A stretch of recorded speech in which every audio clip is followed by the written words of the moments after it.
Everybody. It is Wednesday, September 22nd, 6:16 p.m. I am calling this regular Board of Education meeting. So first up, if Ms. Cavallero can establish our quorum. She is busy still working on public comments, so I'm going to go ahead and handle that. Yes, Trustee Rocha. Here. Trustee Hernandez. Here. Trustee Hack.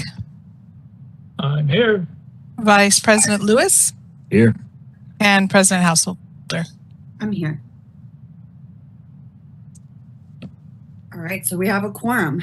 And so just a few housekeeping things. So on our current agenda, we have a closed session item, and there was a request that this item be pulled for tonight. So I'm going to pull it, and we are going to have a separate meeting to discuss that matter. So we will not have any items for closed session, which means that would just lead us to our regular agenda. But before going into that, I did just want to have it on record that I did not consult with the superintendent in the development of this agenda.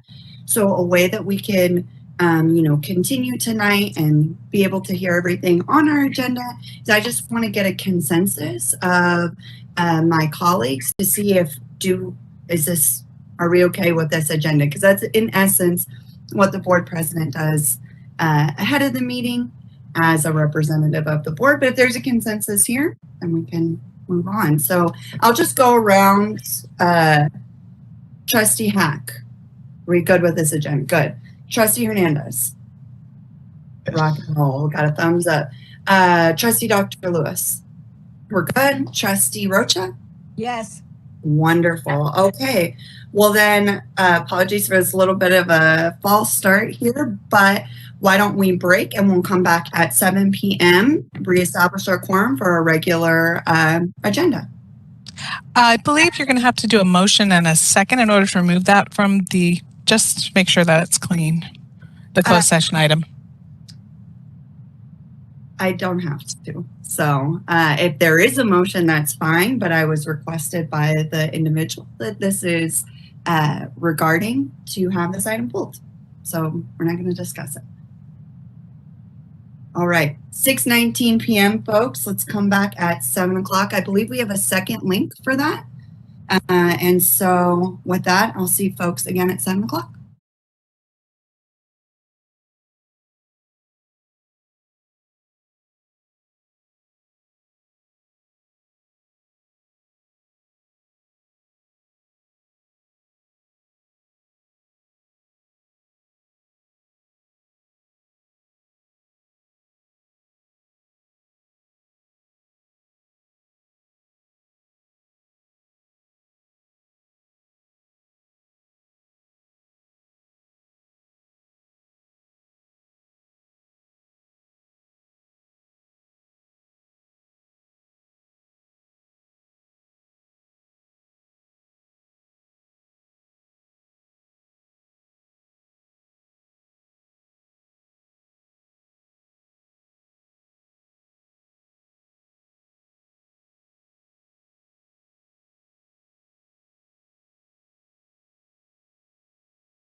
Good evening again, everybody. Again, it is Wednesday, September 22nd. It is 7:00 p.m.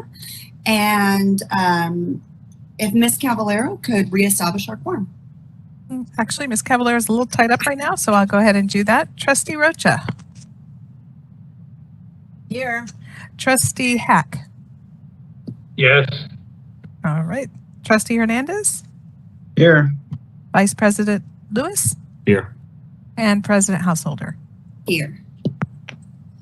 Thank you, Superintendent Anello. We have a quorum with all present. Next up, we have a report out from closed session. Since we did not actually meet in closed session, there's nothing to report out.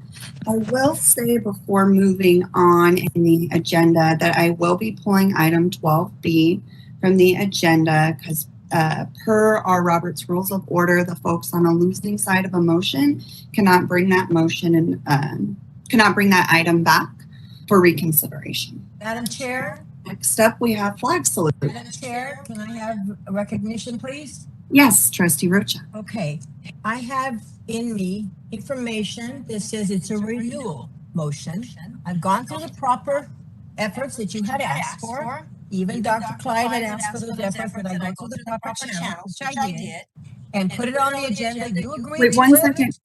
Superintendent Anel, could you mute? Sorry, I'm just hearing an echo and I want to hear. Thank you. I'm saying that I went through the proper channels. I put it on the agenda like I was told, because according to, I understand you did not want to hear it last time because it didn't have proper procedure.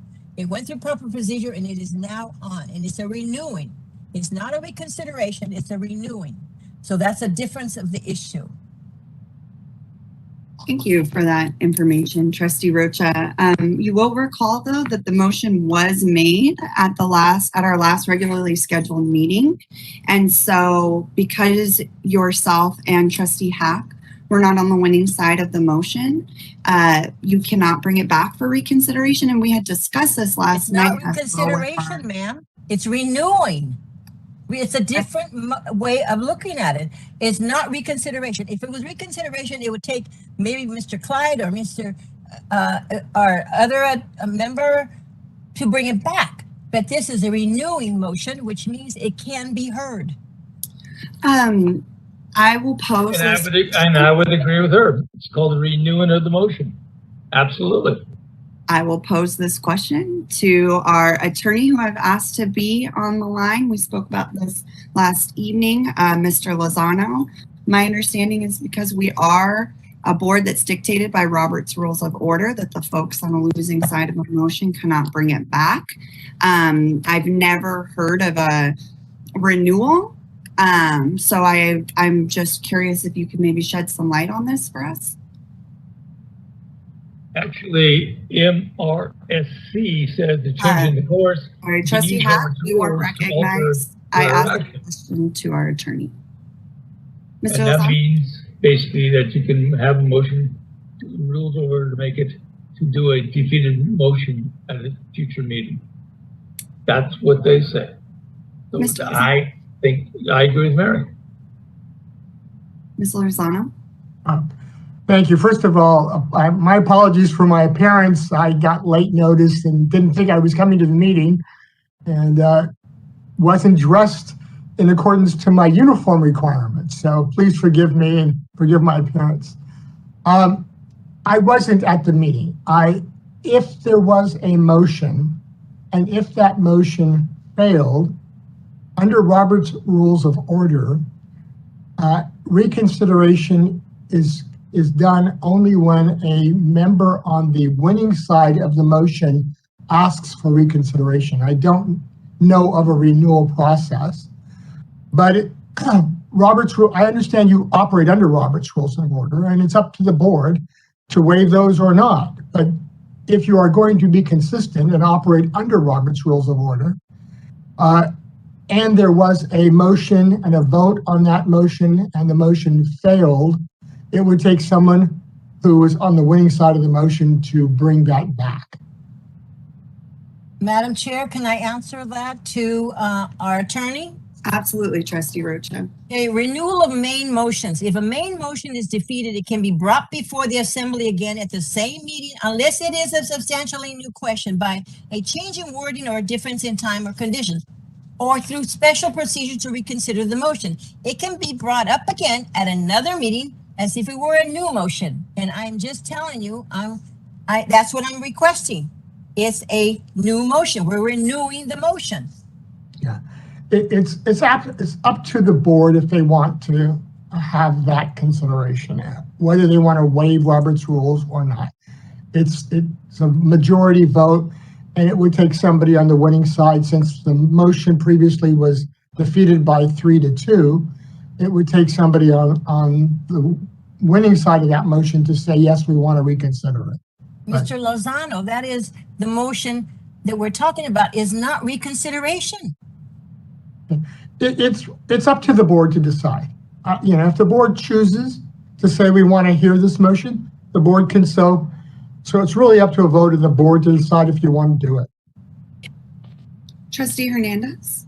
Yeah, I mean, that sounds pretty clear to me in terms of following Robert's Rules of Order, and I'd like to continue following Robert's Rules of Order and kind of, stick as close as we can to that moving forward. So that's where I stand on that. I think Mr. Lozano brings a very good point. Yeah, I mean. Thank you for that, Trustee Hernandez. So thank you, Mr. Lozano, as well. So let's move on. Flag salute is up next. No, I can't believe you're letting this go. I have a right to have the motion on the table. It's a renewing motion. It's not the same one for reconsideration. I'm sorry, I'm not dropping it. If I'd rather that you take a look at your own book and find out. Okay, thank you. So next up we have flag salute. If Trustee Dr. Lewis could lead us in the flag salute. Place your right hand on your heart. I pledge allegiance to the flag of the United States of America and to the republic for which it stands, one nation, under God, indivisible, with liberty and justice for all. Thank you, Trustee Dr. Lewis. Next up, we have our approval of the minutes for our regular board meeting, which was on June 9th, 2021. Is there a motion on this item? I move approval. Moved approval by Trustee Rocha. Is there a second? I'll second. Seconded by Trustee Dr. Lewis. And I'm going to just ask Superintendent Anello if she could call our roll for us, unless Ms. Caballero is back. Yes. Trustee Lewis? Yes. Trustee Rocha? Here. Yes. I'm sorry. Sorry. Trustee Hack? Yes. Trustee Vice President Dr. Lewis? Yes. And President Householder? Yes. Oh, you skipped me. I'm sorry. Trustee Hernandez. My Yes. apologies. The motion to approve the minutes for the regular Board of Education meeting on June 9th, 2021 passes 5-0. Next up, we have Superintendent Reports. So Superintendent Anello. Yes, I have no reports this evening. Thank you. Wonderful, thank you. Next up, we have adopted resolutions for the month of October. And I was told that Superintendent Anello, you would be reading our school administrator one. Yes, thank you. This is for the week of October 11th through October 15th. Whereas leadership matters for California's public education system and the more than 6 million students it serves, and whereas school administrators are passionate, lifelong learners who believe in the value of quality public education, and whereas the title school administrator is a broad term used to define many educational leadership posts, superintendents, assistant superintendents, principals, assistant principals, assistant principals, special education and adult education leaders, curriculum and assessment leaders, school business officials, classified educational leaders, and other school district employees are considered administrators. And whereas providing quality of service for student success is paramount for the profession, and whereas most school administrators began their careers as teachers, the average administrator has served in public education for more than a decade. Most California superintendents have served in education for more than 20 years. Such experience is beneficial in their work to effectively and efficiently lead public education and improve student achievement. And whereas public schools operate with lean management systems across the nation, public schools employ fewer managers and supervisors than most public and private sector industries, including transportation, food service, manufacturing, utilities, construction, publishing, and public administration. And whereas school leaders depend on a network of support from school communities, fellow administrators, parents, student business community members, board trustees, college and university community and faith-based organizations, elected officials, and district and county staff and resources to promote ongoing student achievement and school success. And whereas research shows great schools are led by great principals and great districts are led by great superintendents, I didn't read this before. These site leaders are supported by extensive administrative networks throughout the state, and whereas the state of California has declared the second full week of October as the week of the school administrator. Now, therefore, be it resolved that Antioch Unified School District recognizes the week of October 11th through the 15th as the week of the school administrator. Be it further resolved that this resolution be distributed to every school in the district. Thank you, Superintendent. And now the next one we have for Filipino is Filipino American History Month, October 2021. I'll be reading this. Whereas this is an appropriate time to promote and reflect on the richness of Filipino and Filipino American history and culture, and to provide all Americans with the opportunity to learn about, appreciate, and honor Filipino Americans and their historic and social contributions to the history of the United States. And whereas it is necessary to instill in our youth the importance of education, history, and ethnicity in creating eminent role models, establishing a proud cultural identity, and producing exceptional citizens of this nation. And whereas the Filipino American National Historical Society established Filipino American History Month in 1988.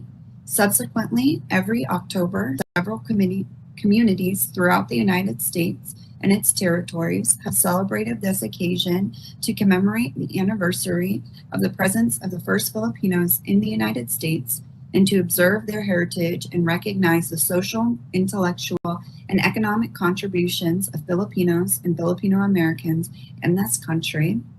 And whereas Filipino American servicemen and servicewomen have a long-standing history of serving in the armed forces, for the Civil War to the Iraq and Afghanistan conflicts to protect and defend this country. And whereas the earliest documented evidence of Filipinos in continental United States occurred on October 18, 1587, when mariners called Luzon's Indos landed in Morro Bay, California. And whereas today the Filipino American community is the second largest Asian American group in the United States with an estimated population of 3.4 million people. And whereas immigrants from the Philippines and their families truly have enriched our nation through their work in agriculture, their service in the armed forces, their contribution of skills and expertise as engineers, scientists, accountants, lawyers, teachers, nurses, and doctors, and their participation in public offices, civic affairs, and community activities. And whereas Filipino American History Month was first proclaimed by the 111th Congress of the United States in November 2009, now therefore be it resolved that the Antioch Unified School District hereby issue this resolution in honor of the recognition of October 2021 as Filipino American History Month.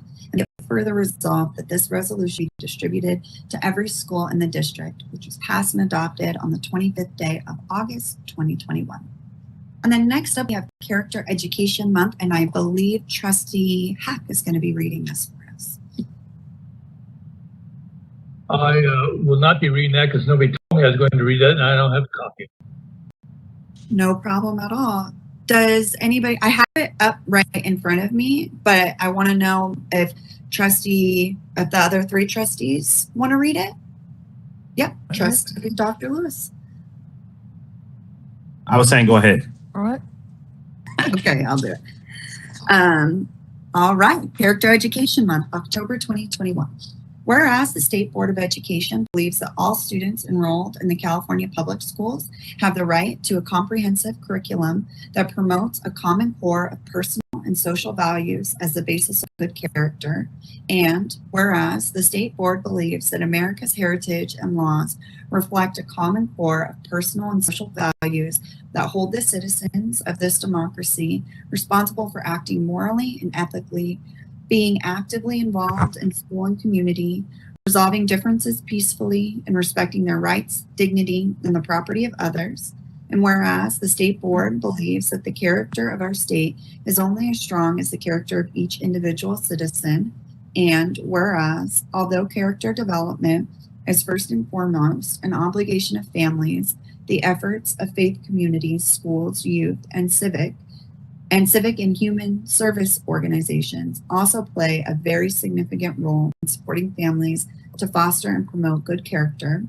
And whereas state law calls upon educators to impress upon students and the principles of morality, truth, justice, patriotism, and a true comprehension of rights, duties, and dignities of American citizenship and the meaning of equality and human dignity, all of which result in an awakening of students to the moral and ethical virtues of building a fundamental strength of character. And whereas an effective character education program requires an intentional, proactive, consistent, and comprehensive approach that promotes a common core of personal and social values in all phases of school life, a core that includes trustworthiness, respect, responsibility, fairness, care, citizenship, civic virtue, honesty, and personal responsibility. Now, therefore, be it resolved that the Antioch Unified School District recognizes the month of October 2021 as Character Education Month. Be it further resolved that this resolution be distributed to every school in the district, passed and adopted on the 25th day of August 2021. Right, moving along. So next up, we have school reports, and we have a report this evening from Black Diamond Middle School. Yes, so I would like to welcome with us today the amazing, wonderful principal, Ms. Phyllis James, who will just give us a short report on some of the things that are happening at Black Diamond. So welcome, Ms. James. Thank you very much. Can you all hear me? Good. So tonight's report will actually be given by one of the teachers at our school. It's recorded in our PowerPoint, and I will be here to answer any questions you have at the end. But we want to thank you for this opportunity to share with you our journey of trying to provide for our students voice and choice in their learning and making them partners in it as we try and engage them and get them enthusiastic about learning. So without further ado, our PowerPoint. Just give me a minute to start it. Okay. I haven't done it this way, so just bear with me just for a minute, please. Thank you. Not a problem. So we were excited to be invited to share with you tonight these things. And we did go a little long with a little advertisement at the end, but I hope that you will walk away with a clear understanding of just how excited we are and our students are to be a part of this journey in learning.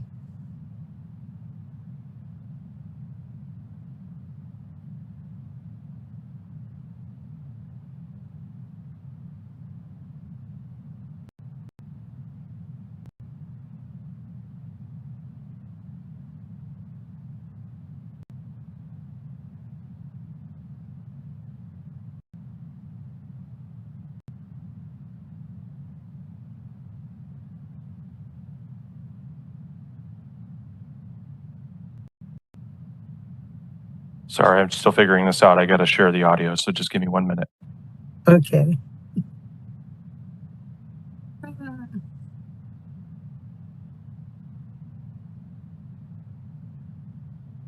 Ms. James, I would just like to, while Joseph's getting that started, I want to thank you for coming. And, I know the hard work that you guys have put into this, and I know the hard work and the wonderful work that's going on over at Black Diamond. So I'm looking forward to hearing a little bit more about this presentation in this campus. So thank you very much. All right, here we go. To the board president, board members, and Superintendent Anello, welcome to Black Diamond Middle School. I am Jeff Ennis, 8th grade history teacher at Black Diamond. Tonight, I will take you on a visit to one of the best middle schools in the district. We have organized your visit into 3 categories. First, review academics, next, enrichment activities, and finally, culture and climate activities. Our science department is endeavoring this year to construct more projects that build on student curiosity and provide more real-world linkage to the content. This effort is marked by providing many opportunities for students to test out assumptions and concepts through experimentation, which is then shared with others in our BDM community and the community at large.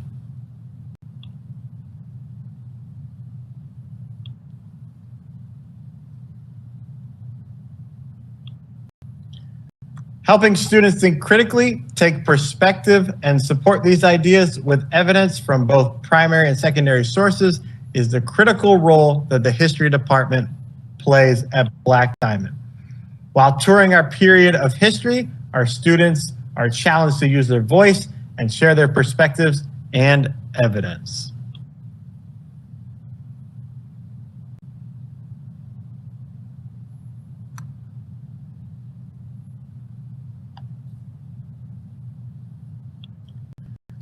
Collaborating with history is our English department, who has designed projects that combine skill building with relevant high interest topics to give students an abundance of opportunity to write.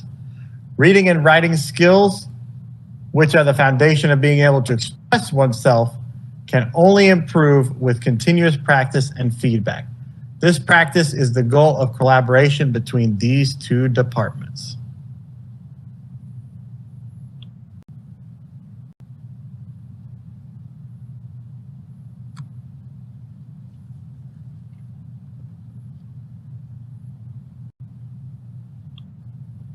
Special ed classes at BDMS work hard to meet the needs of its students as outlined in their IEPs, with an emphasis on giving their students opportunity to voice and choose their work and in their ability to share their work with others. This is just one example of these efforts. This emphasis builds an inclusive learning environment for our students and encourages their efforts.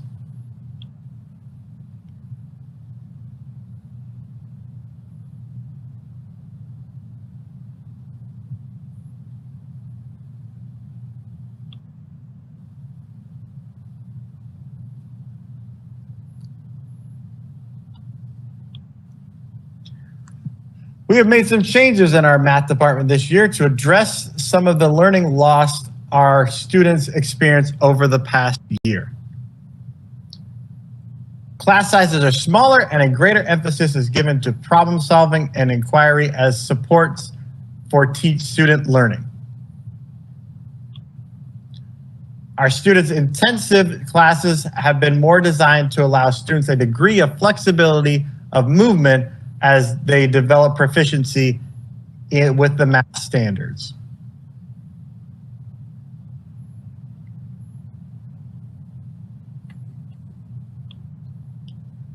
BDMS endeavors to provide structured supports for students learning in forms of activities that build skills in these areas: knowledge and thinking, written and oral communication, collaboration, and agency. Following are some of the tools we use to build and practice these skills. Echo is our tool that allows students to manage their own learning experience. It is where they receive electronically their daily class agendas, turn in work, review grading, get teacher message, and much more. It is also a tool for parents to peek in on their students, seeing exactly what they see, even grades as well as assignments. When a student is out for whatever reason, it is their link to what happened in class and resources. This tool supports students showing agency. We are a project problem-based learning school. That means we build learning opportunities that allow students to explore problems, solve, and collaborate. Then we share their learning in many ways. We give students choice and voice in their learning.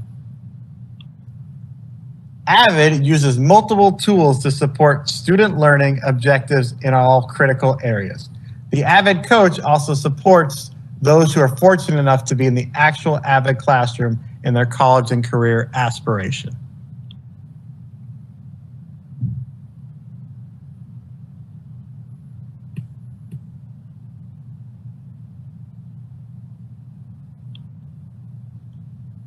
We have organized our advisory time around supporting students with academic supports such as grades, checks, and with college and career activities.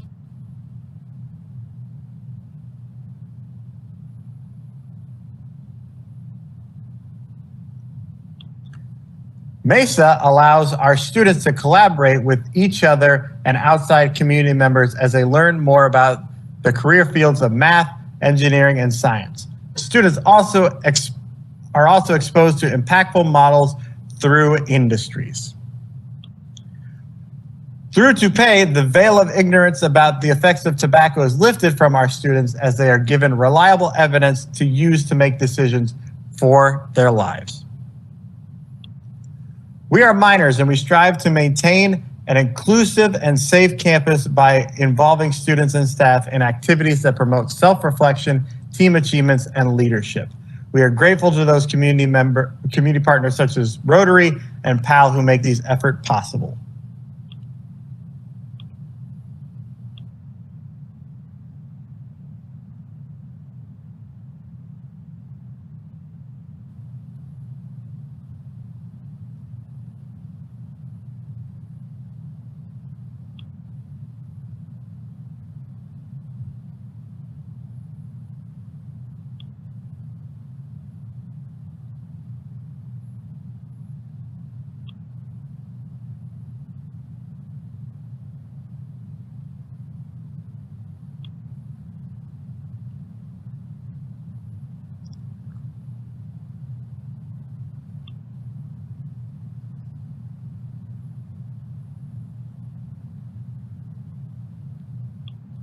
Mr. Gangler, did we lose sound or is it just me? There is no sound during this piece. Oh, my apologies.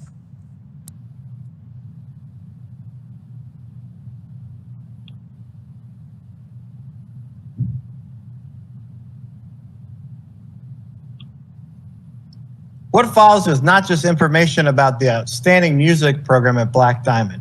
If you have not seen the award these groups have achieved, which makes them stand out amongst middle school programs in the region, when COVID lifts, come by and check out. This is actually a commercial to appeal to you to support music in elementary school so that we can continue to have this level of quality at middle school and onto high school. Please read the last 4 slides to see why.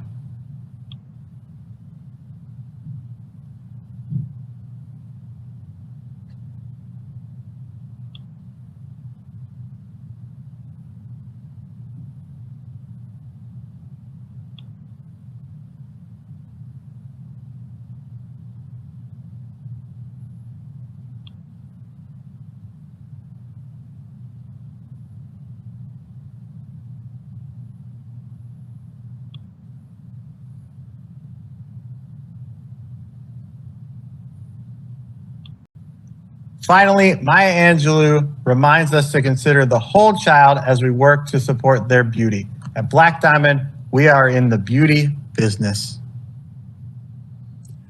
That was kind of long, but thank you. That was our presentation. We hope that through it, you were able to get a better vision of what Black Diamond is about. And we invite you to come over anytime you can once COVID is lifted, so that you can actually share with us and partner with us.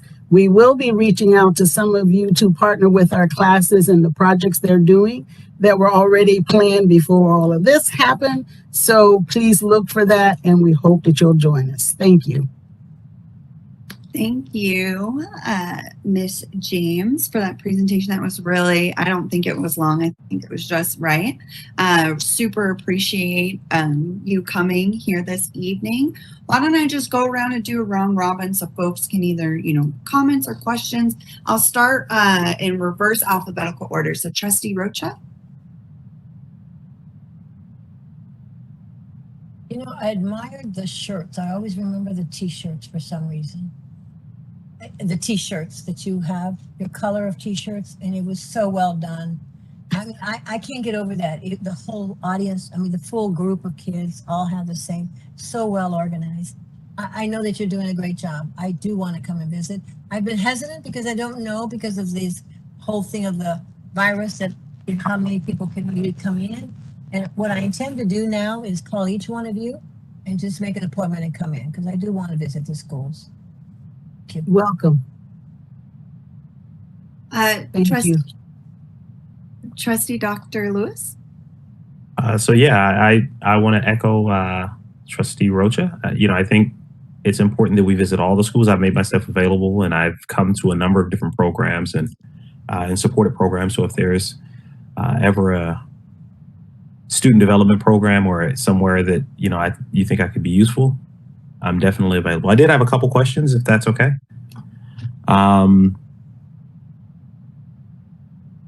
So how, you mentioned the AVID program. How large is it?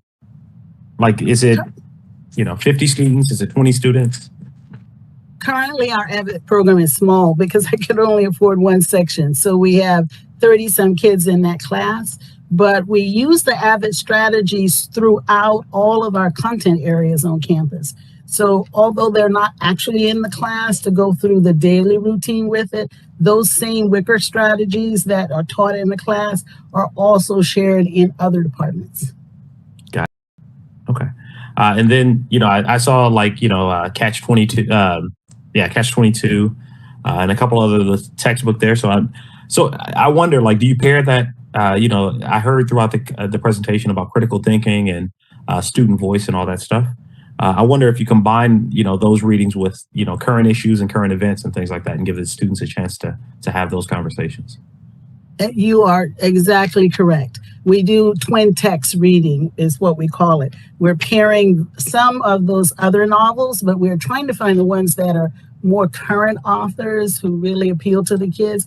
But we pair that with reading something else that actually helps us with our kids who are English language learners, our special ed kids, because it allows us to differentiate for them. So the other paired text might be at a lower level. Kids don't really notice that because they're looking for the content and the concepts in it.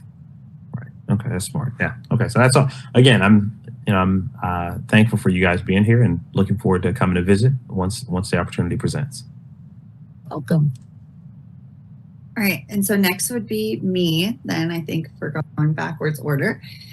So yes, thank you again for that. So one of the things that just stood out to me, first question that I have, is the tiered supports. It's now a tiered diamond, which I haven't seen that. Is that something that your team developed? Because I really like that. I don't know. That's growth mindset, right? So did you all develop that, or was that with the superintendent? I would love to take credit for that, but no, that's one of those things that we share that's out in the common space. But it fit us as minors because we're the diamonds. That makes a lot of sense. I like that a lot. And so I guess these two next questions that I have are very much related. So, and I guess the first is more of a comment, kind of.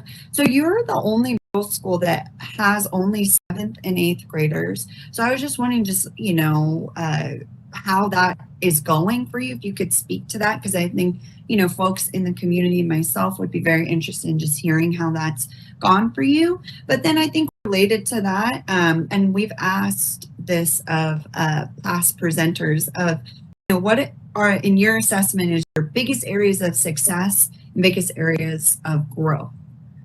So those are kind of, you can feel free to tackle that however you say that. We found that the 7-8 combo is really really does support our work with project-based learning and problem-based learning, because it really does give us an opportunity for those kids to stretch their muscle a little bit. We missed the larger size with the sixth graders, but not the intensity when it comes to their actual application of the curriculum. So that has been really beneficial to us, because all of our teachers are credentialed for the content area that they teach, and we've been training them to be project-based learning teachers. So they're learning how to blend that content with instructional practices that bring the real world alive to our kids, and how to work with community partners so that the kids see it in its application. So that's been really good. In the sixth graders, we'd have to make some adjustments to do that. They wouldn't be able to do the pairings or the combinations. So that's something that gives us a benefit for 7-8. We would like the size though, because that would help us grow. In terms of, you said that things where we're stretching, would you repeat that second part? So, I mean, just in your, your initial reaction, your biggest areas of successes and your biggest maybe challenge areas, because I like to be able to identify, this school is really good. You just mentioned project-based learning, and that's, I think, helpful for myself and the community to hear. So in your assessment, biggest areas of strength, and then maybe some areas that you want to grow in. I think our biggest area of strength right now is the community that we've built. I really believe that one of the reasons our kids feel safe and comfortable at our school is that they really are engaged in the learning that's going on, and it's kind of takes away some of the other things that most typical middle schools go through. So it just like coming back to school now, it's been interesting that they've been away for over a year, and there's a lot of relearning that goes into it. But they're picking it up, and it's a slow and gradual process, but they're picking it up and they're staying focused on the learning, which is what we try and build in our goals. And I think the biggest part that makes that work is we're an inclusive community. We really try and look out for all of our learners and where they are, and try and build the skills that they need and scaffold what we're doing so everybody feels a part of it. I think the big stretch area for us is, again, showing that academic performance. We made, even though there was a pandemic last year and kids were in distance learning, we actually made growth in math and ELA. Was not like rocket scientist growth, but there was growth, and it was something to really be proud of given the circumstances under which we were operating. And the thing is that this isn't just something that we could coo to ourselves about. We shared that with our kids, and we just kept pouring on the love and the fact that they made that. And I think that's what helps build that climate and that culture, the community, because they feel like they can do. We are a can-do school. We're not one where kids who act out and misbehave because they don't want you to know that they really don't understand what you're doing at all. We don't leave them there.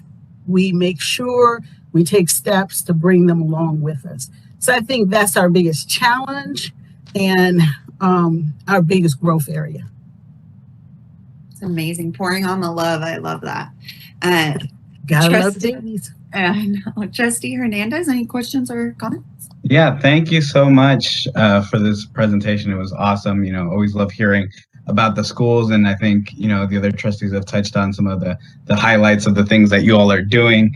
I just kind of wanted to offer myself, because I know you said you'll be reaching out for potential projects. I'm always happy to do that. I've done that for other schools here before in the past. I know it's a little challenging as we're transitioning back to in-person in that, but definitely I'm one of the people that that you can definitely count on to do that. I always love doing that. And then similarly, as Trustee Rocha was saying that, I'd love to visit. It is a little, of a nebulous thing to kind of navigate with COVID and all those things, but I think as numbers have been going down, I think it's becoming a little bit better of an idea to start doing that. So that's why I've been a little hesitant to do that, but it sounds like we're in a place where maybe I can start doing a little bit more of that, and that's something really exciting for me. And then lastly, this question is, take it whatever direction you want at the end of the day. I see it more as an opportunity to highlight and give you the space to brag But I'm wondering, yeah, what goals do you what's a goal or goals that you see for this school over the next year or years? Feel free to take that anywhere. I kind of just want to hear where you're thinking from as far as like the vision. Yes. So, and I'll share this one because it's a common one with my staff. And it really is centered around student learning, students and student learning. Our biggest goal this year is to try and bring that gap of learning a little closer. We don't anticipate we're going to make this gigantic leap, but if you don't shoot for the stars, you're not going to make anything. So we're shooting for the stars, trying to make sure that all of our kids, not just those who are already high functioning and those who are in the middle, but all of our kids come along with this journey.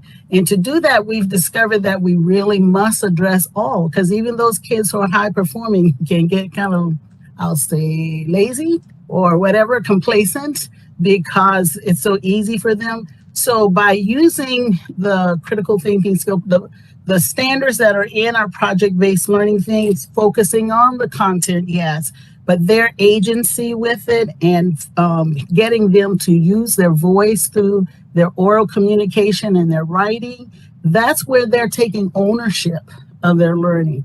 And when they realize, that's another big discovery for kids coming to Black Diamond, that they are discovering they have choice. Never had it before. So it's a new concept this first quarter. They stumble with it a lot because, what do you mean I get to choose? What? Why? Can you just tell me what to do and I do that? And we say no. And that's a big hurdle that they have to get over because they've been, taught all along to just do this, and do that. So those are if I got to brag on anything, it would be that. I love the fact that we are one-to-one with our technology. So our kids are at the point now where, and especially using Echo, where it is really fun to watch them come into a class, pull up their agenda, pull out what the resources they're going to do, have their questions lined up and ready to go. Those kinds of things are really exciting to see, and to see them build daily over time, more agency and more skill with it. So that's what I'd like. And I also enjoy the fact, I got to add this, I know I'm talking long. We try and keep our community enriched with, that's why we love our band program and other things, where kids are challenged to think creatively and think outside the box. Because the more we can keep that brain going, that engine cooking, then the more they're able to lay down the content that we're trying to teach. And the more avenues they have to find areas of commonality. Because what we've discovered is our kids don't have that many experiences. Even though we live in the Bay Area and all of that, they really don't have a lot of content by which they can help understand what's going on. So the more experience we can give, the better. So when I said that we'll be reaching out to you, you're all already on our list. And because we won't be able to pull you on campus at second quarter, they've already started making plans to have you do it virtually. So look out for that. Awesome. Thank you so much. That's awesome to hear. And, so it sounds like you guys are living out the mission of something that I like to say all the time, that, if you give kids a chance the opportunity to surprise you, they almost always do. And I think that's very awesome. And then I also wanted to add, you are not talking too much. This is I'm sure I'm not overstepping when I say that this is all of our favorite parts as board trustees, is hearing about students and talking about the education that's actually going on. So the more of this that we can do, the happier we are, really. The other stuff's important too, but I think this is our favorite part. So please share as long as you want. But thank you again for this presentation. Thank you. I would have to agree with you, Trustee Hernandez. Not only our favorite part, but really great evidence as well as we move into these headier discussions. And so, Trustee, any questions, comments? Just good evening, Phyllis. How you doing? I haven't seen you. Hi. I've always enjoyed being at your site. You go to the cafeteria, to the teacher's lunchroom, up and down the elevator, to the graduation ceremonies. It's always been a phenomenal place, and I know COVID has changed it all down, but I look forward to being there many more times and going to the classrooms and just seeing kids being educated by the teachers and the janitors doing their jobs and the principals and the secretaries. it's a wonderful school to be at. And we should all, when you have a chance, gentlemen and ladies, during the day, during the school day, go to the school. It has a lot of neat things going. The library is pretty decent too. But thank you for doing what you do. Thank you. And if I could just say, I really want to appreciate Board Member Hack, because he, when we were able to, often came to almost all of our band, almost anything that we were doing, he was there. But he did this one extra step that my staff just so appreciates. He always leaves a note or sends us a note a couple of days later about the visit, appreciating us and what we do. And I got in the habit of sharing those with staff, and they love it when he comes because they look for the note that comes after the visit. So thank you for that. Ms. James, I thought you were going to say that Trustee Hack sings, and that is something that I would have liked to have heard. We can't get him on the stage even doing the band things, but he stands back there and just waves. Thank you. And thank you for sharing that too. It's always nice to hear from your guys' perspective as well, how our presence is felt on your campuses. So thank you so much. And also, I failed to congratulate you. You had said that your test scores and some of the academic performance indicators have been trending in a very positive direction. So congratulations. And, you know, it's very clear that there's a lot of love and a lot of good culture on your campus. So we appreciate you a lot for being here. And obviously we're all very excited for more information about how we could support. Will do. Thank you very much for letting us come tonight. Of course. All righty. So the next part of our agenda is going to be public comments. And so just like we've done, or we did at our last regularly scheduled meeting, we're going to adhere to the first 30-minute session. So to begin no later than 8 o'clock, but it is before 8 o'clock. So it's 7:45 right now. So the first part of our public comment is going to be individuals to address the board regarding items not on the agenda from the public. And so let's have this one go until 8:15. And then at 8:15, we'll start the second half, which is individuals to address the board regarding items not on the agenda from district employees. So I'm not sure who will be taking the non-agendized items from the public. So Good evening. Oh, sorry, go ahead. I was going to say this evening, Director Betancourt and Director Wisely will be reading comments. Well, then, yeah, so Dr. or Ms. Betancourt, go until 8:15, and then if there are more comments, we'll just read those at the second section. That sounds great. If someone can just clue me in when it hits 8:15 when I'm reading, I'm not very good at watching the times, so I'd appreciate that. I'll do it. Okay, here we go. Christopher, community member. Ellie, I'm writing this today in hopes because I love you. I have watched you grow up as a wonderful woman, challenge those who said things couldn't be done, and you have accomplished some big goals in the last few years. I loved it when you were out campaigning with your family and their pets, Lamar Thorpe and Shagufa Khan.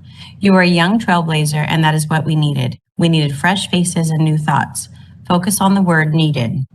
But my heart is breaking for you right now. Some of your actions are aggressive, and I can't understand your reasons for them.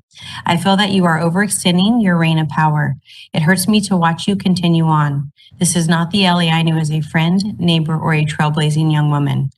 Ellie, I ask that you refocus on the job at hand. Please, my friend, I have tears coming down my face as I write this. Either you be kind, respectful, and courteous to your fellow members, or I have to ask that you step down. Media coverage of you and Shagufa Khan are not in your favor. When you ran with Shagufa Khan, you are associated to her by her actions. You are both young women working hard for an election. We had hope in the both of you. We voted for the both of you. We expected good things from the both of you. Her actions over the weekend are uncalled for. Her actions have a reflection on you. Please reevaluate your decisions in life. Please reevaluate how you talk and interact with others on the board. My friend, in closing, this is the hardest letter I've had to write to a close friend. Please stop, look at your actions, and make corrections. Christopher. Joan Smith. I'm requesting the board discuss related matters regarding handling of special needs children in relation to the current acting superintendent, which includes disproportional suspensions and removals from classrooms and segregation and exclusion. I'd also like the board to discuss that under the acting superintendent, our district has not yet taken action regarding restraint methods prohibited by California law used on a student on the Deer Valley campus, as shown in the recent video taken by students. My child with special needs was suspended over 20 days one school year. In speaking our special needs community, it seems my child was not alone. It appears it's common for special education students in our district to suffer excessive suspensions and removals, including removals schools are not calling suspensions, such as children spending days in principal offices or parents being called and, quote, asked, end quote, to take their kids home. Special education students with behavioral components, which includes many with autism, are being segregated. Many are put in special day classrooms on school grounds run by other entities like Sierra School of Antioch, which are located far away from main campuses, separated by fences. As described to me by parents, these schools and classes are completely segregated and have rigid rules that must be adhered to for 45 school days in a row before allowing students any interaction with their neurotypical general education peers. I would also like the board to discuss the lack of action regarding the officers and agency involved in the recent video taken by students at Deer Valley High School. The video clearly shows the officers holding the student in prone restraint, which is now illegal in the state of California, pursuant to Education Code 49005.8. Children have died from California schools holding students in prone position. For example, Max Benson in 2018. We need to uphold the rights and address needs of all our students, including our students with special needs.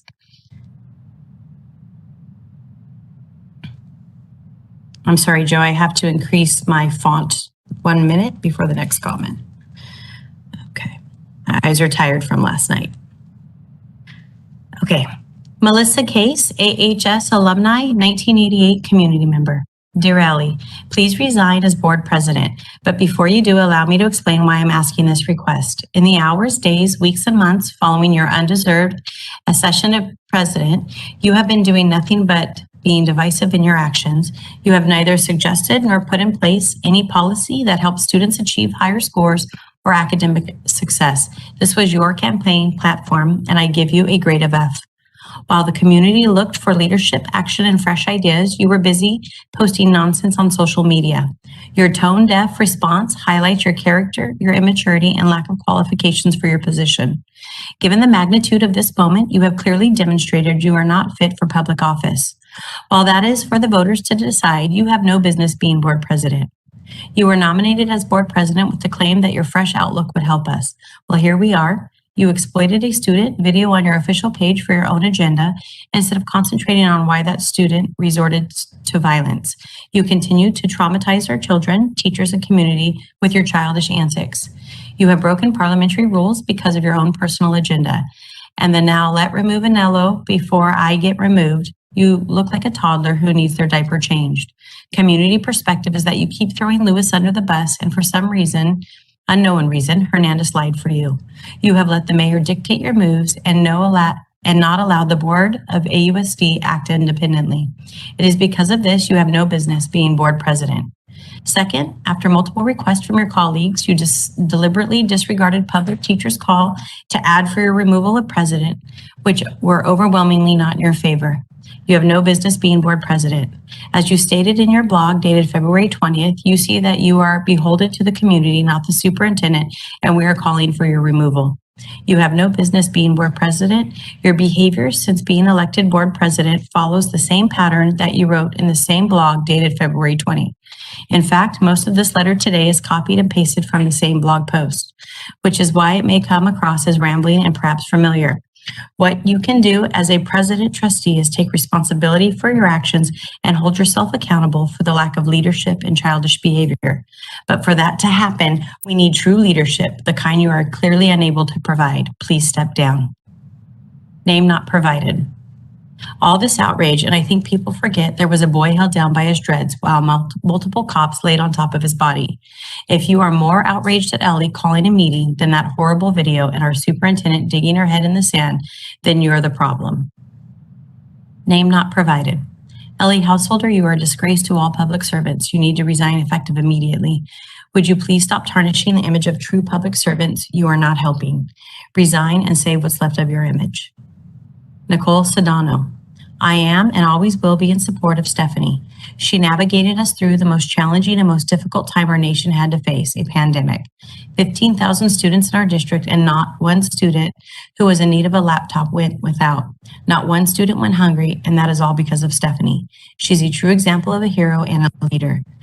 I trust Stephanie 1,000,000% with my own kids as well as the rest of the kids in this district. Stephanie is someone who has compassion and kindness and who is genuine. This is just who she is, plain and simple. Name not provided. Trustee Hack, are you kidding me? How many times are you going to put this on this agenda? Someone in your age group should not be rushing to go back to an in-person session. Once you go back to having meetings in person, I hope you will try to do something for our students. I think you should take a computer class. Pissed off community member. Why do we keep hearing that there are violations to laws and procedures, but nothing is being done about it? I don't know enough about the rules of the law to know. If Householder is violating these rules, why is no one holding her accountable? She needs to be gone. Shameas O. Hernandez. We can't just get filibustered all night. Area 1, Trustee Hernandez. Yeah, you can, Hernandez. It's called the job you signed up for. It's called public comment. Hearing from and hopefully listening to the voters, parents, and taxpayers. Your statement shows your disrespect for each of them. You truly are truly doing, and the comment appears to have cut off. Name not provided. Trustee Hernandez, this comment is intended directly for you. I do hope you are listening and not sleeping this time. I am disgusted with your statement regarding public comments last night. So many of us parents are terrified as the school board seems to go more and more off the rails each meeting. For you to call our comments filibustering is an insult to all of us that care so much for the district and the students in it. Is this perhaps another time you should, quote, tighten up? Mr. Gangler?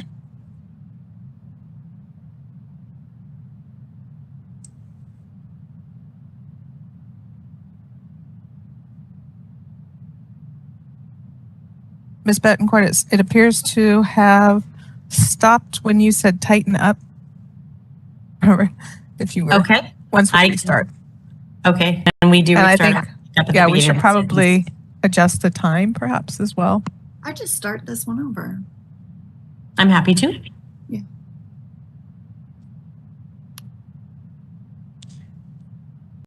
Call Joseph Gangler.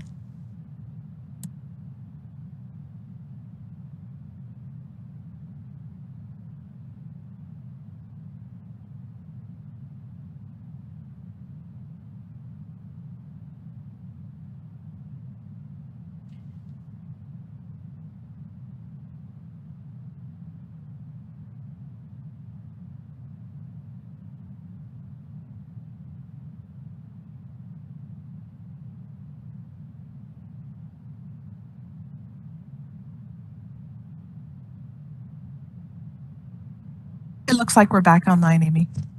Ms. Betancourt. Okay, sorry. Thank you. No problem. I'm going to go ahead and back up and start Kevin's comment from the beginning. So if we can reset his time. Kevin. Masks are proven to reduce oxygen intake beyond safe levels. Therefore, forcing children to wear masks is dangerous and leaves you open to potential legal liabilities that you may not wish to endure. I also highly suggest that everyone listening and participating go to nih.gov and search for the term ADE in order to begin gathering information regarding antibody-dependent enhancement. Each vaccine dose reduces overall natural immunity, and therefore vaccine mandates cannot be implemented nor enforced at all by anyone or any organization. No governing body has the right nor ability to force medical procedures that inflict documented and proven harm upon the public, and all such measures will immediately cease and desist. Thank you. Andrew Maria. Masks cause harm to the wearer. See the active Ohio federal court case number 1:21-CV-01711, specifically affidavit quote, capital O, end quote, from Stephen Petty. Cal OSHA's mask requirement has not undergone required scientific testing as other respirator requirements have. The public is aware of the incredibly large amounts of money being sent by the federal government to school districts through ESSER, tied to forcing children to harm themselves by wearing masks at school. I urge you to reconsider and to put children's health above money. Chelsea Starr. 2 comments. 1, you are not having in-person meetings. Isn't that against sunshine law? 2, many parents in this district have been upfront with you. We told you that we no longer accept a lesser education for our children based on their medical status, or we would not enroll our children here. If forced vaccination, forced mask wearing, or social distancing was on the table, we have a right to decide where and how our children attend school. You have the responsibility to be upfront with us, and you are not. You rightly fear that we would pull our children from the district. We transparently told you as much. So let me tell you why we are really here today. It has nothing to do with the COVID-19 virus being an emergency threat, and it's all about the money for following federal and state COVID-19 protocols. I have a question for the board and the superintendent. Are you in possession of or slated to receive any state or federal funding and or grants on the condition of universal masking or any COVID-19 related protocols of anyone, staff, and or student for the entirety of the county school district? Yes or no? Stephanie. You, as a school board, have no right to violate my child's constitutional rights by requiring a mask or COVID vaccine. You are not following at sort of science. You are trying to control a helpless population. If you do not stop to enforce medical procedures you do not know the facts about, you should be removed, sued, and never allowed near a school again.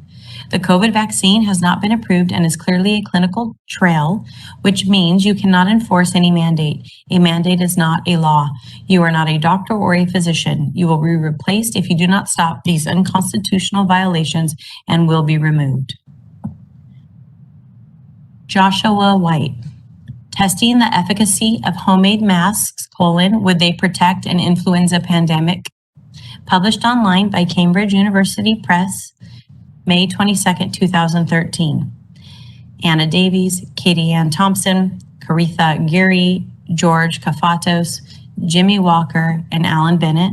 Show author details, article, current reading, references, save PDF, share, cite, rights and permission, opens in a new window, abstract, objective. This study examined homemade masks as an alternative to commercial face masks. Methods. Several household materials were evaluated for the capacity to block bacterial and viral aerosols. 21 healthy volunteers made their own face masks from cotton t-shirts. The masks were then tested for fit. The number of microorganisms isolated from the coughs of healthy volunteers wearing their homemade mask, a surgical mask, or no mask was compared using several air sampling techniques. Results. The median fit factor of the homemade mask was 1/2 that of the surgical masks. Both masks significantly reduced the number of microorganisms expelled by volunteers, although the surgical mask was 3 times more effective in blocking transmission than the homemade mask. Conclusion, our findings suggest that a homemade mask should only be considered as a last resort to prevent droplet transmission from infected individuals, but it would be better than no protection. Parentheses, Disaster Med Public Health Preparedness 2013, semicolon, 0:1-6 in parentheses. Keywords, homemade masks, face mask, respirators, airborne transmission, microbial dispersion, pandemic prevention, type, original research information. Disaster Medicine and Public Health Preparedness, Volume 7, Issue 4, August 2013, pages 413 through 418, DOI : https://doi.org/10.1017/DMP.2013.43. Copyright Society for Disaster Medicine and Public Health, Inc., 2013. Wearing a face mask in public areas may impede the spread of an infectious disease by preventing both the inhalation of infectious droplets and their subsequent exhalation and dissemination. In the event of a pandemic involving an airborne transmissible agent, the general public will have limited access to the type of high-level respiratory protection worn by healthcare workers such as N95 respirators. Images of members of the public wearing surgical masks were often used to illustrate the 2009 H1N1 flu pandemic. However, the evidence of proportionate benefit from widespread use of face masks is unclear. That's the end of the allotted time. Thank you, Joe. Okay, sliding down. Simone FL, constituent. Which do you participate in? Creating heaven or hell on earth? Faith over fear? Masks, parentheses, did you watch the Emmys, in parentheses? Please go read the instructions on the box, quote, not PPE, end quote. Vaccine, parentheses, FDA, CDC, Congress, Pfizer have no mandates for employees, just you, in parentheses. The insert for this product is blank. It states, parentheses, intentionally blank, in parentheses. Go ask your local pharmacist for the insert. Also, no liability. Really smart drug dealers. Dare to be brave. Neglect your love of money. As the people grateful to Almighty God who bestowed liberty to all. We will build heaven. It's your choice now. J.D. Light, per Center for the Disease Control and Prevention, CDC, any mask mandate for the students in pre-K through 5, the CDC holds the position that mask mandates for the children that young are detrimental and have zero efficacy. Any position otherwise by you all is ignorant. Also, please note, Stephen E. Petty and his proven consistent research as an expert in the field of industrial hygiene, as he has testified to the futility and danger caused by an individual wearing a mask in order to avoid transmitting or becoming infected with COVID-19. Causes immediate and irreparable harm to students, staff, and the community. Again, your choices, otherwise prove your ignorance, and you will be held accountable and removed from your position. Please see the 5th and 14th Amendments of the United States Constitution. Nick Lupino, you have turned off public comments. What are you afraid people will say? That you're tyrants or cowards hiding behind children to get your money from the government? That you are weak and spineless? Is that what you're afraid of? Because you are all of those things. Melissa Crump, mandates are not laws. Every member of the board is violating the Constitution of the United States.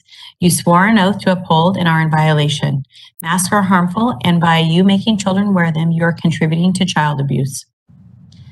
Christine Overwright, the mask mandates are a violation of our constitutional rights. I am outraged that the greed of money has taken precedence over the welfare of our children. It is blatantly obvious that the school board is not upholding constitutional liberties and has a different agenda. Exactly how much money is the school board receiving by implementing these mandates? Sarah, I would like to know how much money this board is receiving from ESSER/GEER funds to keep kids in masks. Clearly, this is about money, not science. How much money have you all sold your souls for to continuously abuse children? May God have mercy on all you. Name not provided. It is time to stop forcing our teachers and our children to wear a mask while at school or other school functions. The detrimental side effects of masking is far greater than the risk of C-19. Not only do our brains need fresh oxygen to function at a normal and high rate, the psychological effects on our children are far worse than contracting a virus with a 99.97% survival rate. Parents should have the final decision and choice for their own children based on personal risk evaluations. I feel the reason school boards are forcing these issues is because of monies received and/or promised by enforcing C-19 protocols that are unnecessary. Lisa Mayer, masks are a medical device. Regular masks are clearly marked as does not protect from viruses. A medical doctor must write a prescription for such a device. Nikki, board, you are all violating your oaths of office. You are receiving federal funds to mask our children. This is disgusting and blatant act on your behalf. Redeem yourselves. Turn away the funds and unmask our children. You will all be held to account for your decisions made and damage done as a result of your decisions. We are watching you, and we will remember each and every one of you. Jacqueline. Teachers' unions have coordinated with the CDC to mask our children, which according to the industrial hygienists, the real experts on PPE and masking, is in fact by definition child abuse. Masking blocks oxygen by up to 20% and does not block the virus, which is an aerosol. However, it does cause other health problems such as anxiety/depression and other mental health issues, acne, staph infections, bacterial pneumonia, viral infections, upper respiratory infections, brain fog, etc., etc. Masks are actually making our children more sick. According to OSHA, concerning CO2 permissible exposure limit, parentheses PEL, is 5,000 parts per million. It takes less than 5 minutes in a mask to reach those levels, which means for approximately 8 hours each day, you are forcing our children to be exposed to high levels of carbon dioxide. This is not acceptable. In fact, it is criminal. By enforcing these mandates, you're accepting liability for these criminal acts. Parents are well aware that you have taken funds, parentheses, ESSER/GEER, in parentheses, to keep masks on children and follow CDC guidelines. Not only are parents aware, we have now in coordination taken it upon ourselves to investigate all of you. We come from all walks. We aren't just parents. We are doctors. We are lawyers. We are law enforcement professionals. We are government employees, and we are 100% going to hold you liable, accountable, and guilty of crimes committed. You may not think you are safe from such accountability under the guise of public health, but you would be incorrect. The Constitution is the law of the land. You are invoking arbitrary power that you do not actually have. By consent of the governed, and we are no longer consent to participation in an experiment for ourselves or our children. And by law, you cannot force us to participate. You're violating the Nuremberg Code. If you're all familiar, then aware that it is punishable by death offense. Consider this notice that we will no longer allow it. We do not consent, we will not comply, and we will remove you by law and charge and convict you accordingly. Jenna, why have you not taken time to do your own research instead of being blindly led by agency that don't care about the community health? Are receiving money to keep masks on our children. The parents request a full detailed report on monies received. By forcing masks, you are saying that your buildings are not inhabitable for humans. We have you not had an industrial hygienist walk through building while students and staff are present and take note of air quality. The hygienist will then tell you what is needs to solve the problem. They will also tell you that masks are not a recommendation for people outside of a sterile environment and people that have been trained on use due to the violet testing they conducted. Send your COVID funds on iWave air that kills viruses, bacteria, and mold in buildings and unmask our kids. April Wortman. Let's have this be sorry to interrupt. Let's have this one be the last one for now. I appreciate that. April Wortman, community member. Our children must be unmasked. It's anti-science, anti-health, and violates a child's right to breathe freely. And I will stop there. Thank you so much. So next up, we're going to read the rest of those comments at the next public comment section at the end of our agenda. And so now let's move on to individuals to address the board on unagendized items from staff. Let's follow this 30-minute rule again. So I'm gonna guess it's Ms. Wisely on this one, Director Wisely. And so, or whoever's reading, let's go till about 8:45, 8:50. And then we'll read the remaining if there are any remaining comments during the next public comment section. Director Wisely, I will go ahead and start with 6B. Okay, thank you. Yes. AUSD teacher, board president householder, you have no idea how to run these meetings, nor do you even know who you are talking to. In the last meeting, you twice called Director Wisely Principal Wisey and addressed Associate Superintendent Ibarra as Superintendent Ibarra. Learn the rules before you cheat in the game. I can send you name tags like we use in kindergarten if you need. Name not provided. Good evening, everyone. I am an elementary school teacher in this district, and I appreciate everyone taking the time to be together tonight. It's important for me to remind the board of some large concerns that have been pushed to the back burner due to the pandemic and recent events. As Are you aware that we still don't have librarians? I hear it was a budget cut, but I strongly urge you to reconsider this. We have a beautiful library at our school with a vast selection of books that is just sitting there unused. The students are not able to check out books. You remember going to the library as a child, don't you? Remember the thrill of the librarian reading you the newest book? Please let our students have this again. Are you aware that there is a substitute teacher shortage and many of us are missing our valuable preps because our prep teachers were pulled to sub a class? We were once told that the members of the district office administration would come in and help out on campuses to alleviate the strain of a sub shortage. We have not received this help, and we teachers are having more and more tasks presented to us each week with no time to complete them. Are you aware of the backlog of students needing to be assessed for special ed and the shortage of staff who are able to prepare the assessment plans or attend meetings? Coming out of distance learning is showing the need for more and more students to have these considerations, yet we don't have the staff to fill this need. Finally, are you aware that principals and vice principals are being forced to administer COVID tests because we don't have a school nurse or staffing for this? This takes them away from their duties and the school suffers. Our office staff is also managing students who may or may not have COVID on top of all of their other tasks they have to do to make our school run effectively. It feels like the schools themselves are not getting the care and attention they need. It's time for the board to address the needs of the school. Thank you for your consideration. Kai Montgomery. With everything being politicized lately, I feel like the focus has slipped away from students. We have the funding right now that can help us support students. Students have returned from over a year of being at home. Transitioning back from summer is already difficult, but transitioning back during an ongoing and unprecedented mental health crisis induced by a pandemic with the added stressors of social injustice, employment, food, and housing insecurities makes the transition unlike any we've ever faced. Our student needs us more than ever. Sites are understaffed for their needs. I'm asking the board to focus on the following supports we need at every school site. 1, full-time and fully staffed wellness rooms. 2, properly functioning care teams based in trauma-informed and restorative practices. 3, full-time counselors. 4, full-time community outreach liaisons and social workers. 5, additional staff to address the overwhelming and time-consuming business of COVID and contact tracing. We can't fulfill students' basic socio-emotional needs with pre-pandemic staffing. Brain science and research teaches us that without good socio-emotional health, learning becomes extremely difficult or impossible for some students.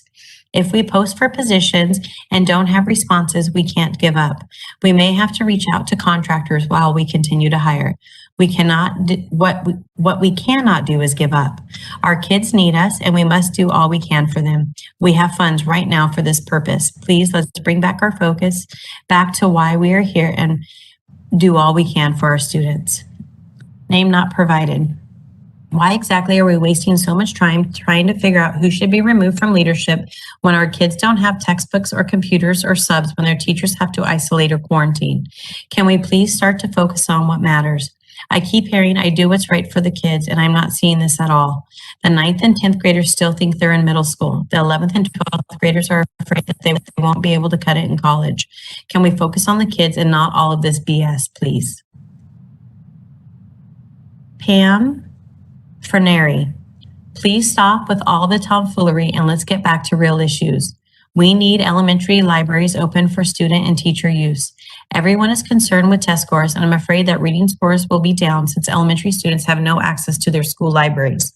There are thousands of dollars of materials sitting in the elementary libraries that would certainly benefit our students. If we want our kids to succeed, then we have to give them access to the tools to help them. Reading is a must. Starting reading early helps them retain a lifelong love of reading and learning. We need out Library Tech 1's back and library doors open. Thank you for your consideration of this comment. Thomas W.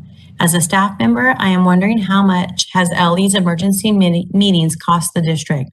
I understand that our trustees and superintendents are on a salary, but we do pay attorney to attend meetings, and I'm sure they are not getting paid minimum wage. So I would appreciate if Ellie could explain to the district staff why she is spending precious district resources on 2 meetings that accomplished absolutely nothing. It's very obvious we are not a rich school district, and every penny possible needs to be focused on helping our students learn. Ellie, you are not as smart as you think you are. Please stop. Michelle, I respectfully request you use a portion of the $65,496,865, which is $4,166 per student, and ESSER funds you received to hire an industrial hygienist.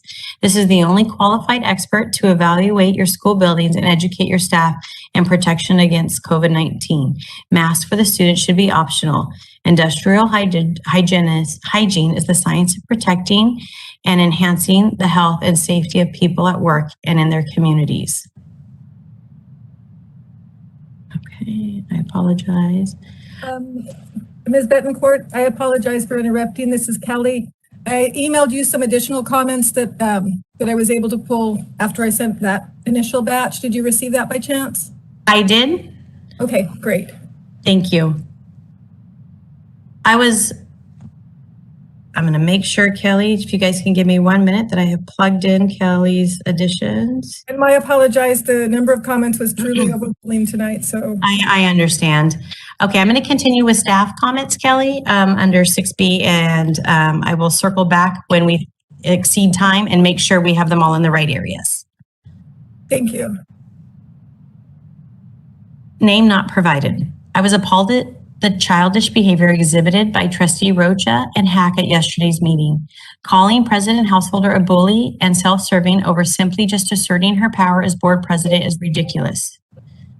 While I don't always agree with her, the constant barrage of hate and pettiness coming from both fellow board members and commoners questioning her authority is beyond disrespectful. She isn't being a dictator or a tyrant for trying to make sure the meeting runs smoothly and quickly. It's called doing your job and being a leader. Trustee Rocha, reevaluate while you're here with that job you're here to do, because if you aren't willing to work with any other board member other than Hack, I'm sure the voters will let you know exactly how we feel about the position in the next election. Okay, I'm skipping down. This is community. I apologize. Director Betancourt, I think the next set is one that I emailed to you. I don't think there's anything else in this one. Okay, let me jump in there really quick. And then There's just a handful. Director Betancourt, would you like me to read the additional comments from Kelly that came in the email? Yes, please. Name not provided. As a school counselor at AUSD, I come in contact with lots of students and families, members of our community. I'm worried about our students and our families. This past year has been traumatic for everyone, and it shows every day at school. Our students are hurting. They need our support. Since school started, we have seen an increase in anxiety, depression, suicidal ideation, and lack of motivation on top of all fears associated with the pandemic. Death, parents losing their jobs, and not being able to provide for their families. How can we expect our students to succeed academically when their mind is full of worries? Because of this, I strongly believe that our funds need to go towards our students. They must be our priority always. We need full staffed wellness rooms, a safe space on campus for students in emotional distress, full-time counselors at every school, full-time therapists at every school, full-time community outreach liaisons and social workers to support our families. Again, I'm worried about our students. They need us, and we have the funds to provide the support they need. Jamie Leffler, good evening. I wanted to reach out to stress the importance of additional resources we need to help our students in the unprecedented time. Our students are struggling emotionally more than ever before. Our families are trying to cope with so many fallouts of COVID. As a counselor, the need for us is tenfold this year. There is no way to keep up without help. We need the wellness room staffed, licensed therapists, and a community coordinator at each site. By staffing the wellness rooms with qualified staff, it frees us counselors up to be available for conflict mediations on top of all of our other responsibilities, in parentheses, scheduling, care caseloads, weekly check-ins with multiple students, classroom presentations, and so much more, in parentheses. Conflict mediations are an important process needed to thwart many fights. It also helps teach students how to handle conflict efficiently and appropriately. Licensed therapists will be able to meet with our students in the highest level of crisis. A community coordinator can provide wraparound services for the families of our students. How can students thrive if there are family issues such as lack of food, housing crisis, etc.? Providing this resource would be instrumental in the success of our students. Name not provided. Counselors in the district are supporting admin teams in an unprecedented way this school year. Coming out of pandemic has been traumatic socially for our students, parents, and staff. As we move to approve the expenditure of the $30 million we received from the state, we as a district should make sure the money is utilized properly. Each goal is to include a 20% of the $30 million. In regard to the SEL component of the goal, our students are in need of mental health support, academic support, education on cyberbullying and social media. We as a district should also recognize that AUSD is an urban district and such as needs programs that support the current demographic. Name not provided. Is the district considering mental health workers, social workers, and parenting resource classes for our students? If not, why is this not being considered with the $30 million given to the district by the state? Counselors at the school levels are working out of their classification, supporting students who need supports beyond our skill set at times. Name not provided. Is the district considering a partnership with the city to support our current demographic and the support programs many of our students need and crave? Will the $30 million be used to support those goals set forth for the $30 million? Counselors are fundamental to all sites in this current pandemic setting. Unfortunately, counselors are being consumed with mental health issues from students and families who often need support outside of the academic setting. That's all I have, Kelly, on the comments that you emailed us recently. Director Betancourt, would you want to keep going? I believe this is the remaining comments for 6B for items from not from for That is the agenda from staff. Thank you. So no more from for unagendized from staff? Kelly, did we make sure that we moved all of the comments? I have no idea, from 12. Those I haven't moved. I was going to ask guidance on that. They're not separated by staff or by community because we weren't intending to do that. So I think we can just go whatever's first, and if that's okay. So what we'll do, since there's none for 12B, we'll just have everything that's remaining public comments for 12B, but then also for if there was remaining from items from the public to our second public comment section. Madam Chair? Yes. Madam Chair? Yes. Am I being recognized? Absolutely. Okay. 12B is still the same one that I have put down for removal of board chair. Actually, board member Hack is also brought this item up.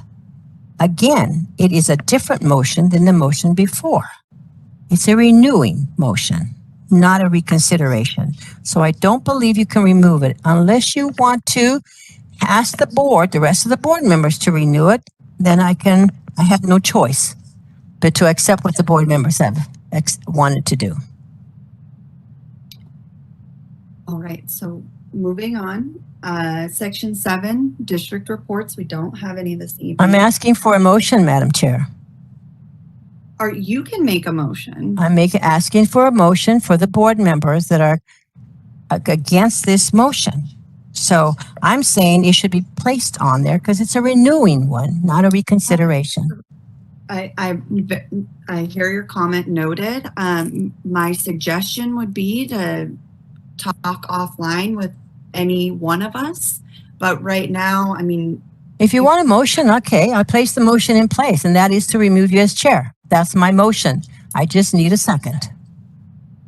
And the thing is, though, Trustee Roach, is that that's not valid because you already made that motion last time. So if there's a motion to reconsider from myself, it's not reconsider. It's renewing.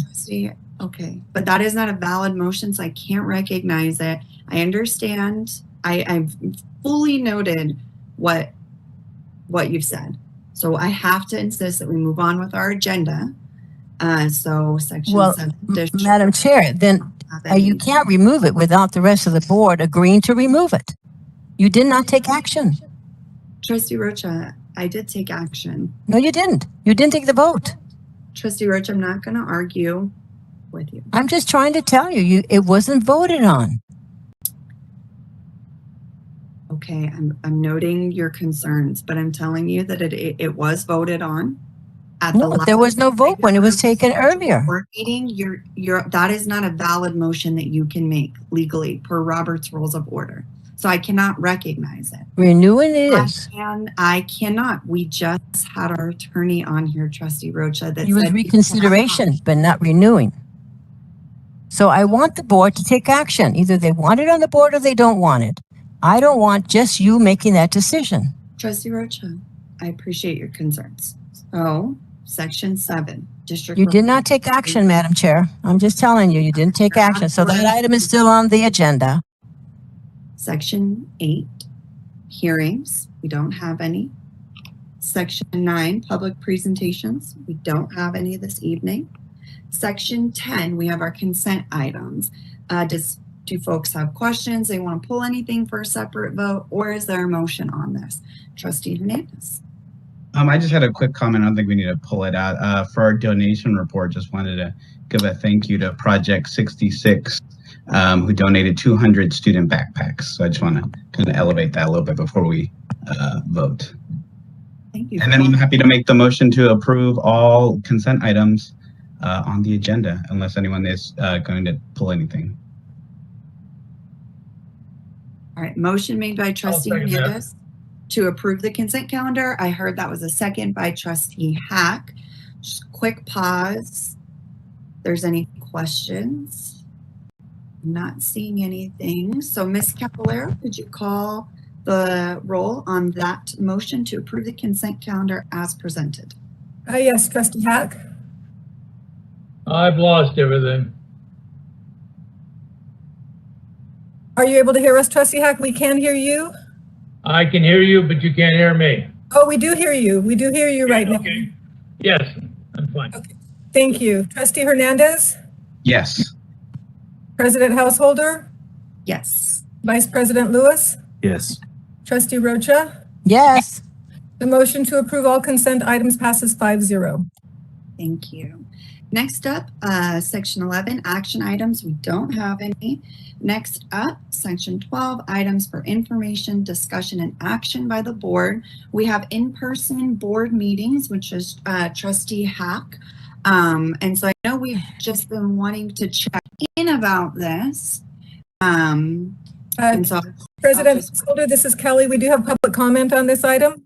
Oh, perfect. Sorry about that. So let's start with the public comment. So can we take maybe like a 2-minute bio break? Would that be possible? I'm fine with taking a 5-minute break. If Would the board be amenable to that?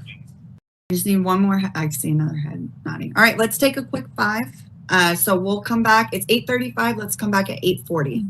Thank you.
Sorry about that, everybody. It is 8:45 p.m. right now. Interesting audio night. If Ms. Caballero could reestablish our quorum from our short break. President Householder, I'm here. Vice President Lewis, Present. Trustee Hack, I'm back. Trustee Hernandez, Here. Trustee Rocha. Here. We have a quorum. Thank you. So next up, we have our items for discussion from board members. The first up is in-person meetings from Trustee Hack. I do know that we have some public comments for this section, but I wanted to just give, I don't know, Trustee Hack, if you wanted to introduce this. I know this is an item that we've been coming back to, but I just wanted to, before we delve into public comments, if you have anything that you want to note. Yeah, my thoughts are still the same as they were before, is that, we have a whole lot of people in this district, students, like 16,000 students, AEA people, like 17,000 people were face-to-face in classrooms all the time. I just want to know why we can't do that. And if you take a survey of the 18 closest districts around us right now, which I did. Of those 18, 4 sent no responses at all.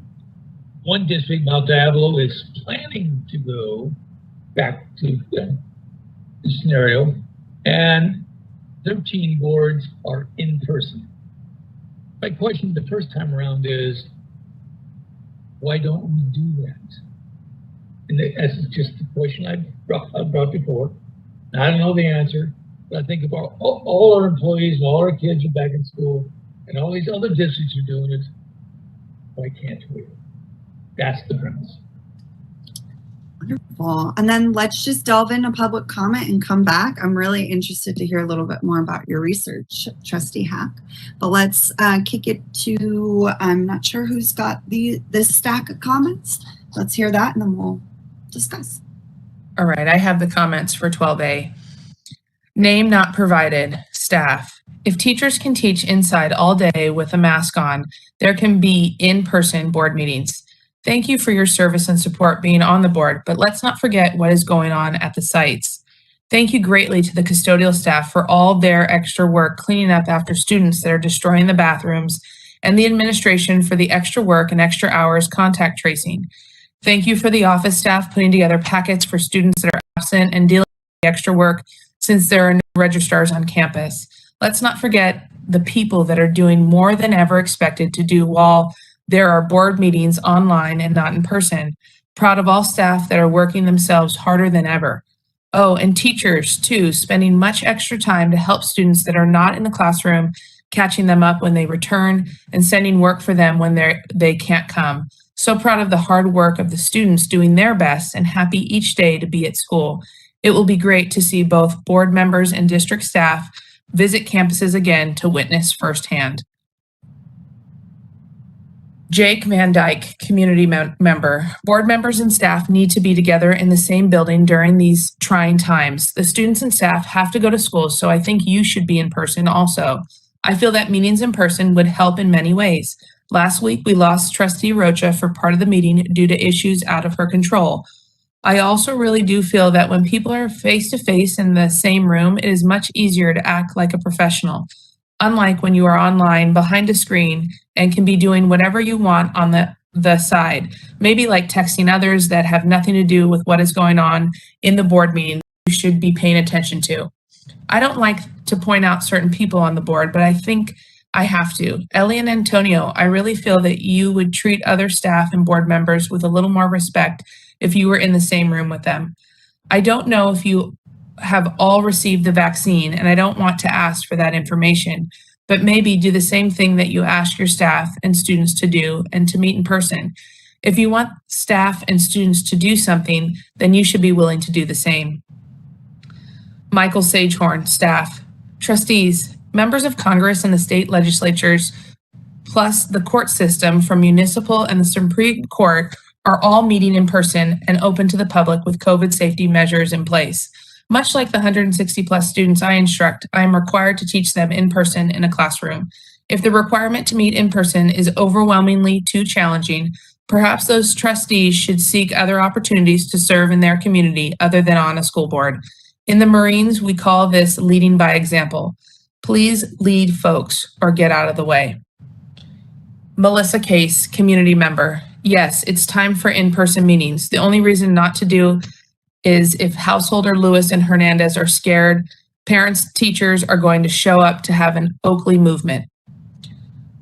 Crystal Van Dyke, staff. Good evening. As a teacher in the district who is back to in-person instruction, it is my belief that the board members should be meeting in person as well.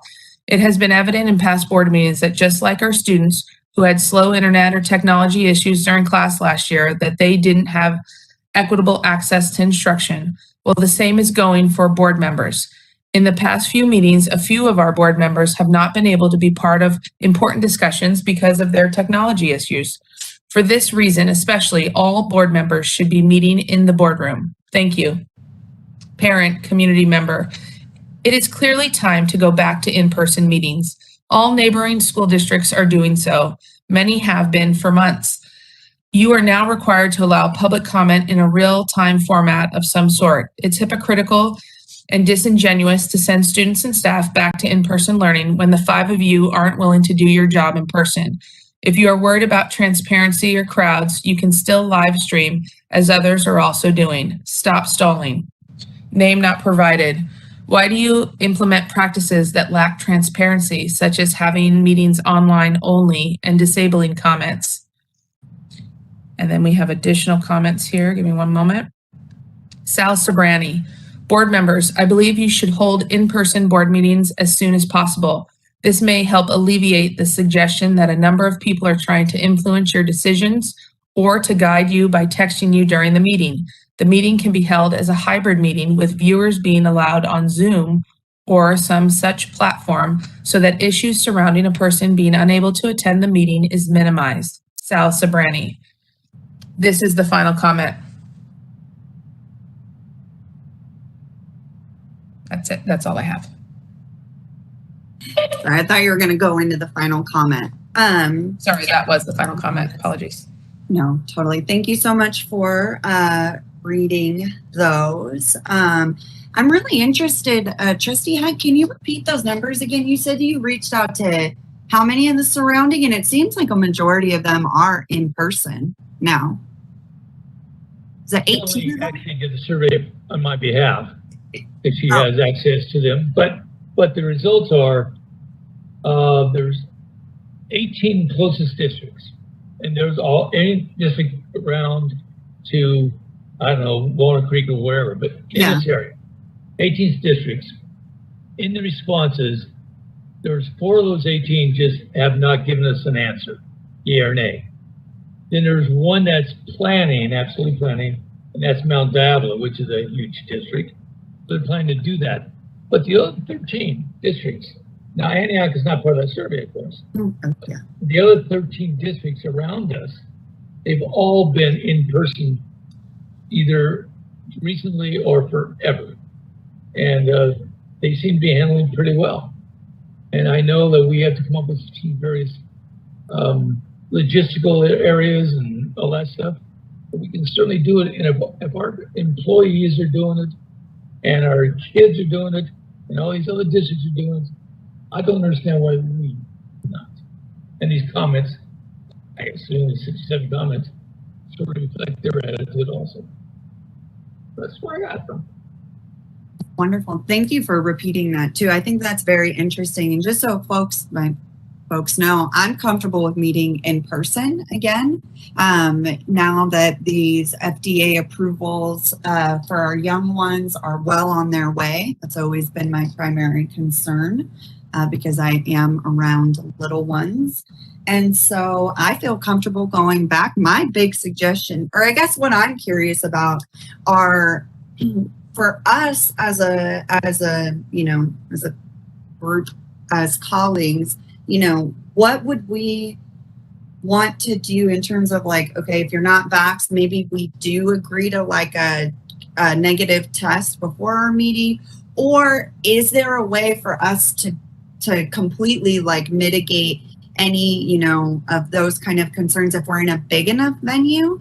So I guess I have more of those logistical concerns right now, or not really concerns, but just questions.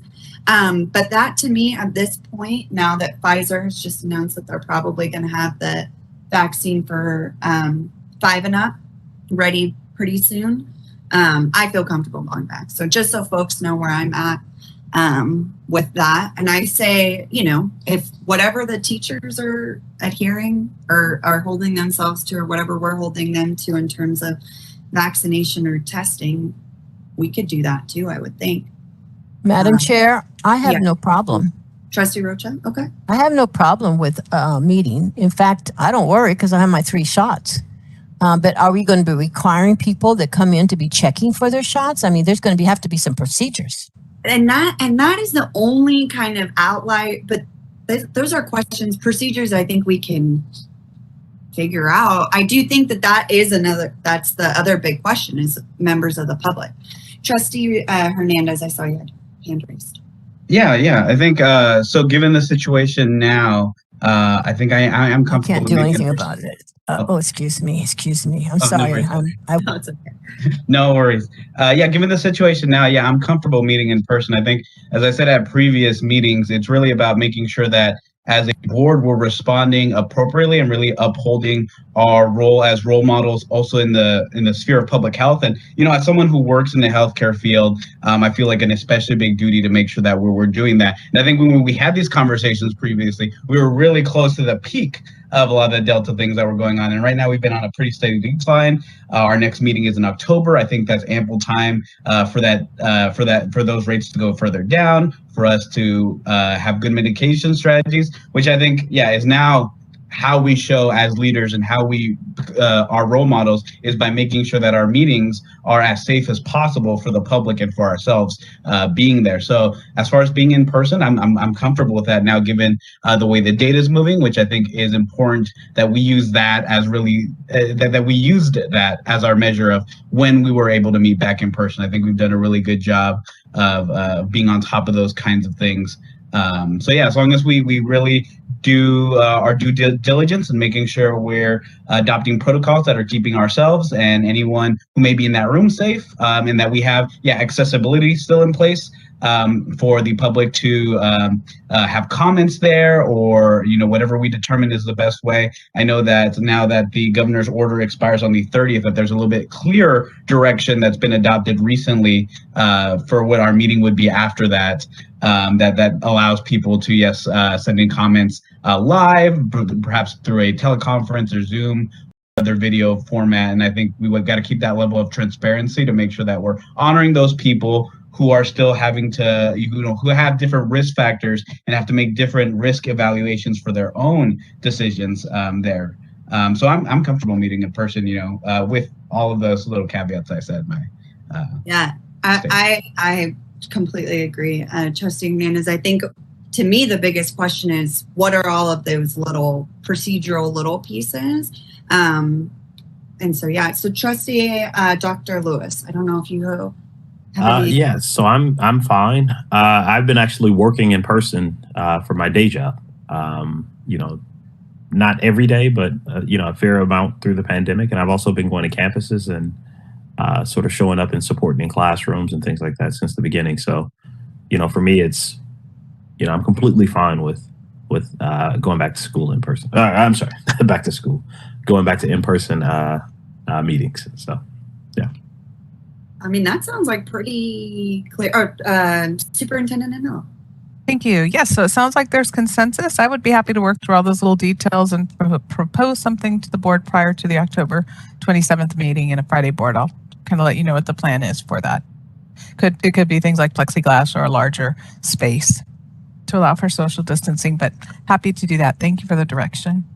Yeah, so our goal is, let's hope October 27th. If nothing happens between, crazy, hopefully between now and then, we'll try to figure it out in person, and then we'll keep an eye out for Friday board for the details, and then be able to just work with you if we have questions or anything. Sounds good. Thank you, Trustee Hack, for keeping this on our radar and ensuring that this discussion continued and we were able to jump on as soon as we were ready. And it sounds like now we are. So I appreciate that. All right. So next up, then we have our parliamentarian, which Superintendent Anello has requested us to discuss. So Superintendent Anello.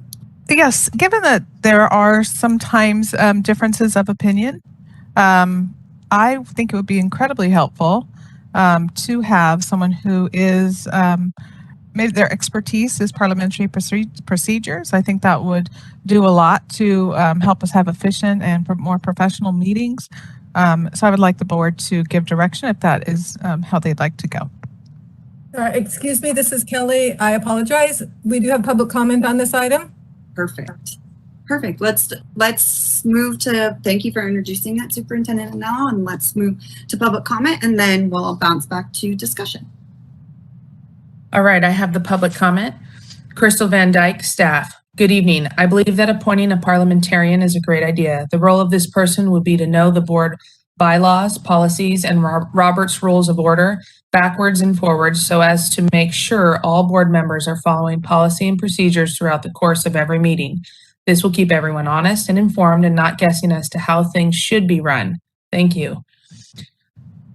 Lindsay Amazuka, community member. Good evening, Superintendent Anello, trustees, and AUSD staff. I'm glad to see this item on the agenda as I feel an update to the school board bylaws are in order based upon how the last several meetings have gone. Per section 9121 of your bylaws, it is the role of the president to rule on issues of parliamentary procedure.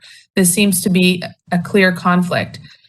As it is the president presiding over the meeting, she should not tasked with ruling on their own governance. I've been with nonprofits for more than a decade, and not once have I been on a board that didn't have a designated parliamentarian to advise the rest of the board, including the president. I see this is the norm for the districts on the area, but perhaps it is time to rethink this. Name not provided, community member. I believe that a parliamentarian is needed because of the multiple Robert's Rules of Order violations and Brown Act violations that have occurred in the board meetings as of late, including the ones that happened last night. Please, Clyde and Antonio, if you really have balls, you would want this because it would possibly get rid of the political games Ellie is playing, but who knows? I have no faith that you will do what's right. Give me one moment. Sal Sobrani, board members. I believe that a parliamentarian attending your meetings would be a good thing. It should reduce the number of Robert's Rules of Order errors that have gone on recently. Sal Sobrani. Valerie Luke. This board needs a parliamentarian to ensure that the meetings are held in a fair and legal manner.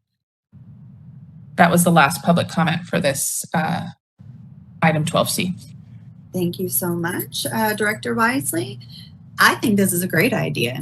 The only direction that I would provide is just that it's somebody that we maybe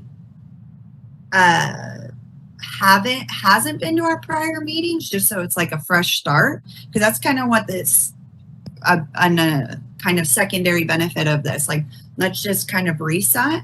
And so I think a parliamentarian would be a great idea. I think it'd make all of our lives easier. My only caveat to that is just have it be someone maybe who hasn't attended our meetings before. Do other folks have other ideas? Trustee Dr. Lewis? Well, and we'll just go around. So I think it's a healthy addition.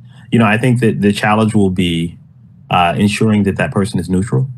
Because sometimes if there's disagreement, in all honesty, I think disagreement is healthy, as long as it's not sort of vindictive and things like that. So there's some things I'm going to address later. But I'm a big process guy. I think the process is important.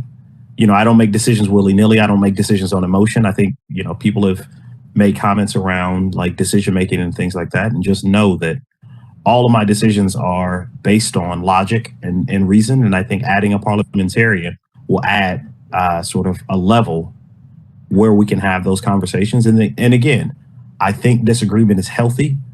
And I think a parliamentarian could add to that, because then we can have informed, healthy conversations. which would ultimately lead to more informed decision making. So it sounds like both you and I are in agreement on that then. Trustee Dr. Lewis, we both agree it'd be a good idea, and we're both kind of leaning, we both have stated that the being neutral or being, having not previously worked with us before, which is just a more convoluted way of saying neutral, would be our hope. And so let me go to maybe Trustee Rocha, and then I'll just go to the other two. Trustee Rocha? I think it's healthy. It would be good to have someone to tell us, and I would agree that I would oblige by a person, but I also am interested in making sure that we all understand what the rules are. And if a third person has to tell us, good, I'm going for it. Trustee Hernandez? Yeah, I'm absolutely in support of this. I think, as everyone's kind of alluding to, I think we have to all be in agreement as to, that person, and that we all trust that individual, because, we had like what I would say is a small test run of this a little bit earlier, and I'd hate to run into those kinds of challenges even in the presence of a parliamentarian. So just want to make sure that we're all, working together as a board and all on the same page about things like that. But yes, I agree. It's a good idea.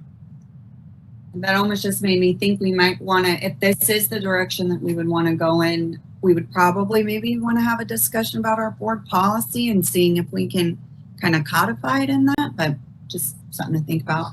Trustee Huck, how does this sound to you? I think that there's clear consensus right now, but does it sound okay to you? Hey, man, you don't have to listen to me. You get consensus, but I would agree it's 5-0. Absolutely. Wonderful. And then maybe we can, yeah. So then in terms of next steps, Madam Chair, can I ask financially, would it be, is this a paid person? I gather. Is it coming on our board policy, board budget? How is it done? This is Miss Romeo. Sorry, let me turn on. If we're going to bring somebody in, we would bring a contract before the board as to who that is. It wouldn't be obviously a full-time job, but we would have to find the funds within the budget to pay for that additional help. Thank you, Ms. Romeo. I think that's a really great question too, Trustee Rocha. Let's keep kind of our eyes on that. So it seems like next step, hopefully, maybe we can see a contract on our next board agenda in October, and yeah, let's take a look at that dollar amount. I know typically with our attorneys contracts in the past, it's usually like not to exceed, and then here's the cost per hour. So there's just something to note, but really great point. So Superintendent Anel, does this anything else that we could provide clarity on? No, I appreciate the direction. Thank you. Yes, and thank you for elevating this as well. So next up, we have our resolutions for first reading. We do not have any this evening. Next up, item 14, section 14 rather, resolutions for immediate action. First up, resolution 21-2209, which is the sufficiency of textbooks and instructional materials. And I see our associate superintendent just popped up. Ms. Romeo. This is actually Ms. Ibarra. Ms. Ibarra. Good evening, board. So this evening we're asking that you adopt our resolution, that we have all of our textbooks in the core subject areas across our district. Questions, concerns, or a motion? Madam Chair, I move approval of item 2021-22-09. Wonderful. So motion made to approve by Trustee Rocha, and I see Dr. Lewis raised his hand. Can I ask a clarifying question? And it's not for me, Deputy Superintendent Ibarra. It's always for the public's understanding. Can you make a Yes, I second it. Yes. Okay, seconded by Trustee Dr. Lewis. Now, and just a clarifying question: sufficiency.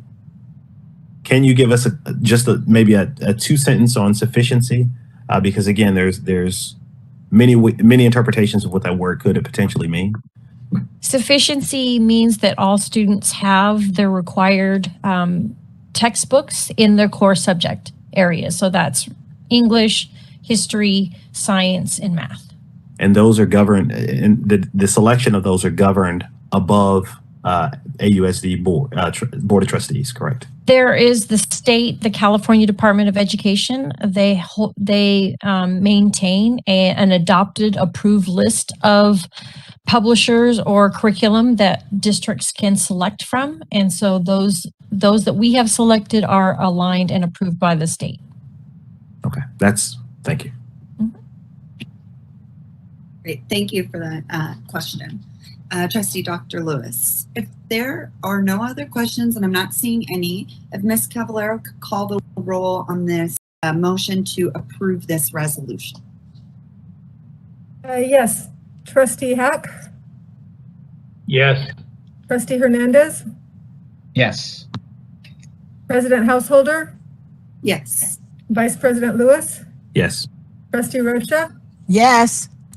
The motion to approve the resolution 2021-22-09 sufficiency of textbooks and instructional materials passes 5-0. Thank you, Ms. Cavallaro. Moving on to our next resolution, Resolution 2021-22-18, authorizing our provisional internship permits, PIPs. Now this is, I believe, Associate Superintendent Romeo. Yes, it is. We have continued to hire some additional teachers as our virtual academy has grown rather than disrupt the classrooms at the other sites. So this evening we are bringing forward a resolution for a provisional permit, internship permit that will allow this teacher to work while they pursue their full credential through the state of California. So I would ask the board to approve that this evening. Questions, comments, or motion from the board? I'll make a motion to approve it. I'll second. Made by Trustee Hack to approve, seconded by Trustee Dr. Lewis. If there are no questions, if Ms. Cavallaro could call our roll.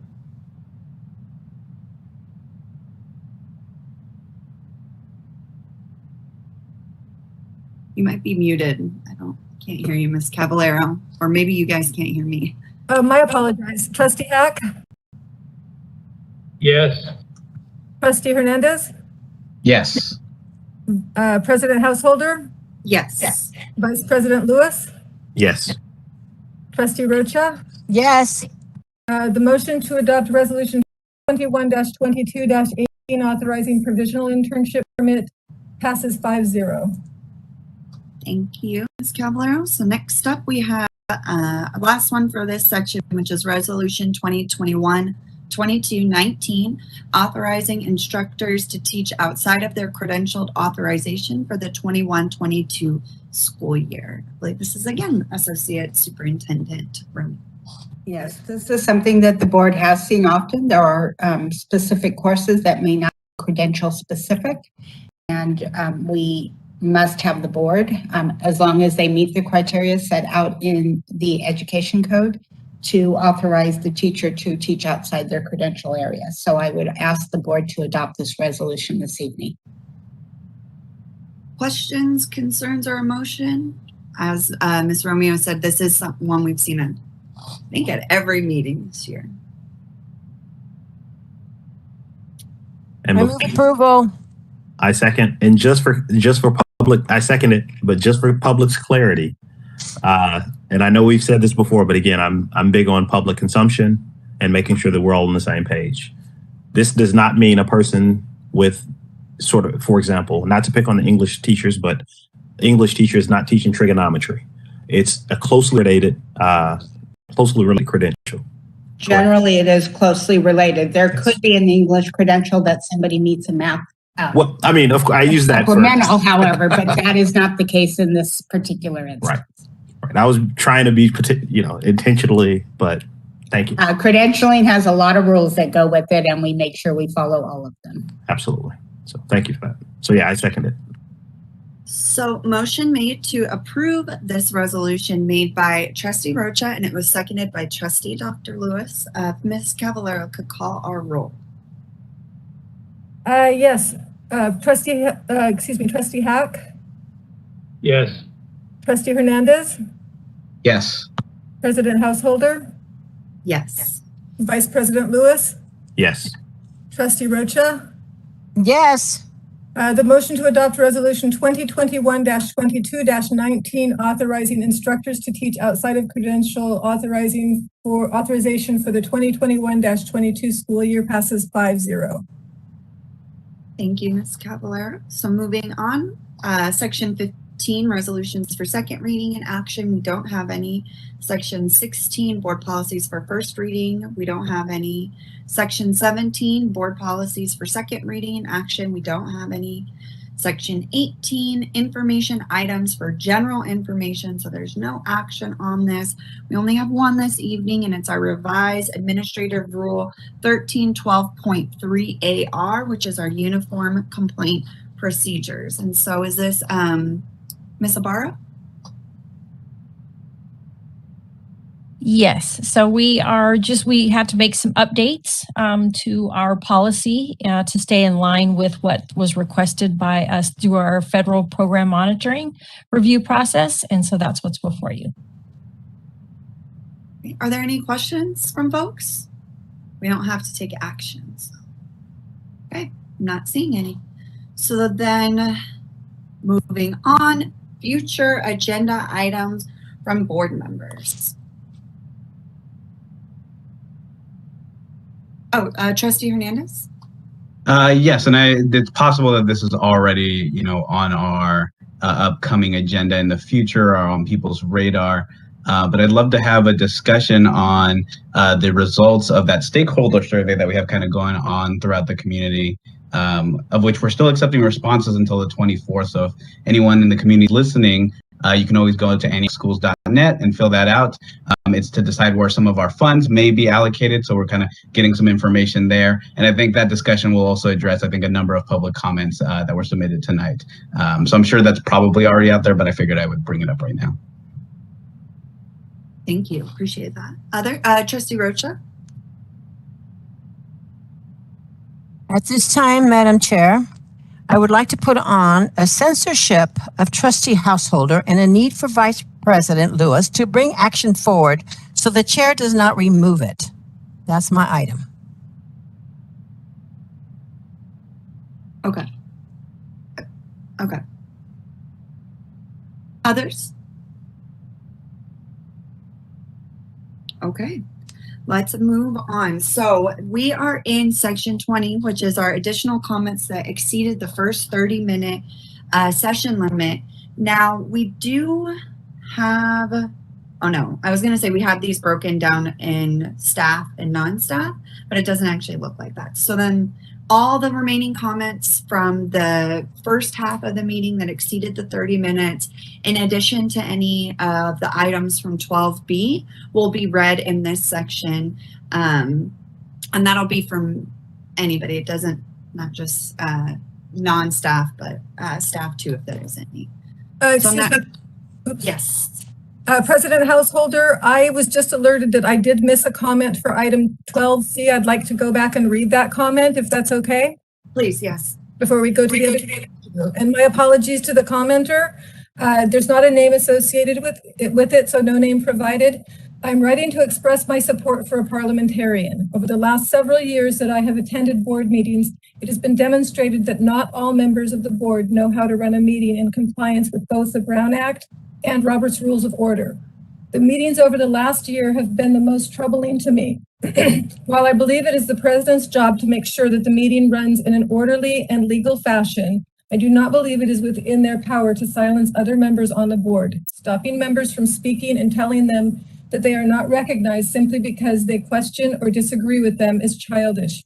Each member on the board was elected by the voters in Antioch, and they deserve to have their voices heard. I also find it ridiculous that the board has tried to stifle public comments. Not only has this board tried to take action to omit comments altogether, they are now changing the time limit of public comments after the fact. While I am aware that the Brown Act allows you to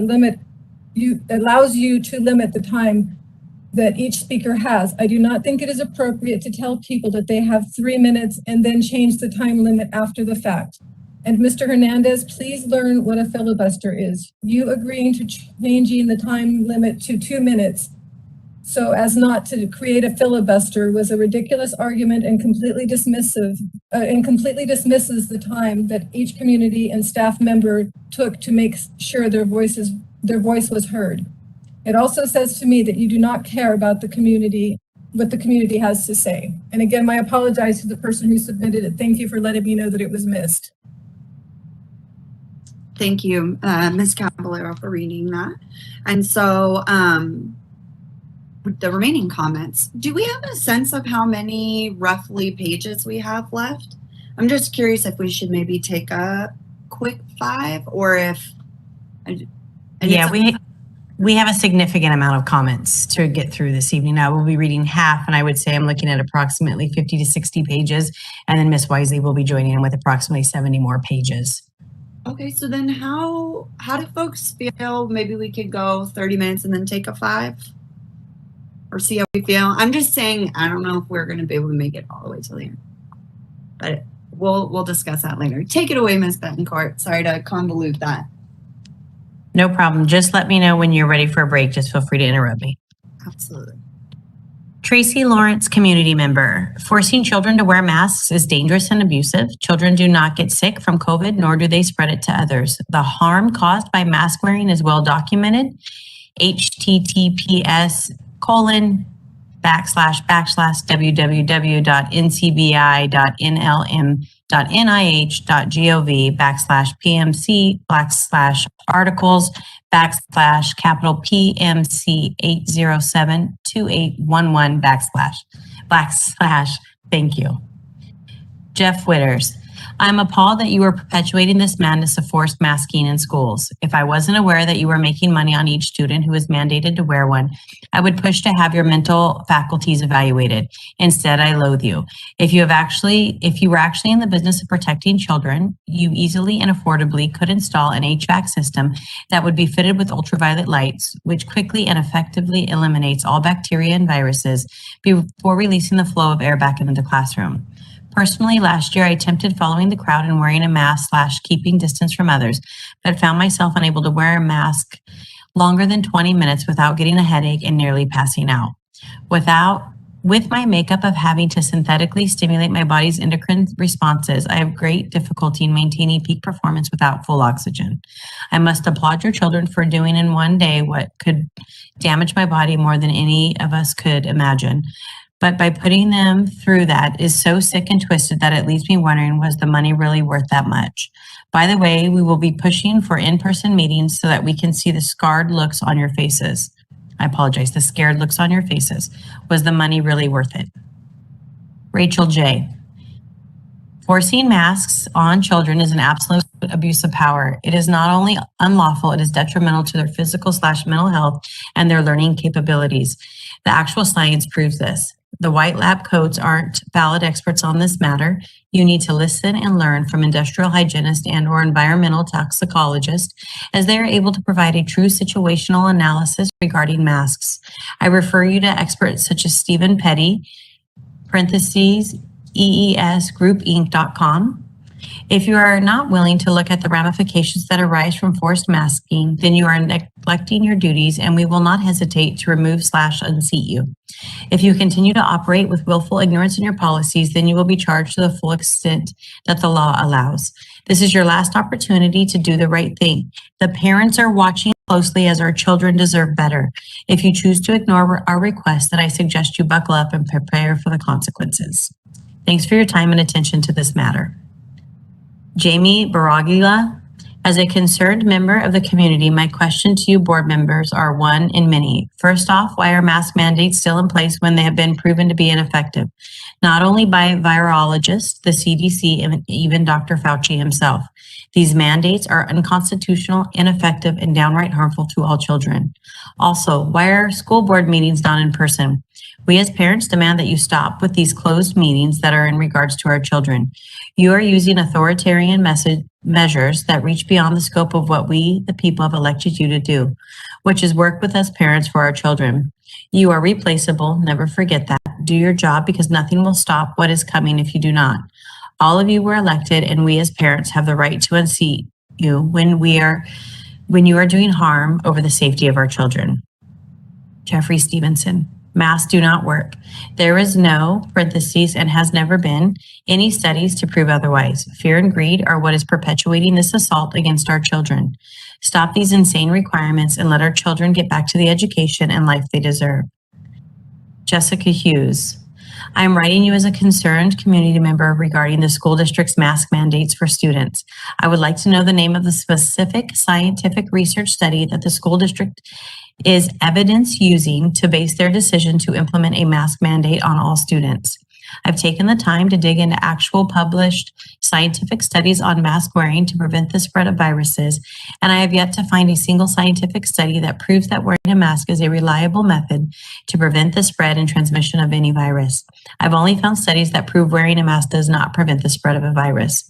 In fact, the outer packaging of many surgical masks specifically states, this product does not protect against the transmission of coronaviruses. I've also recently learned that school districts are being paid to implement mask mandates on their students. The people in this community demand that the school district provide us with evidence that your choice to implement a student mask mandate is based upon published scientific research to protect students and not simply because the school district is actually getting paid to implement the survey student mask mandate. Sandy Barish. Masks do not stop the spread of viruses. It is a known fact. It is on the information on the packaging of all masks. The CDC and Dr. Fauci agree. So why are schools mandating? It is also scientifically acknowledged that they cause bacterial infections, so they harm our children. Your job is to create a safe environment for learning. Masks do just the opposite. It is no different than the yellow star patch required by the Nazis for the Jews. So there has to be a reason for you to harm our children. So we will be looking into the financial situation of the school, the board members, and personal financials. Decisions have consequences. If you have sold out our children, there will be hell to pay. Leanne, I demand the board takes a serious look at Stephen Petty's information. It is rock solid as to why masks should not be mandated. He is one of the few people in the USA that is actually qualified to make a science-based recommendation. If you continue to mask our children, we absolutely know it's for money. Abe Newby. Only an industrial hygienist or an environmental toxicology expert are capable of substantiating mask efficacy legally, and they are all in agreement masks are less than 5% effective and are not even considered PPE. Children and adults have adverse effects to masks, and the only reason you mandate is for money. Will the school pay for the medical issues? No. Will the school pay for medical insurance or therapy or copays if anything happens? No. So why are you able to make any decision for a medical device or covering or test or vaccine? The Constitution is real. Read it. Solana Allen. The masks are not working using Stephen Petty's studies and research as an expert in this field. The masks do not stop the spread of COVID, so why is this a mandatory policy? It has come to our attention that this school board is receiving the ESSER and GEER funds to continue to keep our children mandated without choice to wear or not to wear a mask. The school board is violating their oaths of the Constitution. An agreement can also be made that in-person meetings should be allowed so that we, the people, cannot be silenced and our voices can be heard. Many other local school boards are having in-person meetings regardless of Gavin Newsom's orders N-29-20 and N-08-21 issued by California Governor Gavin Newsom. Elizabeth Ryan. Mask mandates are unconstitutional and unnecessary. Masks do not work unless individuals are wearing N95 masks fitted to their individual face and are not removed. The negative effects for the wearer are numerous, including reduced oxygen levels, bacteria buildup, dental issues, and negative impacts on ability for children to learn, as well as increased depression and anxiety. Enough. No mask mandates. Jerry Thompson. If the goal is to follow science, then the school board must follow the subject expert, Mr. Petty, to the same conclusion that masks not only do not work prophylactically to prevent the spread of COVID, but indeed reduce oxygen and produce environment for bacterial infection. Stop this madness now before the lawsuits against your anti-science position begins. Chow. I am a supporter of a concerned parent. I want to express my concern over requiring children to be masked. Did you know that parents have submitted masks to labs for analysis and have found out that harmful and yes, even lethal pathogens have been found on masks have been revealed? This was even reported in mainstream news reports. I wish to also inform you that there is a scientist, an individual by the name of Stephen Petty, who is a senior industrial hygienist, who has submitted affidavits and court filings based on his studies and its harmful effects masks have, including on school-aged children. If we are to claim we are following the science, then mandating masks is not based on actual science. You are following an agenda not based on science. These mandates are not based on scientific studies like the lab analysis on the masks and the oxygen impact, etc., as noted above. Maybe we need to be looking at where your funding is coming from that you are willing to push these illegal, unscientific mandates for. The studies referred to that prove the lack of efficacy in regards to a virus, and the actual harm and detriment to health can be provided upon request. We implore the school board to protect the children based on facts as referenced above and not any other agenda. Respectfully. Aaron G. How much more money/funding will be received if you implement a mask mandate? Will you lose funding if you do not implement a mask mandate? It may be time to get a detailed expense report of spending. I'd like to follow the money. John Edwards. When experts in the environmental engineering field are using you to make your decisions, because doctors and government shills are not experts in the field being discussed. I have not seen one expert like Stephen Petty, who has been called to testify as a government witness. He says, quote, masks are not effective in protecting against COVID spread and prevention, end quote, just to be clear. Moving on to your real motivation for torturing our children with masks that every one of you take off the second school is over or first chance no one is looking. Money, ESSER, and GEAR money is the real reason you psychopaths are doing this. Also, why isn't this meeting in person and open?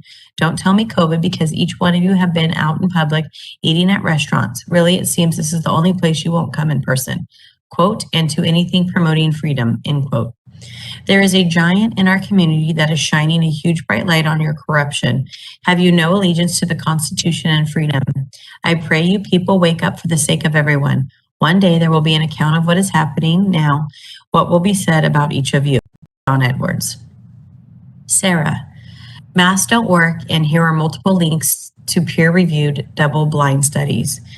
https://masks-covid-masks-of-covid-of-covid-19-social-policy.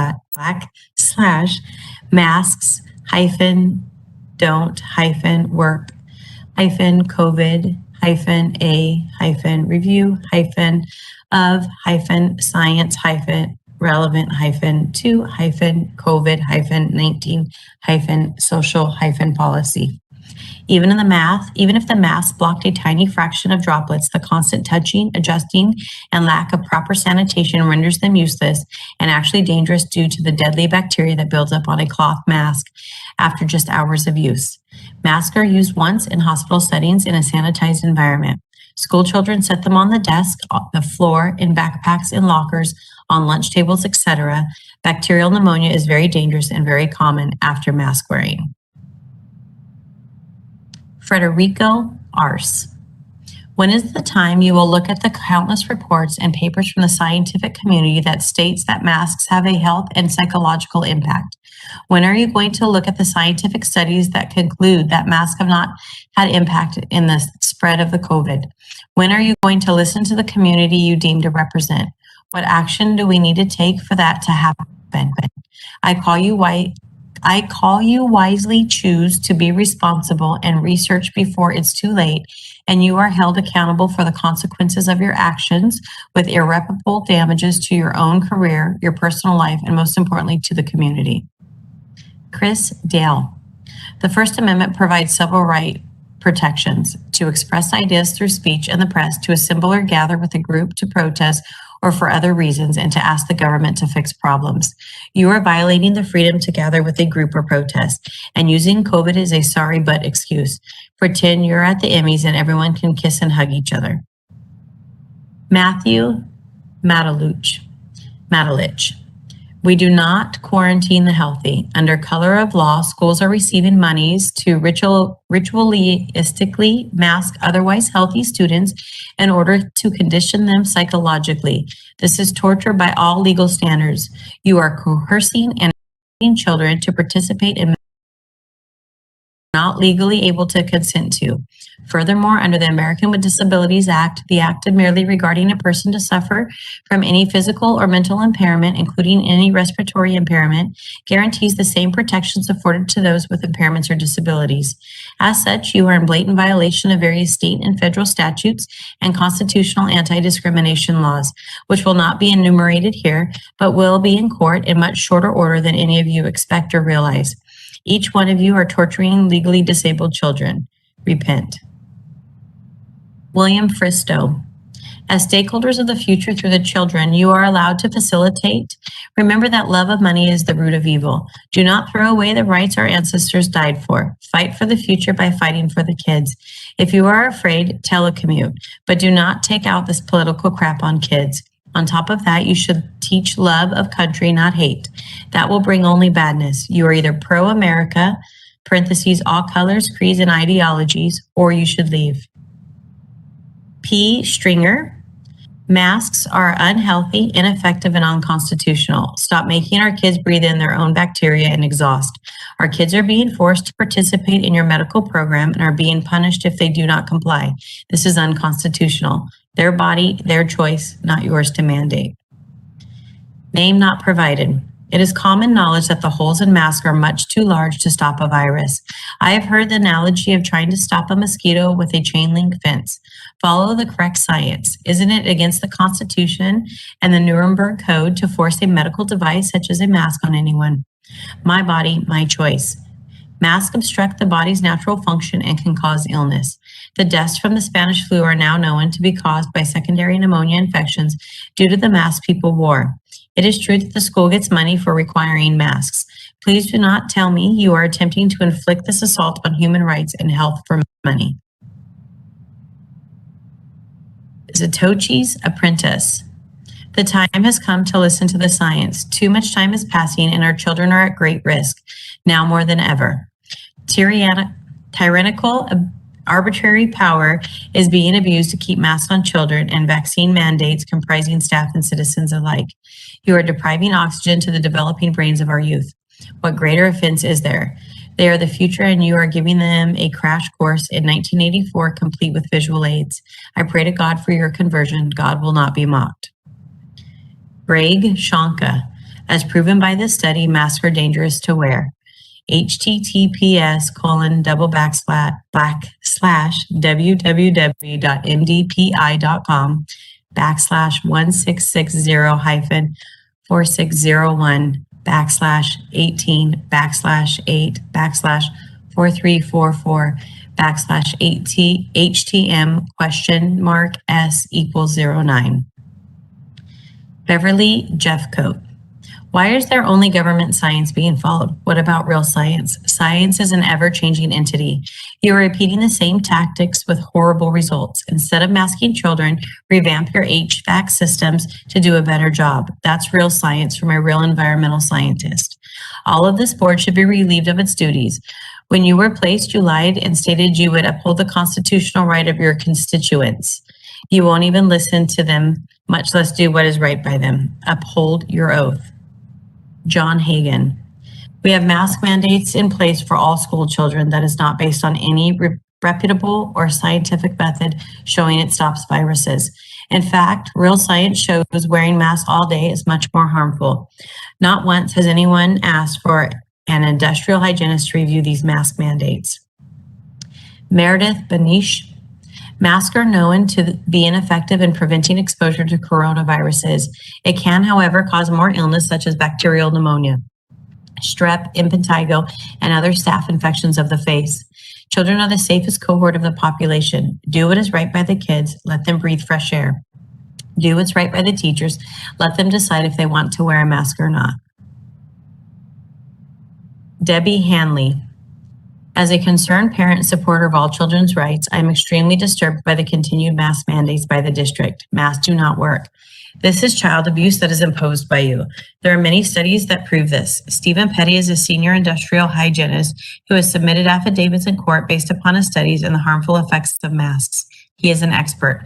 Our kids are being forced to wear medical devices that are harming them. An entire class in my daughter's school had to be quarantined because someone tested positive for COVID. All the children had been masked. How is this scientific logic? You are doing irreparable harm to our children, and we parents will not stand for it. How much money is this district receiving in mandating masks?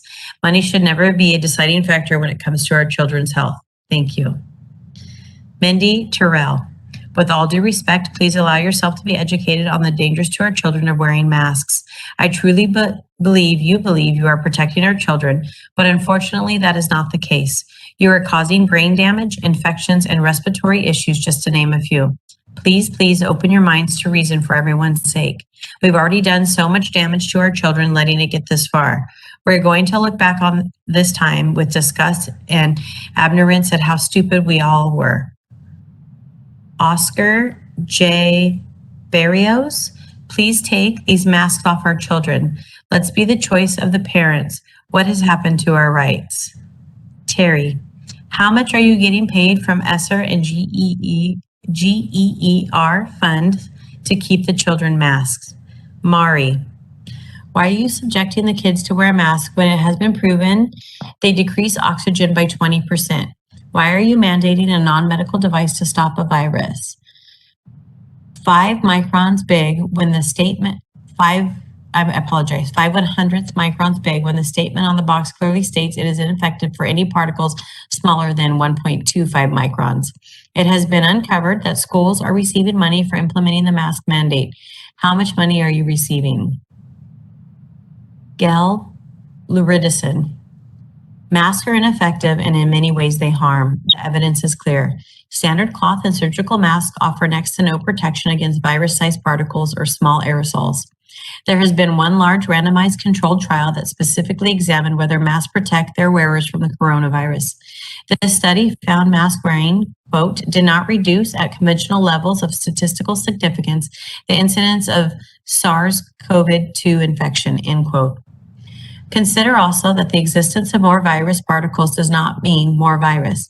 Dr. Kevin Finley, a pulmonologist at the National Heart, Lung, and Blood Institute, debunked the view that large droplets are responsible for viral transmission. Finley wrote, quote, current infection control policies are based on the premise that most respiratory infections are transmitted by large respiratory droplets, i.e. larger than 5 microns produced by coughing and sneezing. Unfortunately, that premise is wrong. End quote. Exposure to one virus particle is theoretically enough to cause infection and subsequent disease. This is not an alarming thought. It simply means that what it always was meant, that our immune system protects us continually all of our life. Hundreds of mass studies related to influenza transmission have been done over several decades. It is well established fact that masks do not stop viruses. Evidence shows cloth face masks actually increase influenza-like illness. Bacteria are 50 times larger than virus particles. As such, virus particles can enter through the mask pores, yet bacteria remain trapped inside the mask, resulting in the mask wearer continually exposed to the bacteria. Related to the 1918-1919 influenza pandemic, Dr. Fauci and his NIH studied pandemics and epidemics and concluded, quote, the vast majority of influenza deaths resulted from secondary bacterial pneumonia, end quote. Parties mandating the use of face masks are willingly ignoring established science and are engaging in what amounts to a whole school clinical experimental trial. The conclusion is reached by the fact that face mask use in COVID-19 incidents are being reported in scientific opinion pieces promoted by the CDC and others. The fact is, after reviewing all masks of the studies worldwide, the CDC, quote, no reduction in viral transmission with the use of face masks, end quote. Additionally, children have been repeatedly shown not to be the drivers of the contagion. It is well accepted that the children have a statistically zero chance of dying from COVID. The CDC shows the K-12 mortality rate from or with COVID is 0.00003. Any intervention, especially one that is prophylactic, must cause fewer harms to the recipient than the infection. Since children have the lowest death rate from the COVID infection, the cost benefit of requiring children to wear an investigational face covering with emerging safety That is the end of the allotted time. Thank you, Joe. Greg Andelin, the fact that we are not able to have, quote, in-person meetings, end quote, with all of you is ridiculous. Orders N-29-20 and N-08-21 issued by Gavin Newsom. Any or all board members, quote, may, end quote, attend the meeting by teleconference. This does not mean you shall or that you must have the meetings on video. The fact that you also have comments turned off on YouTube for the meeting also shows how afraid you are to see what the public has to say to you. Or maybe you don't want us to know just how many of us there are that have the same feelings about what you are doing to our children. Many local school boards are having their meetings in person. We have the right of redressing our grievances. You are violating Section 7, Paragraph B of the California Bill of Rights, creating two classes of citizens, i.e., only those privileged with internet connection can redress their grievances. Under California Constitution, Article 1, Section 3, we have the right to redress grievances. We want to be accommodated in person per our California constitutional rights. You never respond to emails. You won't let us speak. You mask our children when science does not back up the use of masks for protection against COVID-19. You violate your oaths of office by doing this. Perhaps a federal lawsuit is what's needed. Also, I've not received any information on the ingredients or side effects of the vaccine that you guys are offering to our children. I hope you are not coercing our children to take this experimental biological agent. Nuremberg Code, the judgment by the War Crimes Tribunal at Nuremberg, laid down 10 standards to which physicians must conform when carrying out experiments on human subjects in a new code that is now accepted worldwide. This judgment established a new standard of ethical medical behavior for the post-World War II human rights era. Amongst other requirements, this document enunciates the requirement of voluntary informed consent of the human subject. The principle of voluntary informed consent protects the right of the individual to control his own body. This code also recognizes that the risk must be weighed against the expected benefit and that unnecessary pain and suffering must be avoided. This code recognizes that doctors should avoid actions that injure human patients. The principles established by this code for the medical practice now have been extended into general codes of medical ethics. I'm not sure if any of the board members were or are history teachers, but the punishment for these violations were very harsh. These violations are happening right now when you choose redemption instead of going down this path of wickedness. Dr. Clyde Lewis should know this. As a doctor, you take a Hippocratic oath to do no harm. You may want to stand back and rethink the path you are choosing. I don't know if parents realize this, but soon, if they don't already have them, the school district will have county health officials and others vaccinating our children on school campus, and they will not need the consent of the parent. Our children will be taken from us if we don't get them vaccinated. We cannot let these tyrants hurt our children any longer. With the federal funding that is the end of the allotted time. Thank you. Ann Alderette, dear Board of Trustees, let me first address the fact that you are choosing to hide behind Executive Orders N-29-20 location. This meeting is being held pursuant to Executive Orders N-29-20, parentheses, https://www.gov.ca.gov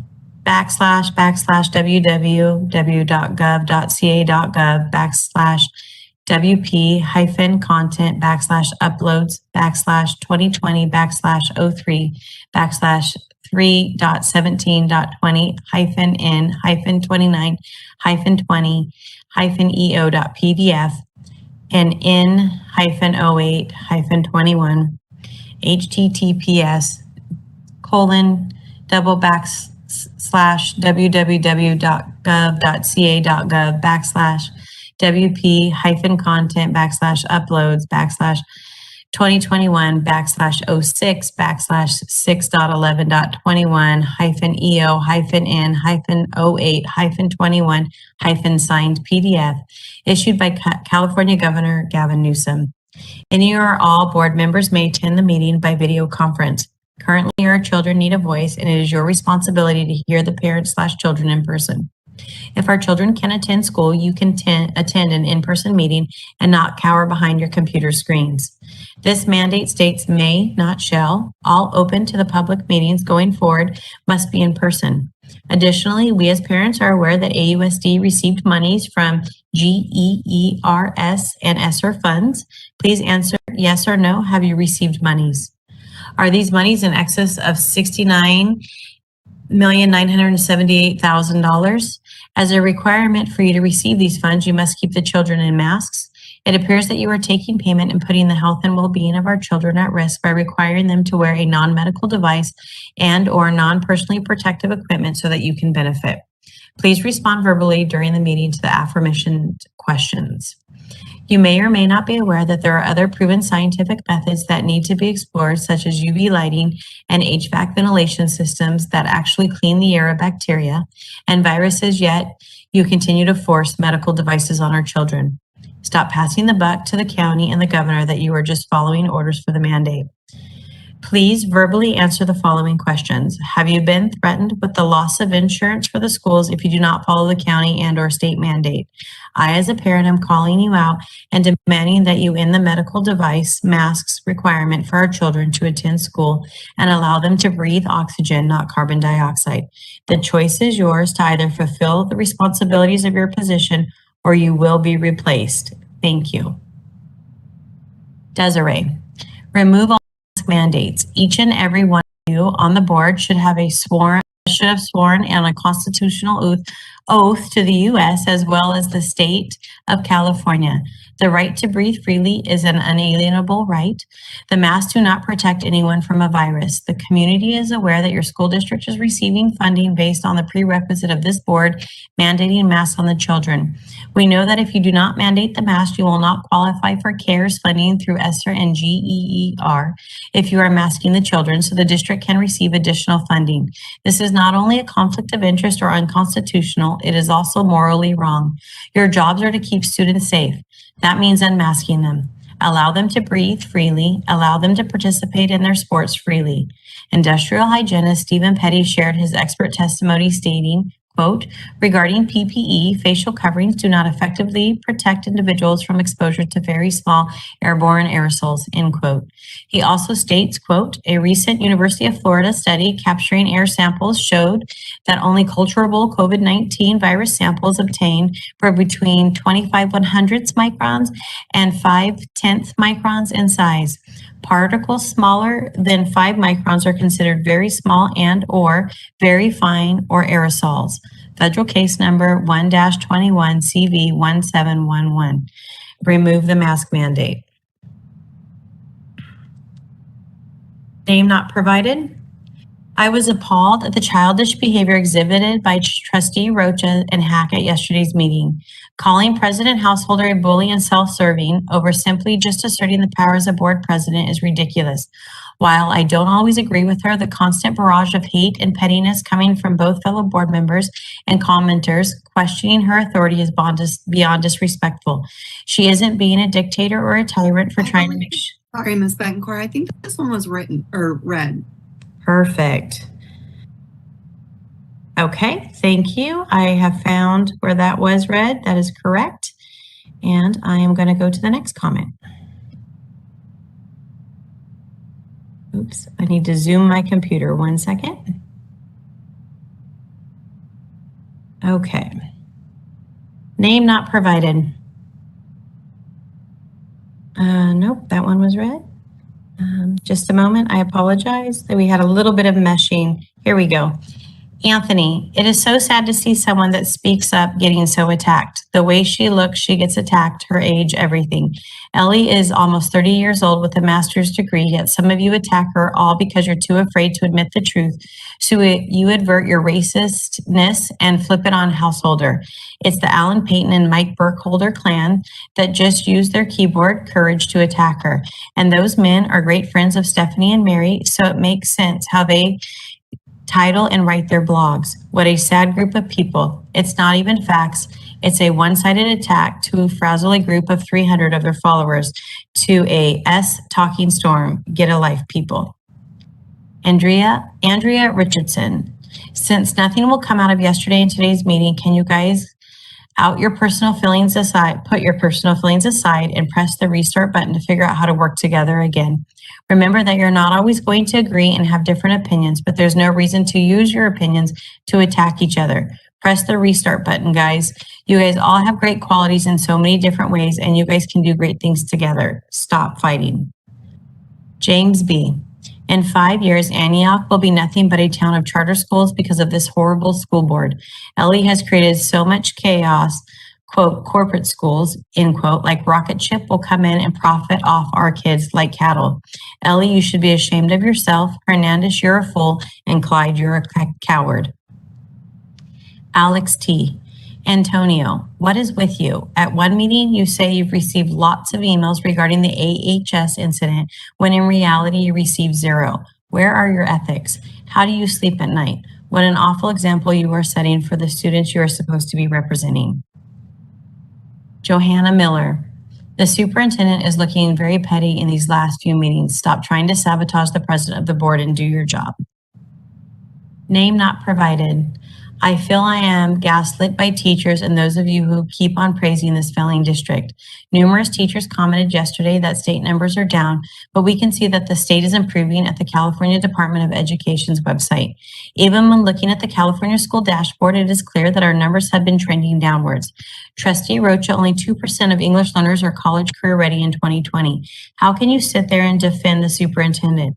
Do you think that just because this is a meeting that this is not accessible to Spanish speaking students? We don't know that you are okay with letting our students fail. Concerned community member. I am a bit confused by past public comments. Many staff members say that the test scores have gone in both the district and the state, and that is simply not true. Our district scores have dropped 1.74% in English and dropped 1.32% in 2019. The state has risen 0.99% in English and 1.08% in math in 2019. I understand Anello is trying her best, but that does not mean that it is our school district's best interest to keep her as superintendent. Metrics are something everyone's employment depends on, not just Anello's. Name not provided. As a community member, I urge this board to go back to working on important issues such as improving the overall grades of our kids. We seem to be stuck in hatred against Ellie Householder rather than moving forward. I feel like the board has been extremely biased when it comes to her presidency. Name not provided. Stephanie Anello is out here looking straight up racist. Every time that word gets used, the board gets into a frenzy. But I see clearly how forcing to stay in your position and keep things exactly as they are is more important to you. Name not provided. Can we at least evaluate the superintendent? We are going on 2 years without an evaluation. We need to ensure that she is doing her job, not just being friendly to the staff. When I get an evaluation at my job, it's based on my performance, not on how likable I am. It's ridiculous that teachers care more about their friend Anello than the kids in the district. Please set concrete, actionable, and measurable goals. Vanessa Ayala. I can't say that last name, Vanessa. I apologize. I've never been able to say it even as a teacher. AAUSD, you all need to refocus and get back to the children and their educations you claim you care so much about. This is foolish back and forth game is not building a better community. You are tearing it apart, all of you. Your district needs to take a good look at Pittsburgh. I am proud my child is enrolled in that district and not Antioch's, where preschool was never even an optional. Take a step forward and dig deeper into early childhood education, and then maybe we'll have better test scores you hope for. I support the removal of Householder. She has done nothing but drag the board through her nonsense. How can someone claim to care for children but post about another person's child as a school board president? You sound and act like Trump. My gosh, girl, you make yourself so entitled. Mrs. Householder, do the rest of the board and community a favor and step down. Michael T. Hello, board trustees. I am a millennial and I would like to sincerely apologize regarding Ellie Householder's behavior last school board meeting. Her behavior does not in any way reflect how millennials should be perceived or thought of. You're an embarrassment to our community. Please stop injecting race and police reform into every discussion that is not needed. The way you addressed Trustee Hack and Mary Rocha was embarrassing by cutting them off and telling Trustee Hack that he was not going to be recognized because you wanted to hear what they had to say. According to an ECT article, you did know about the agenda item, you approved it, and you were in a WebEx call with Dr. Lewis for 39 minutes to discuss the items. Please stop with the lies and deception. Michael Sutherland. Sal Sobrante.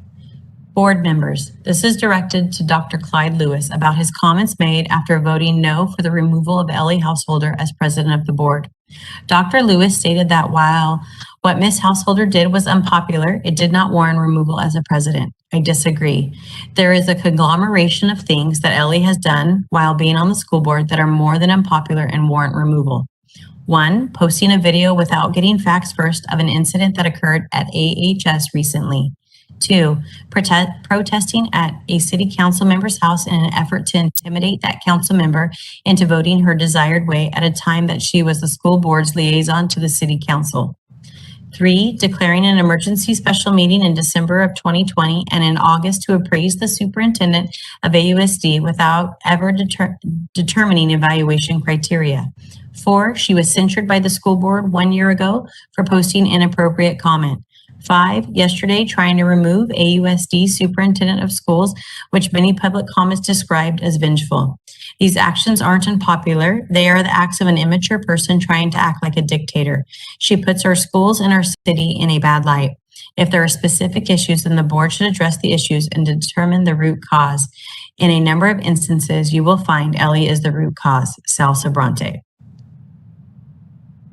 Amy Peters. Dear Antioch board members, definition of deprivation of rights under color of law.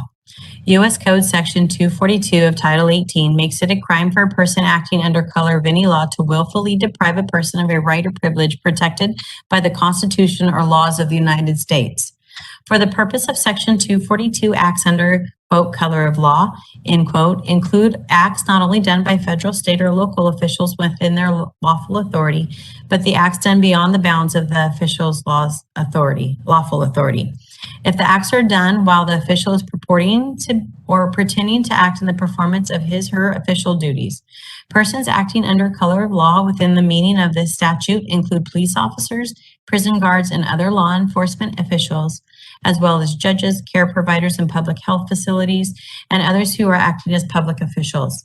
It is not necessary that the crime be motivated by animus toward the race, color, religion, sex, handicap, familial status, or national origin of the victim.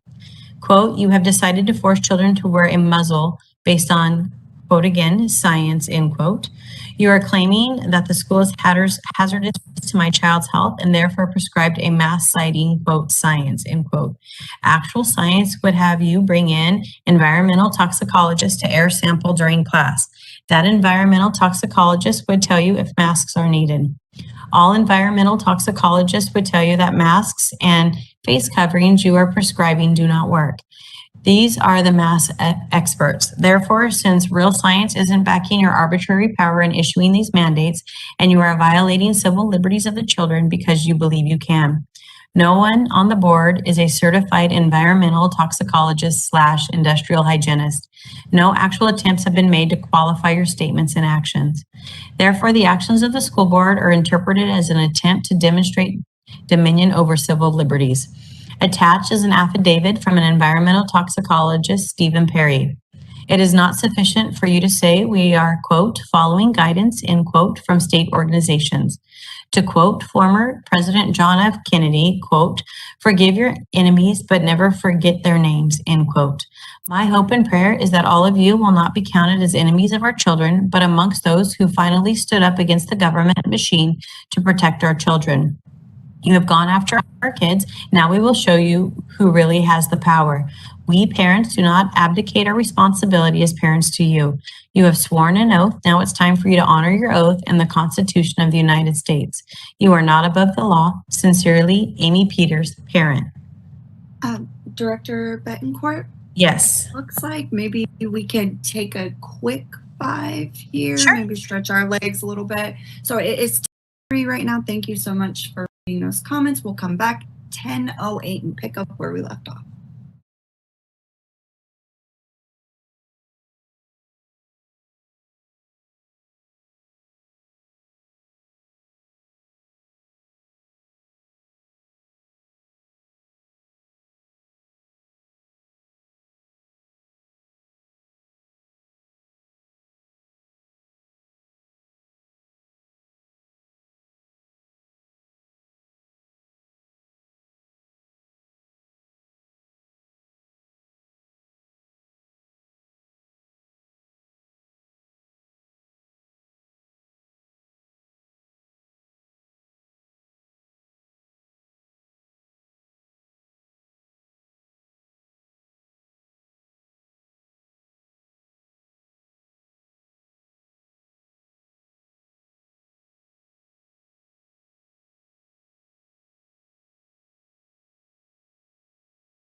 Everybody, it is 10:11 p.m. If Ms. Kevler can reestablish our quorum, Yes.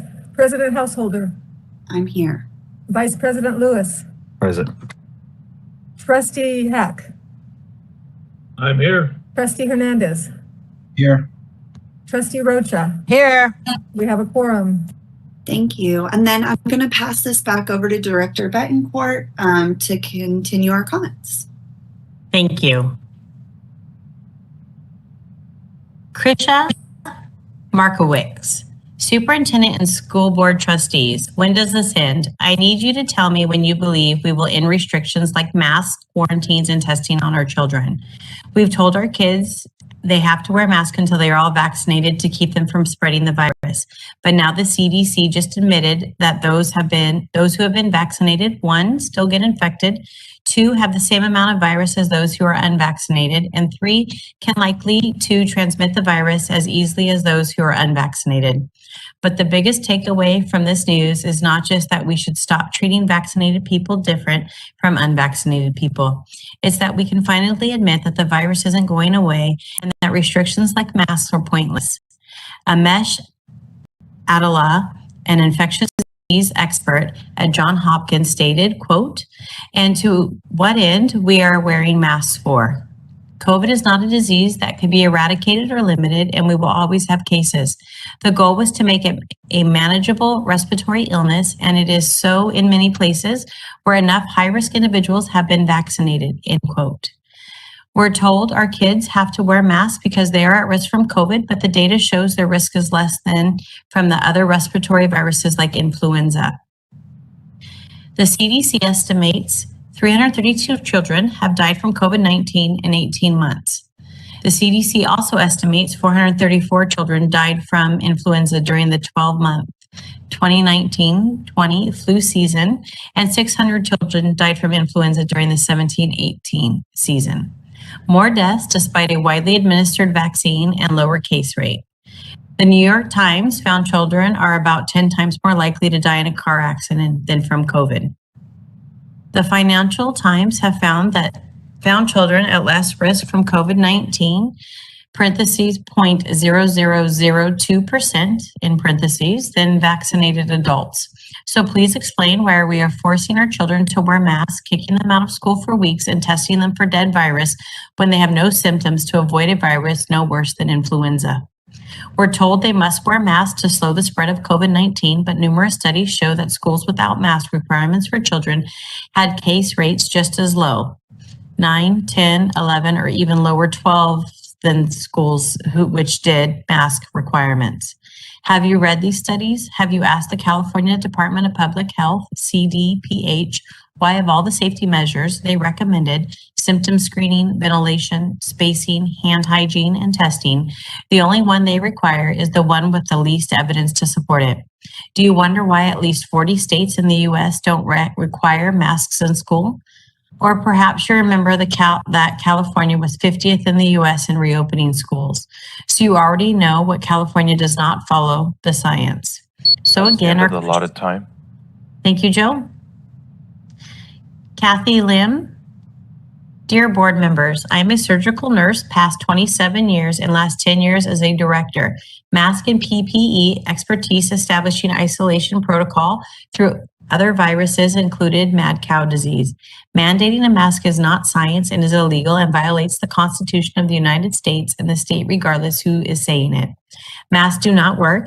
It is asphyxiating our children's ever-growing brain, parentheses, till age 25, causing hypoxia. Your forced masking is recirculating toxic gases, parentheses, CO2, back into all chambers of the heart, into our lungs, and redistributing back to organs at cellular level toxic dirty blood instead of the, quote, clean inhaled air, end quote. This is not rocket science. This is what I learned on day one of anatomy and physiology. You will be held to any ill health conditions these children develop until the age of 25 and beyond in your positions and on a personal level. Don't be found being an, quote, I don't know, end quote, accomplice to this child abuse, because everyone who took part in it, actively or passively, will take account to this illegal abuse of subjecting Americans to involuntary servitude, 13th Amendment. There are overwhelming studies and data out there if you choose to be unbiased and truly considering all facts and science. Thank you for heeding to these facts, science, and truth. Sincerely, Kathy, MSN, RN, CNOR, NEA-BC.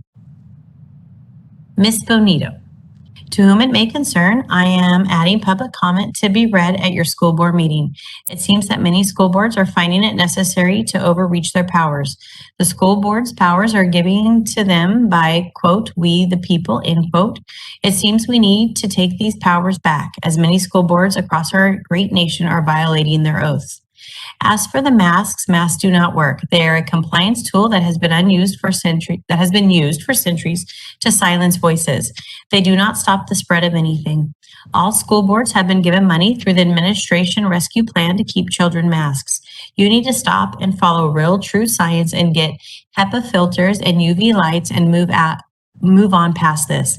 COVID will never end because it is a flu virus. It is time to stop the nonsense. Stop segregating, stop humiliating, stop arguing and calling people out. Want a mask, wear one. Don't want to wear a mask, don't wear one. Plain and simple. We have God-given rights and we have parents' rights. We are done with compliance. That was a 2-week flatten the curve, and now we are going into a 1.5 years. We are going to hold everyone complicit accountable for the role they have played in this travesty against parents and their children. Thank you for your time, a concerned citizen of the United States for America, Ms. Bonito. Renee Fagan, we are certainly living in times that will be a chapter in future civics classes. I don't envy anyone on a school board these days, as they are realizing the oath they took is more than just procedural verbiage to get a paycheck. Taking an oath to the U.S. and California Constitution means they cannot lose sight of the absolute importance of defending and protecting individual rights and not that of the collective. They are realizing the scope of their authority lies in administering education and not in a healthcare system or the propaganda from a centralized government which the constitutions restrain. The country right now is divided. We are all seeing rights stripped away, and many are realizing just how much congressional actions like Obamacare had hidden in fine print on constitutional laws that have left them feeling helpless in addressing their rights and freedom.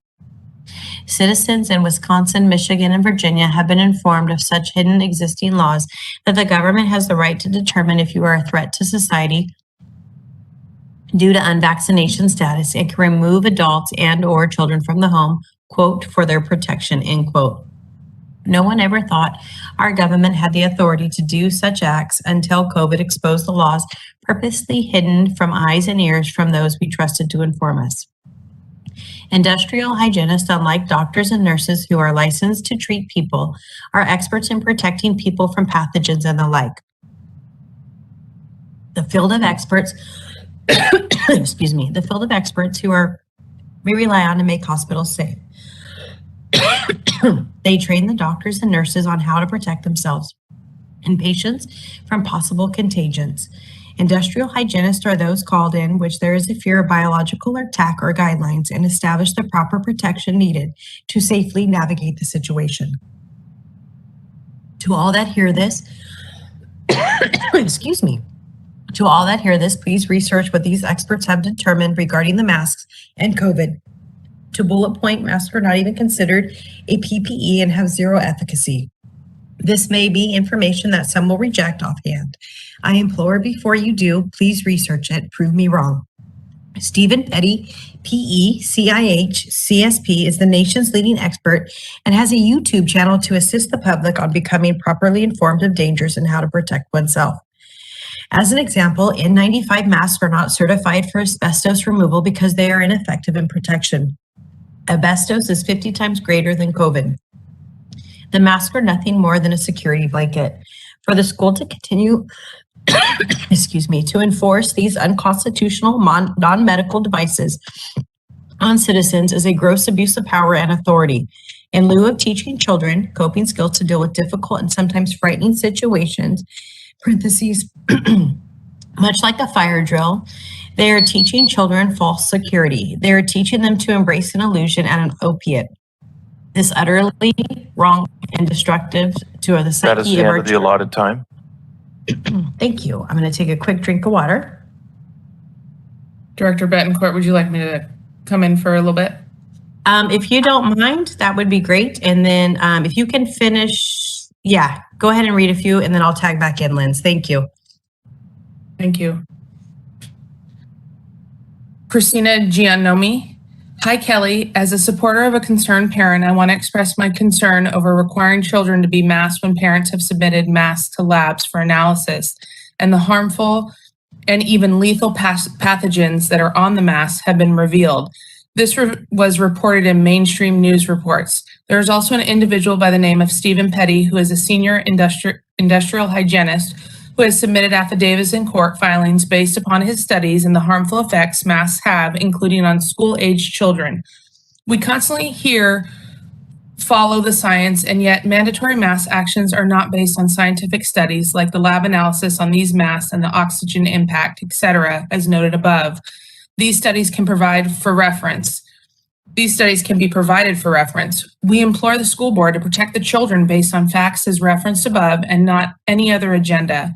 Respectfully, Christina Giannoni. Meek Renee. As educators, I am sure you are aware of the Constitution of the United States of America. We are granted rights to privacy, which gives us the right to choose our medical care, which gives us the right to include not wearing medical devices, especially those that do not stop viruses. I kindly encourage you to brush up on the 1st, 9th, 10th, and 13th Amendments. Masks do not work. In fact, masks deplete oxygen. This alone creates negative reactions in the human body. Furthermore, less oxygen causes dizziness and headaches.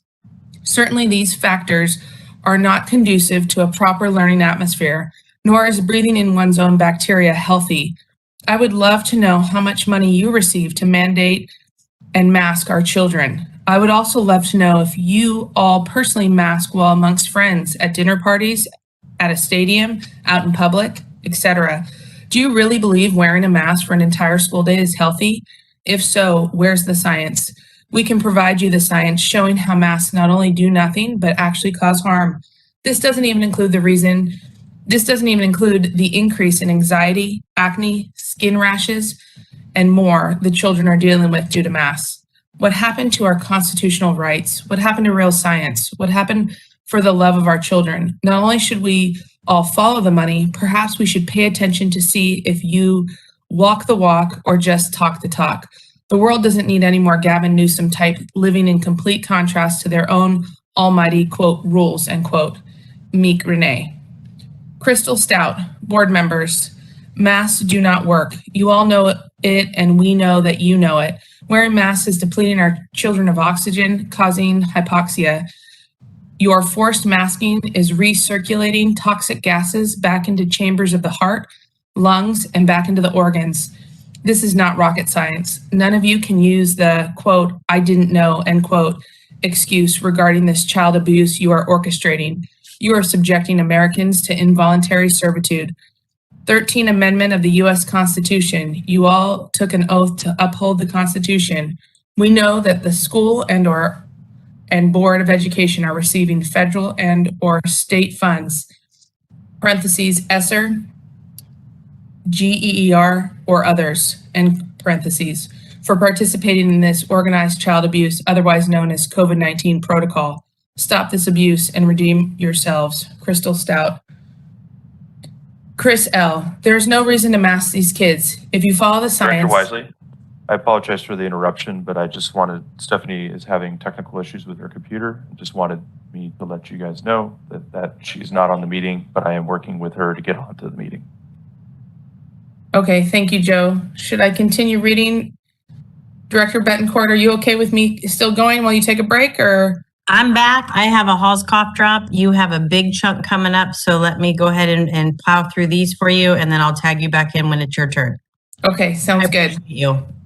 No problem. And we left off with just making sure we're on Chris L, correct? Correct. Great, thank you. Chris L. There is no reason to mask these kids. If you follow the science, Stephen Petty proves masks to nothing for no one.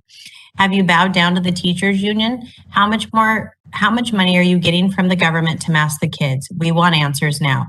Chris Larowski. Regina Hoyt, I have a comment about wearing a mask. How can a simple cloth mask or the blue ones keep an airborne virus out of or from the sides of the mask? Also, you expect Americans to breathe the carbon dioxide we expel. How can this be for the health and well-being of a healthy learning environment? K. Michelle Hanlon, Antioch School Board members. I am addressing you, the Antioch School Board, to demand that you immediately begin making decisions regarding medical choice and freedom based on facts and truth rather than misinformation, fear, propaganda, self-interest, and your willingness to participate in the abuse of children. Based on extensive research on facial coverings, I am stating the following: forcing children who are, quote, are very low risk, end quote, at contracting or spreading the virus should not be forced or to wear masks. Parents should exercise their parental rights to make the choice on what is the best for their children, as there is a medical freedom and civil rights protecting them, and this elected body should be taking the same position for choice. The fact is that mask wearing is proven to have negative effects on physical, psychological, and behavioral health per results of multiple studies done throughout the world.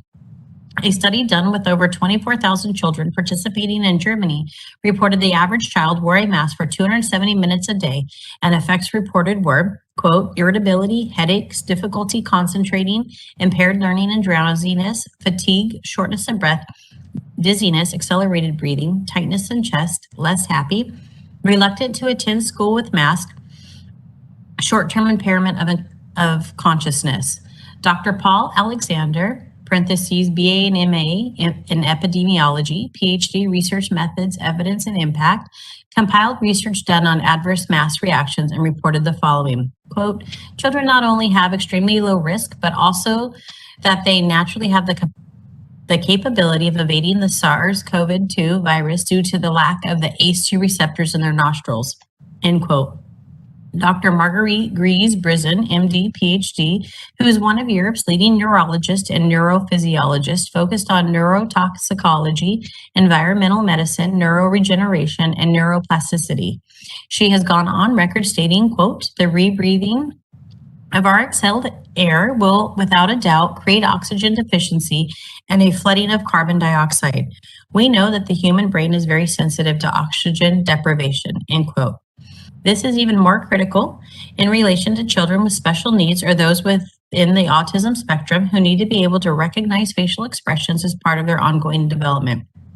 Dr. Blaylock states, quote, the bottom line is that if you are not sick, you should not wear a mask. By wearing a mask, the exhaled virus will not be able to escape and will concentrate in the nasal passages, enter the olfactory nerves, and travel into your brain, end quote. Dr. Alexander wrote, quote, if you want to put a child in the front seat of your Prius without disabling the airbag, think twice before requiring an otherwise healthy child to wear a mask or even forcing them to social distance in school, end quote. Masks are not needed for children based on near zero risk in children of transmitting the virus and the ineffectiveness of mask wearing at preventing the spread of aerosol. That is the end of the allotted time. Thank you. Kenya McClure. Dear board members, I am a medical nurse for the past 35 years. I served bedside during the HIV/AIDS epidemic. As such, I am trained and experienced in the proper use of PPE equipment and the rationale behind their use. The mandating of mask use is not based on scientific evidence and violates the constitutional rights of citizens. Masks are used in healthcare and under strictly specified use.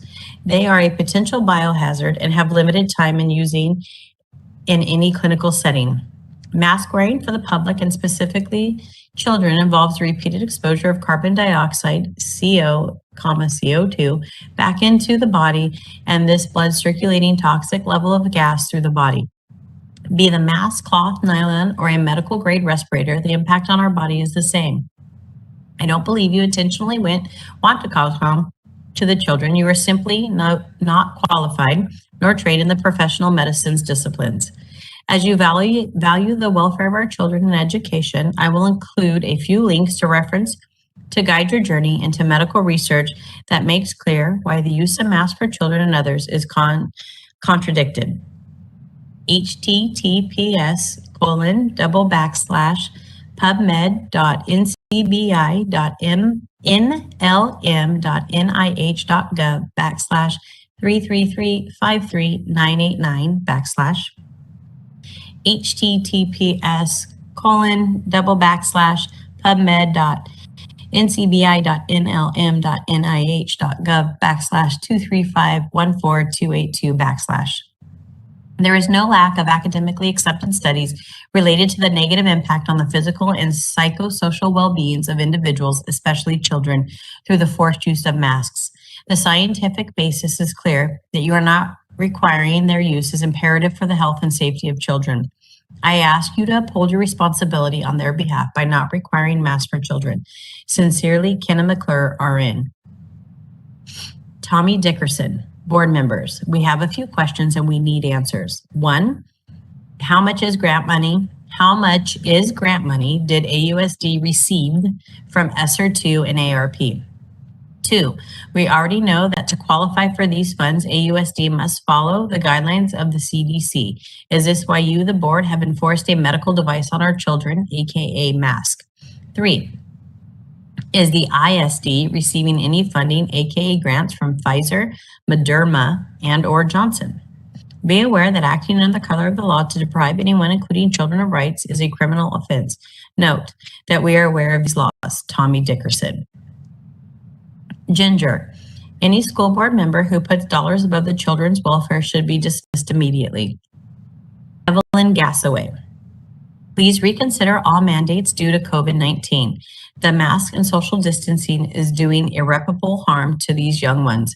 Parents' rights are so important when it comes to the healthcare/education decisions for their children. Many lawsuits are being filed across the country against school boards for overstepping citizens' rights. Every child will be protected in Jesus' name. Stop these mandates or we will be forced to add another school board to our filings. God bless and thank you for listening. Evelyn Gassaway. Christy Marsh, good day. I'm writing in support of a fellow parent. I can give you multiple sites and sources stating that masks don't work, but would you listen? Probably not. I have multiple clips of Fauci saying not to wear a mask because they don't provide the protection people think they do. Would you yield? We the people know the school systems have been paid off to mask our children. Have you worked hard your entire life to come down to this moment where you value money more than child safety and human decency? I implore you to stand for what you know is right. Vanessa Doe, please unmask the children. Actually, no, please unmask the kids, and any teacher that is afraid of teaching can teach remotely while kids are unmasked in the classroom. You're abusing the children, violating their rights to breathe. Sincerely, a taxpayer that pays your salary. Name not provided. Good evening. I am once again writing in about the early educational offerings that our district provides.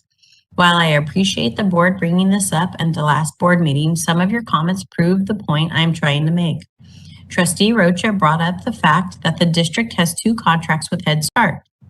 I am not sure if you are aware, but Head Start is a program for families living below the poverty line. As a teacher in AUSD, my salary alone disqualifies my children from attending a Head Start program. I pay half of my salary for my children to attend daycare so that I can go work every day and do what I love, teaching 4th grade at Fremont Elementary. And I do not think this should cause my children to receive fewer services. My son has special needs, and I should not have to jump through hoops for him to get the services that you are required to provide for him. I am making a plea again, not just for me, but for all the other parents who may find themselves in my position.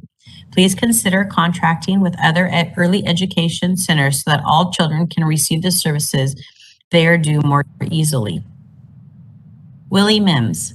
My name is Willie J. Mims. I am the education chair of the East County NAACP. I come again tonight because of issues of grave concern to me. I thought I had seen it all with the past vicious attacks by teachers and administrators against previous board members Deborah Vinson and Crystal Sawyer White. The sustained assault, however, against board president Ellie Householder is something that I have never witnessed before. I am in shock. The 100 plus teachers, the majority of them refusing to cite their names, had the audacity to get upset because President Householder posted some of the district state test scores. You call it old data. That may be true, but that data came from the 1819 state test scores. There is no other data. In fact, there was no state test for the 1920 school year. Whatever the data shows is not the fault of Ellie Householder. She has never been a teacher in the Antioch School District. So teachers, you have to look into that looking glass and accept accountability and responsibility for these atrocious test scores. I plead with all of you to at least identify the school or schools that you teach at. I promise you that I will personally present your individual school test scores, but I know that you won't do that. Instead, you will blame the parents and their students. The parents are not in the classroom. The parents are not responsible for the horrific results on that 2018-2019 African-American low and insulting test scores. There are 3 subsections on that test that provide some insight into Antioch's failed education system. The African-American students who took that test in 11th grade and who graduated in 2020 should be classified as victims of an educational racial crime. 94% did not understand how to use mathematical rules and ideas. 97% did not know how to show and apply their problem-solving skills, and 97% did not know how to think logically and solve a problem. These are the students who graduated from your schools in 2020. Willie J. Mims, MA, Education Chair. Velma Wilson. Good evening, AUSD. I am Velma Wilson, and tonight I speak on behalf of the many students and families who feel alone, hopeless, afraid, and just overwhelmed. I want you to know that you are loved and this district is here to serve you despite the unnecessary foolishness occurring with the board. Trustees, you are aware that AUSD has the highest number of foster and homeless students that neighboring districts just don't want. Why is that, you ask? Children in foster homes move a lot and have consistently been so distracted with life that school at times takes a back seat, which means educational data will be affected. These children have been through so much. Some are caught in the system for a number of reasons. I ask, does their lives matter? Yes, they matter. Foster and homeless students are a diverse population of students that need us. Guess what? Their test scores are often low. Some of these students may be in the 9th grade, but functioning at a 4th grade level. Approximately 2 weeks ago, I invited Trustee Clyde Lewis to join me and Shimon Wright to attend a lunchtime meet and greet at Deer Valley. Clyde can attest that he walked into the room with students from all walks of life that needed support, direction, and to know they have a village of individuals rooting for their success. It has been moments like this that without the support of Stephanie Anello, who supports her school administrative staff, sessions like this would not happen. A 10th grade student asked me to send you a message that her and 6 other foster siblings wrote after listening to last night's meeting. It states, quote, "Thank you, Dr. O, Miss Byers, and Miss Berry for putting up with us. We have been through a lot, but we know that we have the power to change our past through faith and perseverance, as Velma tells us all the time. We didn't like the school because it was hard to make friends due to moving frequently, but we have a safe haven at school. We can eat without sneaking food and have not moved in a while. 3 of us lost our mom and dad and have no one, but as we get older, we just enjoy consistency. We never know when one of us may be moved, but so far we have been with our foster parents for almost 2 years because of COVID. Yes, COVID has been a blessing and a curse, but it has provided that consistency. Miss Anello, please don't leave us. We met you when we picked up our laptops at Antioch Middle, and you told our foster mother that each of us would receive our own laptop. Do you know how excited we were to hear this? In foster care, you don't have much to yourself. We don't have much that we don't share. We really just want to say thank you for being great. We need more people like you," end quote. Stephanie Anello has not had an evaluation, nor have goals been set for her or the board. Operate in fairness. If your job that you have been working at for years haphazardly wanted to terminate you without merit, how would you feel? You would want your coworkers to support you. Education is such a thankless career that people stop using common sense when it comes to governing the education system. I truly thank God for the passion of supporting education through my volunteer efforts with PTA, sitting on the Citizens Oversight Board, in addition to the Antioch That School. is the end of the allotted time. Thank you, Joe. And I will now pass over to Director Wisely. Thank you, Director Betancourt. All right. Juana Chang, How does she keep getting away with violating Robert's rules? If I were on the school board, I'd refuse to attend. No quorum, no meeting. Y'all need to take a stand in Antioch and quit being railroaded by unethical juvenile behavior. Name not provided. Dear board members, I'm requesting removal of Ellie Householder. As a grandparent of Jack London school student, I believe Ms. Householder is unfit for office. Her lack of morals, actions, and integrity as an official are not aligned with AUSD principles. We need someone worthy of this position who can focus on the children and the direction of where AUSD needs to go to make certain our students are the best and receive the best each and every day. We need someone who can keep our children safe in the schools. Ellie Householder has proven she cannot do this job. Thank you, J. Martha. Sal Sobrani, board members, please step up and remove Ellie Householder from the president of AUSD board. As I wrote before, her actions, number one, posting a video without getting facts first of an incident that occurred at AHS recently. Number two, protesting at a city council member's house in an effort to intimidate that council member into voting her desired way at a time that she was the school board's liaison to the city council. Number three, declaring an emergency special meetings in December 2020 and in August to praise the superintendent of AUSD without ever determining evaluation criteria. Number four, she was censured by the school board 1 year ago for posting an inappropriate comment. Number five, yesterday trying to remove AUSD superintendents of schools, which many public comments described as vengeful. Plus her inability to run a serious meeting that is efficient and accomplishes improvement in our school district. Please vote her out. Sal Sobrani. Gina Lingenfelter. Dear board members, I hope you all are listening to and taking seriously these comments concerning Ellie Householder. She has demonstrated time and again that she is unqualified for this position. She's an embarrassment to the board. She's an embarrassment to the district. The overwhelming majority of employees do not support her ideas or politics. She is divisive and looks to create problems to fit her agenda. She should not be representing AUSD. Do the right thing and remove her from her position as board president. Gina Lingenfelter, teacher. Submitted by Valerie Luke, President, Antioch Education Association, Scott Bergerhaus, President, Antioch Management Association, Josh Eisenberger, President, Classified School Employees Association, Chapter 85. A vote of no confidence is defined as, quote, a formal vote by which people indicate that they do not support a leader, government, etc., end quote. In an electronic secret ballot election held on September 18th through the 22nd, 2021, 97.5% of votes cast were in support of a vote of no confidence in Ellie Householder as the president of the AUSD school board. Only 15 votes were cast in opposition, representing only 0.02% of the total ballots cast. The breakdown of votes is as follows: 98.2% of certificated staff, AEA, 97.8% of management staff, AMA, and 97.3% of classified staff, CSEA, stated their lack of confidence in the board president. The following violations of Robert's Rules of Order and the Brown Act have occurred at board meetings presided by President Ellie Householder. Allowing a substitute motion to go through on a non-debatable motion, such as, quote, motion to table, end quote. Efforts to limit or eliminate public comment by removing agenda items without consensus of the board. Efforts to shorten public comment by reducing the time limit allowed after comments had been submitted. Stopping public comments midstream when she felt it wasn't appropriate or directly related to the agenda item. Requesting staff to use personal judgment on which public comments should be entered into the public record and which should not.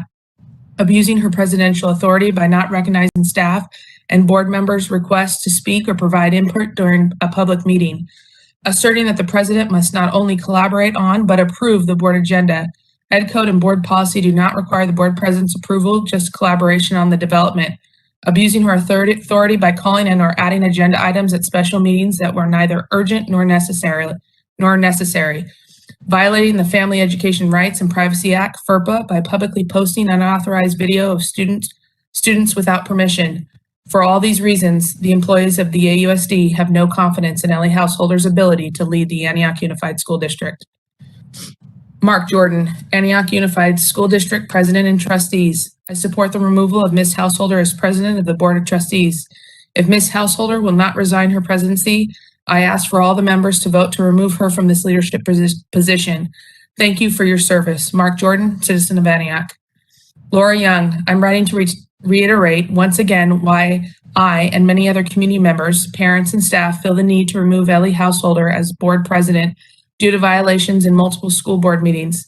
The fact that Householder has said during a meeting she, quote, Googled Robert's Rules of Order, end quote, just goes to show you her lack of understanding. Last night was a perfect example. It would take a consensus of the board to reduce the public comment time from 3 to 2 minutes. It cannot be done unilaterally by the board president. The following violations of Robert's Rules of Order and the Brown Act have occurred at board meetings presided by President Ellie Householder. Allowing a substitute motion to go through on a non-debatable motion, such as a motion to table. Efforts to limit or eliminate public comment by removing agenda items without consensus of the board. Efforts to shorten public comment by reducing the time limit allowed after comments have been submitted. Stopping public comment midstream when she felt it wasn't appropriate or directly related to the agenda item. Requesting staff to use personal judgment on which public comments should be entered into public record and which should not. Abusing her presidential authority by not recognizing staff and board members' requests to speak or provide input during a public meeting. Asserting that the president must not only collaborate on but approve the board agenda, ed code, and board policy do not require the board president's approval, just collaboration on the development. Abusing her authority by calling and or adding agenda items at special meetings that were neither urgent or necessary. Violating the Family Education Rights and Privacy Act, FERPA, by publicly posting unauthorized video of students without permission. She is not fit for the position.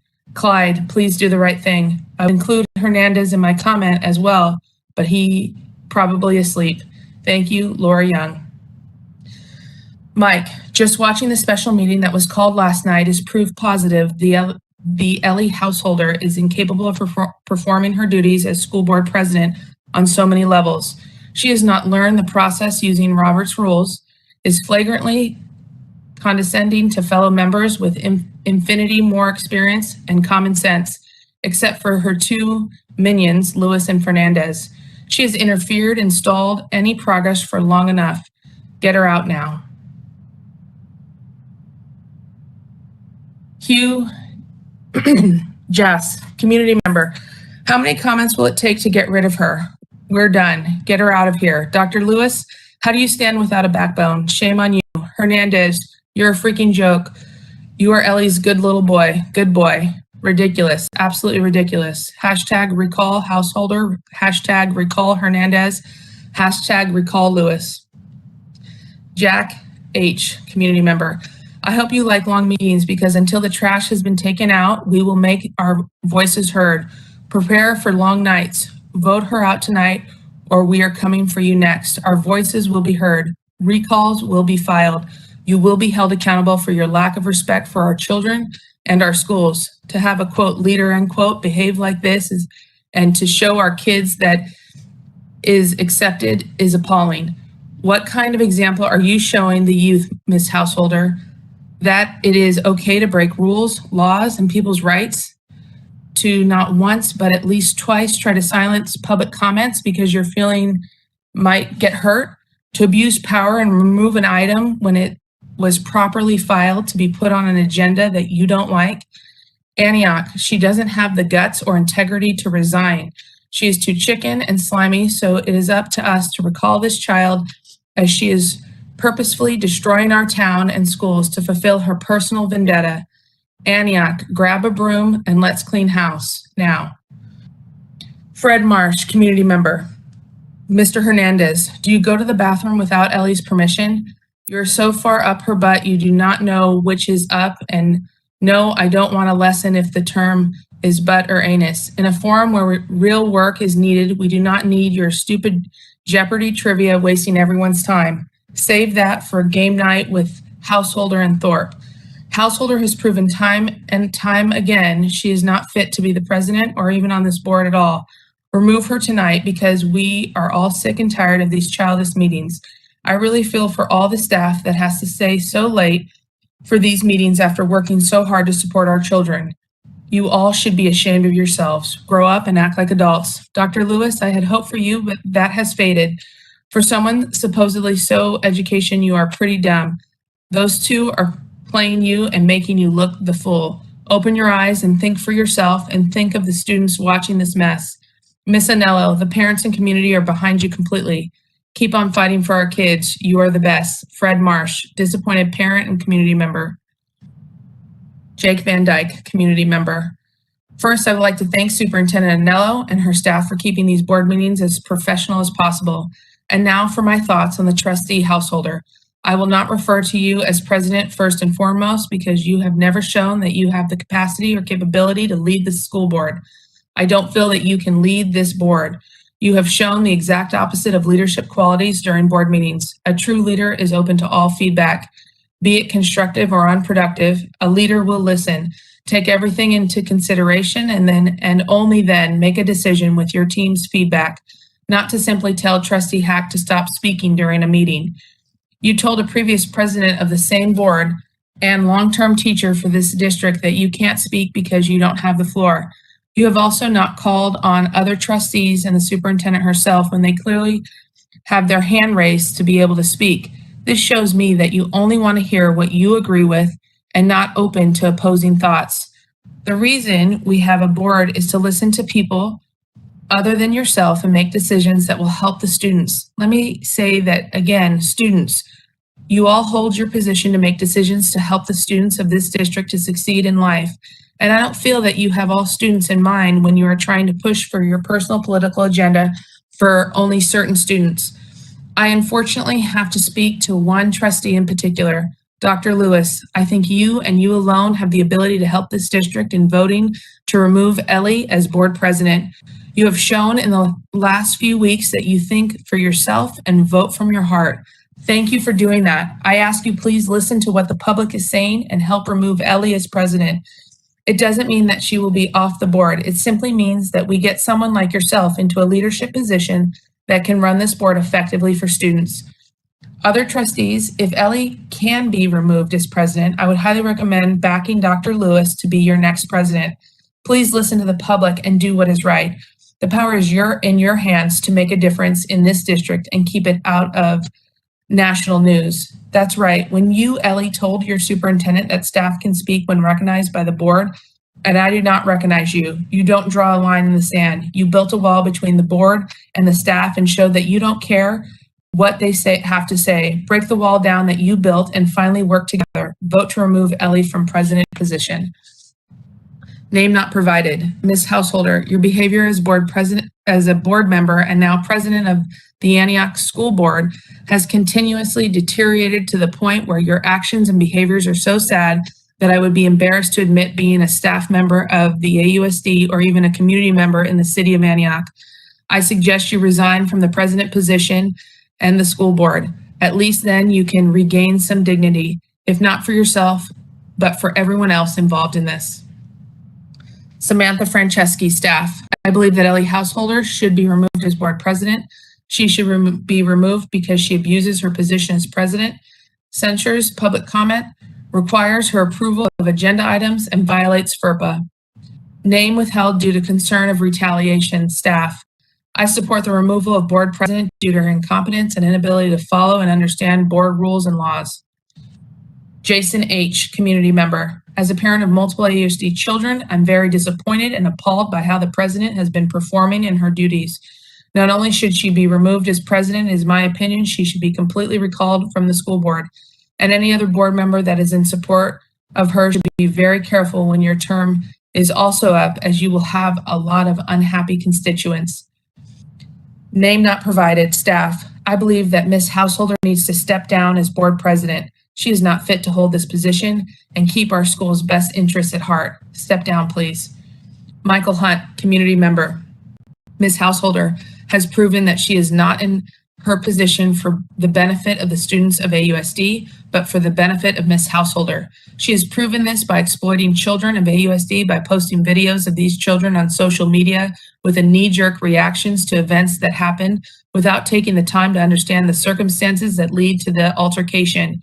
It is clear that Ms. Householder holds her position to promote herself and doesn't care of the consequences of her actions to the community and overall well-being of the student body. James Green. Dr. Lewis, you really seem like a nice guy, and don't get me wrong, a vote to remove Ellie Householder is a vote to make yourself president, and I would not want that position with a 10-foot pole if I were you. But really, Ellie has been caught lying multiple times. A school board member is called trustee for a reason, and she is not trustworthy. Clyde, you need to do the right thing, or honestly step down because you're not the right person for the if you can do it. Lewis White, community member. We all know Householder and Hernandez are Lamar Thorpe's puppets, and Clyde is the deciding vote. So I'm going to ask you, Dr. Lewis, to do the right thing and remove this child because she is abusing her power and lying to the public.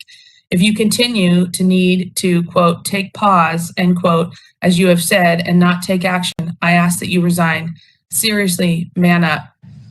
Name not provided, community member. You are a disgrace to our community. You're not better than the people causing havoc in our city. Making excuses for them is no different than committing the act yourself.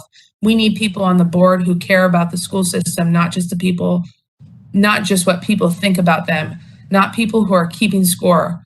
1 for me, 0 for the school. This isn't a game. It's a job you were elected to do. You obviously can't handle the pressure that come with the job, so it's time for you to step down. Bye, Felicia. Angela Palma, community member. This is getting old. Grow up. The focus should be on the children getting better educations and the assistance they need at school, but instead it's focused on this topic and this child herself. Let her go. Finally bring in someone that is capable of doing the job, and let's move on.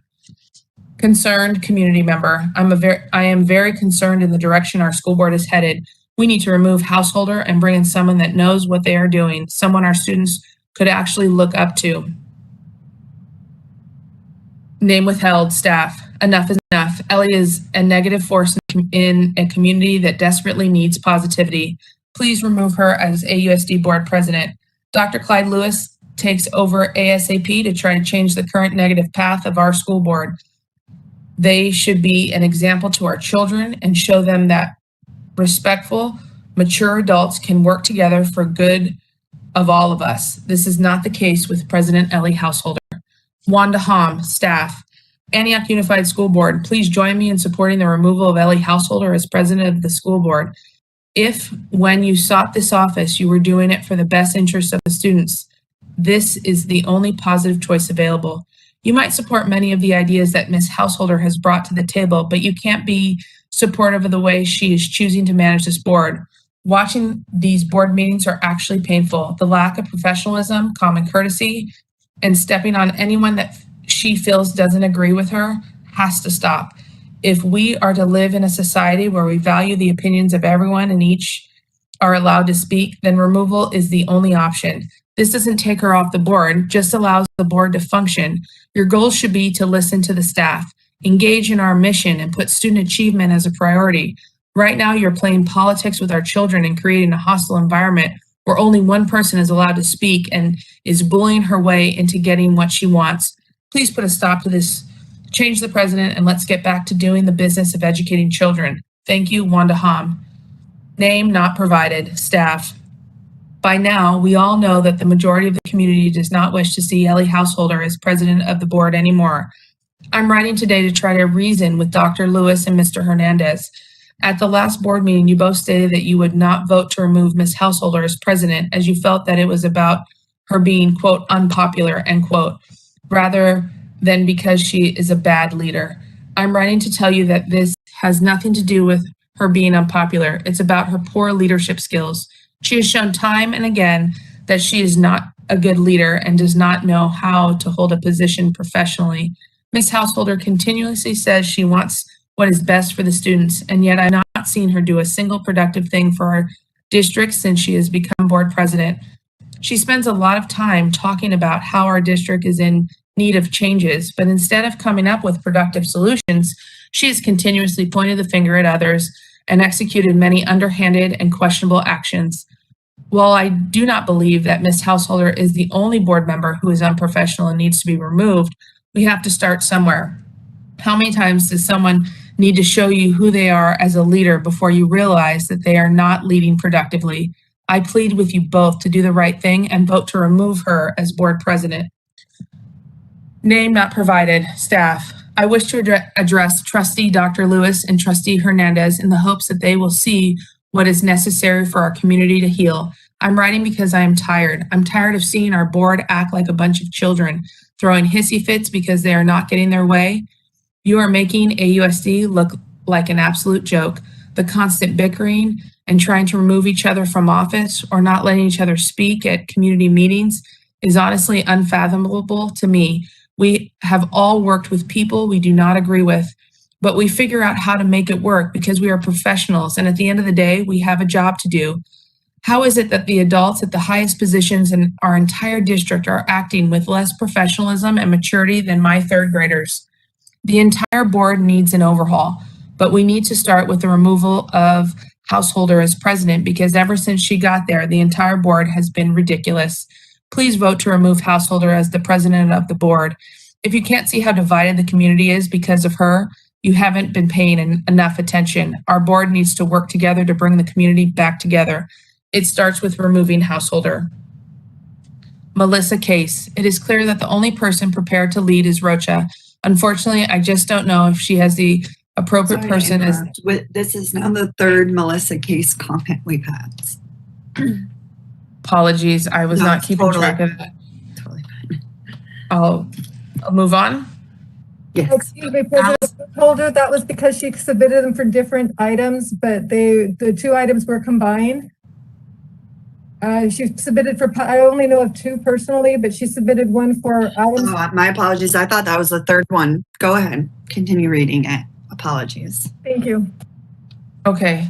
It is clear that the only person prepared to lead is Rocha. Unfortunately, I just don't know if she is the appropriate person as there is much animosity between her and Householder, and we need less drama from Householder, which we won't get if Mary is president. Hernandez has disqualified himself as he basically lied to the public, teachers, students, staff regarding the outrage messages he got, which were none. No need to lighten up your language, just stop lying. Lewis must be too busy be president as he refuses opportunities to do so. Kindly prove me wrong, Lewis, and I will laugh at all your dad jokes. Remove Householder and vote for Lewis or Rocha for president. The students and parents deserve it, and that is who you are supposed to serve. Allison Pantel, community member. Oh, power trip, Ellie Householder, you need to find other things to do with all the time on your hands. You are now scared because you know Antioch wants you off the board and you are trying to get people against Anello and remove her. Well, the removal of you as board president is going to happen, so quit trying to take the focus off of your circus act. You don't know what you are doing, and Antioch is way stronger than you think and can see through you, kid. Your childish circus with you and your comrades is over, and investigations are going strong and hard to prove that. You can't hide what you have already done because it has already been seen, kid. The games you are playing, you need to take elsewhere. We need good humans on our board, not circus animals. Our children mean something to our schools and our community, and we want and need someone who has a heart. Antioch love keeps Antioch strong, not divided. Name not provided. Staff. I've been a teacher in AUSD for 22 years. The behaviors of our school board president are harmful and not constructive. Our school district, including teachers, cannot focus in a positive way on matters of educating our students when constantly faced with inappropriate, unethical, and perhaps illegal actions on the part of the school board president. It seems clear that we must immediately remove Ellie Householder from her position as president of the school board and replace her with someone who can perform their role in a professional and constructive manner. Thank you. A very concerned special education teacher. Ellie, you're a joke. Tuesday's meeting showed how immature you are. Grow up and humble yourself. You need to be removed from all offices, but more importantly, as a board member, you don't care about anyone other than your own personal agenda. Hernandez, you're a disgrace to the Latinx community. You have a platform to do better and to help minority students, and people voted you in because they trusted and believed in you. And instead, you decided to waste it by following Ellie, by following a scandalous, immature, narcissistic person who honestly has no clue what she is doing. This month is our month as Latinos to show the progress that we have made as Latinos, to be proud of our contributions that we made and continue to make. But you, what have you contributed as your time as board member? What have you done for Antioch, community, students, and staff? Nothing. You have continued to allow Ellie to make a joke and mockery of Antioch. As Latinos, we have so much to prove, and people like you, Ellie and Lewis, make it so much harder for minorities to get ahead. Lewis, for a doctor, someone who is perceived as a leader, you sure are a follower. On paper, you sound like the perfect candidate, but in reality, you have been nothing but a joke and a puppet. It angers me how the two educated minority men follow their like lovesick puppies. Please tell me, if she jumps, do you ask her with how high? Great job, you three. You sure have made Antioch Unified look like a joke with all your ridiculous antics. Ellie, it's time for you to go. Hernandez and Lewis, you should just do us a favor and resign. Name not provided. Staff. As a primary teacher, I understand how important vocabulary is to our students. So my gift to you is a short vocabulary lesson. What are we going to learn today? Vocabulary. Why are we learning it? Because some board members need to hear it. Vendetta, noun. Any prolonged and bitter feud, rivalry, contention, or the like, parentheses, see also Ellie Householder, end parentheses.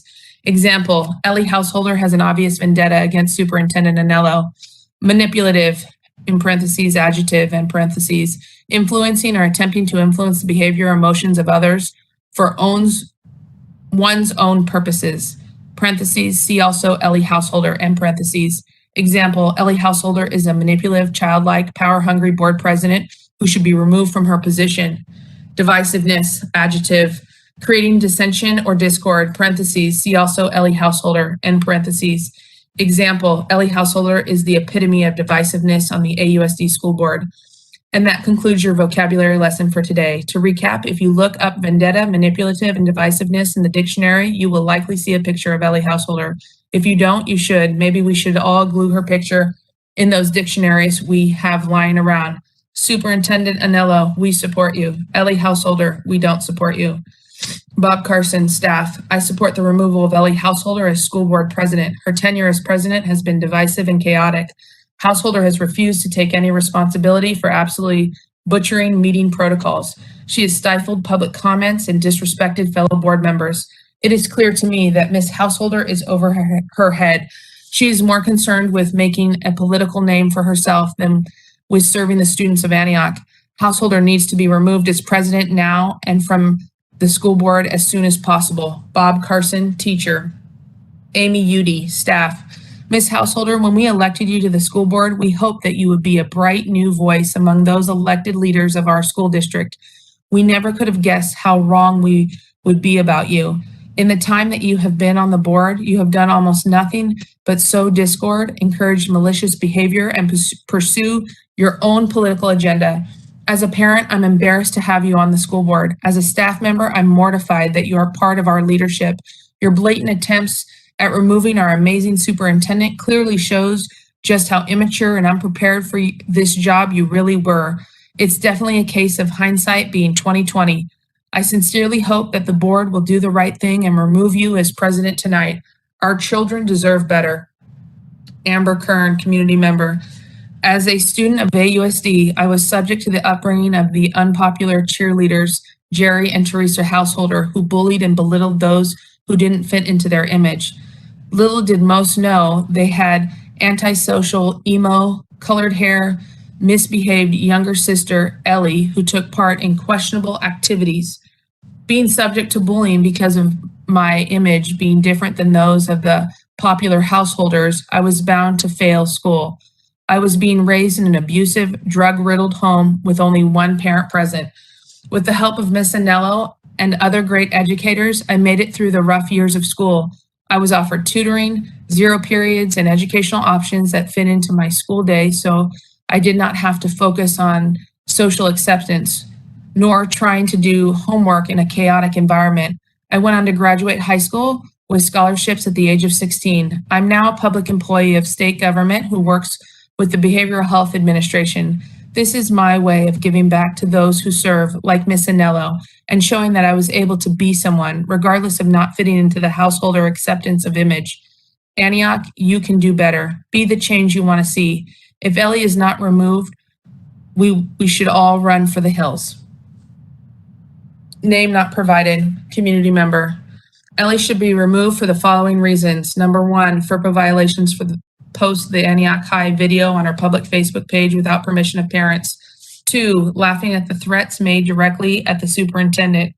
3, multiple Brown Act violations. 4, multiple Robert's Rules of Order violations, including the ones last night not recognizing Hack or Rocha. 5, no support from any of the unions.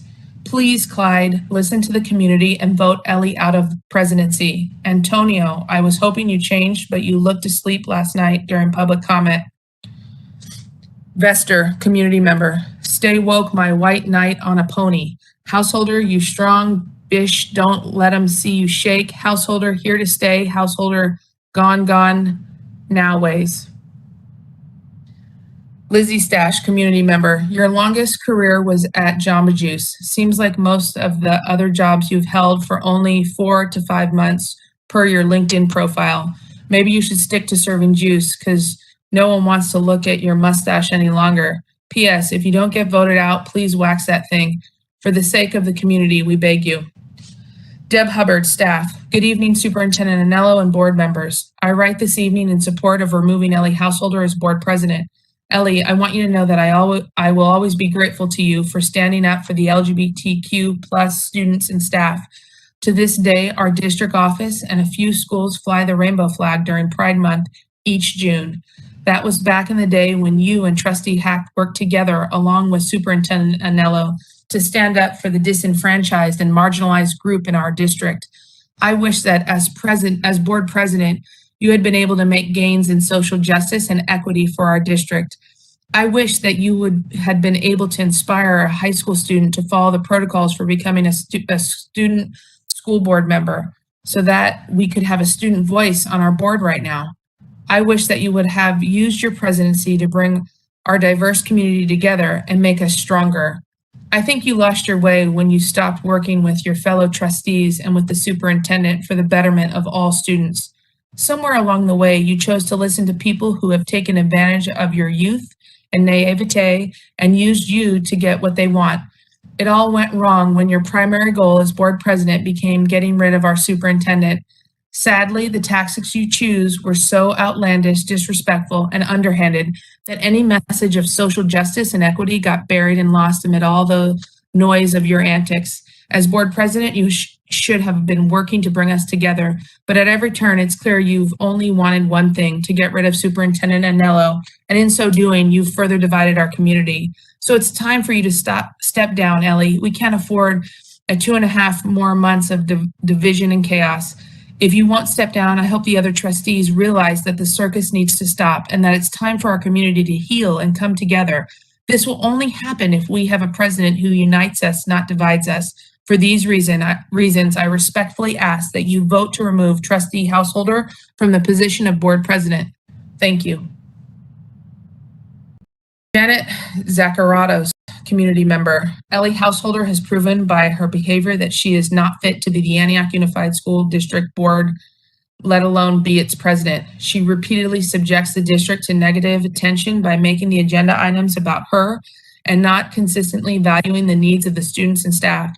She creates excessive drama and often tries to address situations without getting all the facts.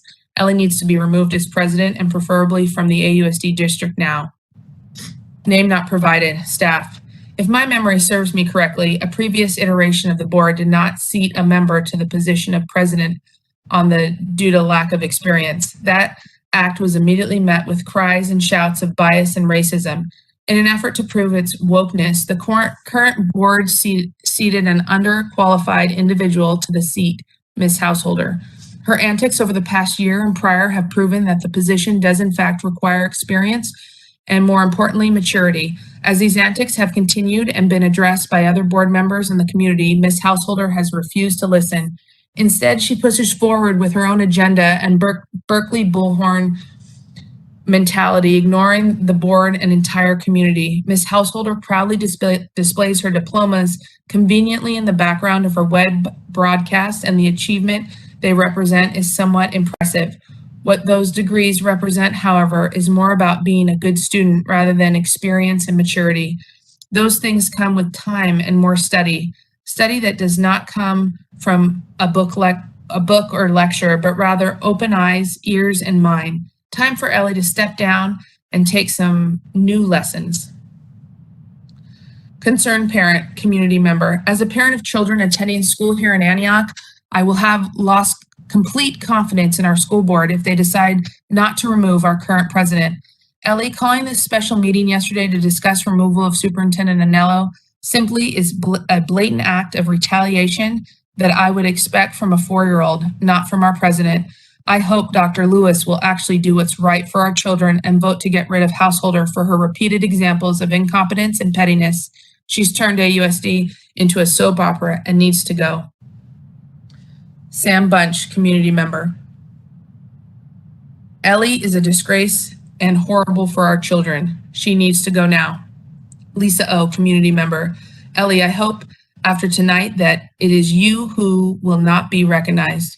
You wanted change in Antioch, you're getting it. You've woken up a group of us who are paying more attention to people who you align with as a citizen and beyond. You are single-handedly shining a spotlight onto what Antioch is growing frustrated with and want gone. From now on, anything you do in office, this follows you. Anyone who thinks they can be in any way similar to you, look at what your future will be. This school board will only be known as that clown show that Ellie was a part of if she continues. Any good AUSD did or will do will be overshadowed and smothered by Ellie's antics. Ellie, you are definitely getting change in the city of Antioch, just not the change you wanted, but what we as a city needs. Thank you for showing us how corruption starts small in local government and school boards, and when left unchecked, what happens? A graduate of AUSD, community member. Ellie and Antonio, you need to be removed from your seats. Ellie is using her familiar last name and antics, such as claiming to support minorities to promote the circus we are all now on. You have never had to feel the impact of being a minority, so why are you using such a serious reality for your own clout? Antonio, you and I attended school together. I watched as you were placed in a higher grade classes than all of us to continue excelling your education. You were known as being kind, friendly, and so smart. Now it seems that your intelligence has taken a turn for the worse. Didn't we see this in Breaking Bad when a teacher is intellectually advanced in chemistry and uses that to create a meth lab? Here we are. You are using your intelligence to make awful decisions. If we do not remove these two incapable, incompetent, uneducated, aggressive people from their seats, the AUSD is setting themselves up for destruction. We will continue to be a laughingstock. I have no confidence in our school board. Sincerely, a young one. Karina, staff, I am in favor of removing the president householder. The Brown Act is there for a reason, to make sure that in each meeting, everyone is heard fairly, regardless of whether you agree with them or not. It is unacceptable for householder to violate the Brown Act because it is not what she likes to hear. Householder, you are making the board look bad with your liberal agenda that is causing communities to divide and schools to go into chaos. Sabrina Sanchez, community member. Ellie, it is so clear your conduct and behavior last night and every single meeting continues to show you don't care about what the community has to say or even what they think. It's always about you. You were continuously muting other people last night on Zoom. Also, you were passing a note to someone in your house. We all watched you laugh at the threat that was read towards Stephanie and a community member. How disgusting can you be to find that funny? You are very immature for your age and a big embarrassment to the community and to the district. My kids attend schools here in AUSD and have the very best teachers. Please just step down. You're destroying our school district and dividing because of your own dirty agenda. Conan Moats, staff. If there has ever been a board agenda item I'm 100% certain of, this is it. I believe Ellie Householder should not be allowed to preside over the AUSD board. The reasons for this are many, but her ill-conceived plan to fire the superintendent just yesterday is the most glaring and the most damning. It is obvious that her motivation to remove Anello was not low test scores. That bunk claim goes against Ms. Householder's own statements about the significance of standardized test scores. Indeed, in the year following the worst crisis to hit society in our lifetime, focusing solely on test scores pre-COVID seems an odd topic to take issue with. We teachers who remember the challenges transitioning from STAR testing to SBAC and from filling in bubbles to testing via computer know that placing the blame of low test scores on a district employee is absurd. Of course, the timing of last night's attempted, quote, Tuesday night massacre, end quote, is clear. Householder sought retribution for tonight's agenda item 12B and was hoping she could delay or derail tonight's no confidence vote.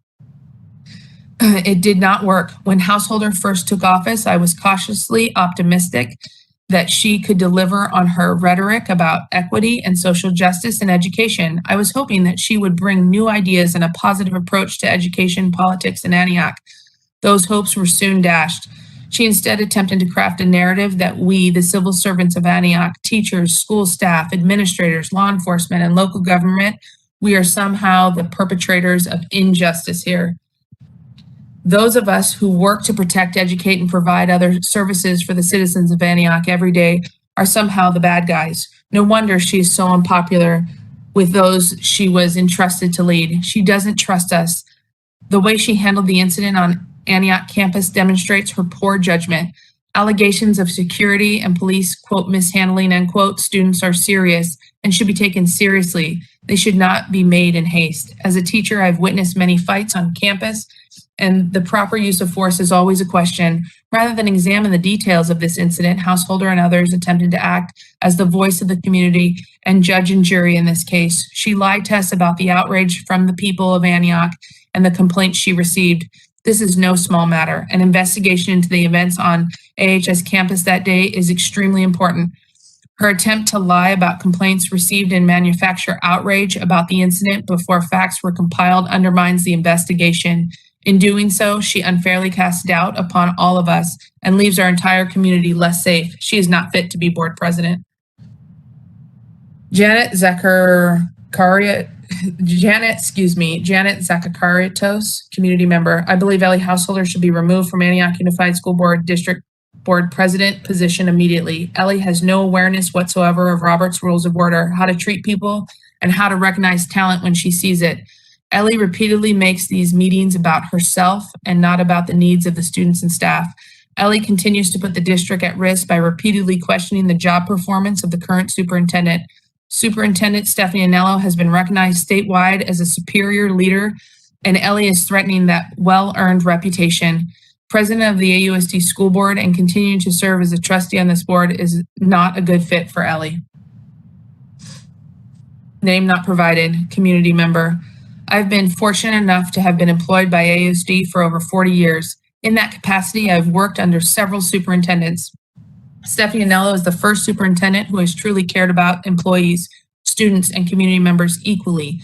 Ellie Householder has attempted to demean the reputation of our current superintendent. By doing this, she does not represent the majority of community members or employees in this school district and is an embarrassment to us all. As an elected school board member, her position is as a representative of the Antioch Unified District community. Hopefully, Ellie Householder will be removed as president of the board tonight and very soon be removed as a school board member. Paul Vienna, community member. Ellie Householder needs to go. She is a nuisance and an embarrassment to AUSD. I was raised in Antioch. My siblings, myself, and my children attend Antioch schools, and it was never the way it is now. My grandson was enrolled in AUSD last year, but my daughter removed him and put him into a private school on the sole reason that the school board is being ran by an ignorant clown.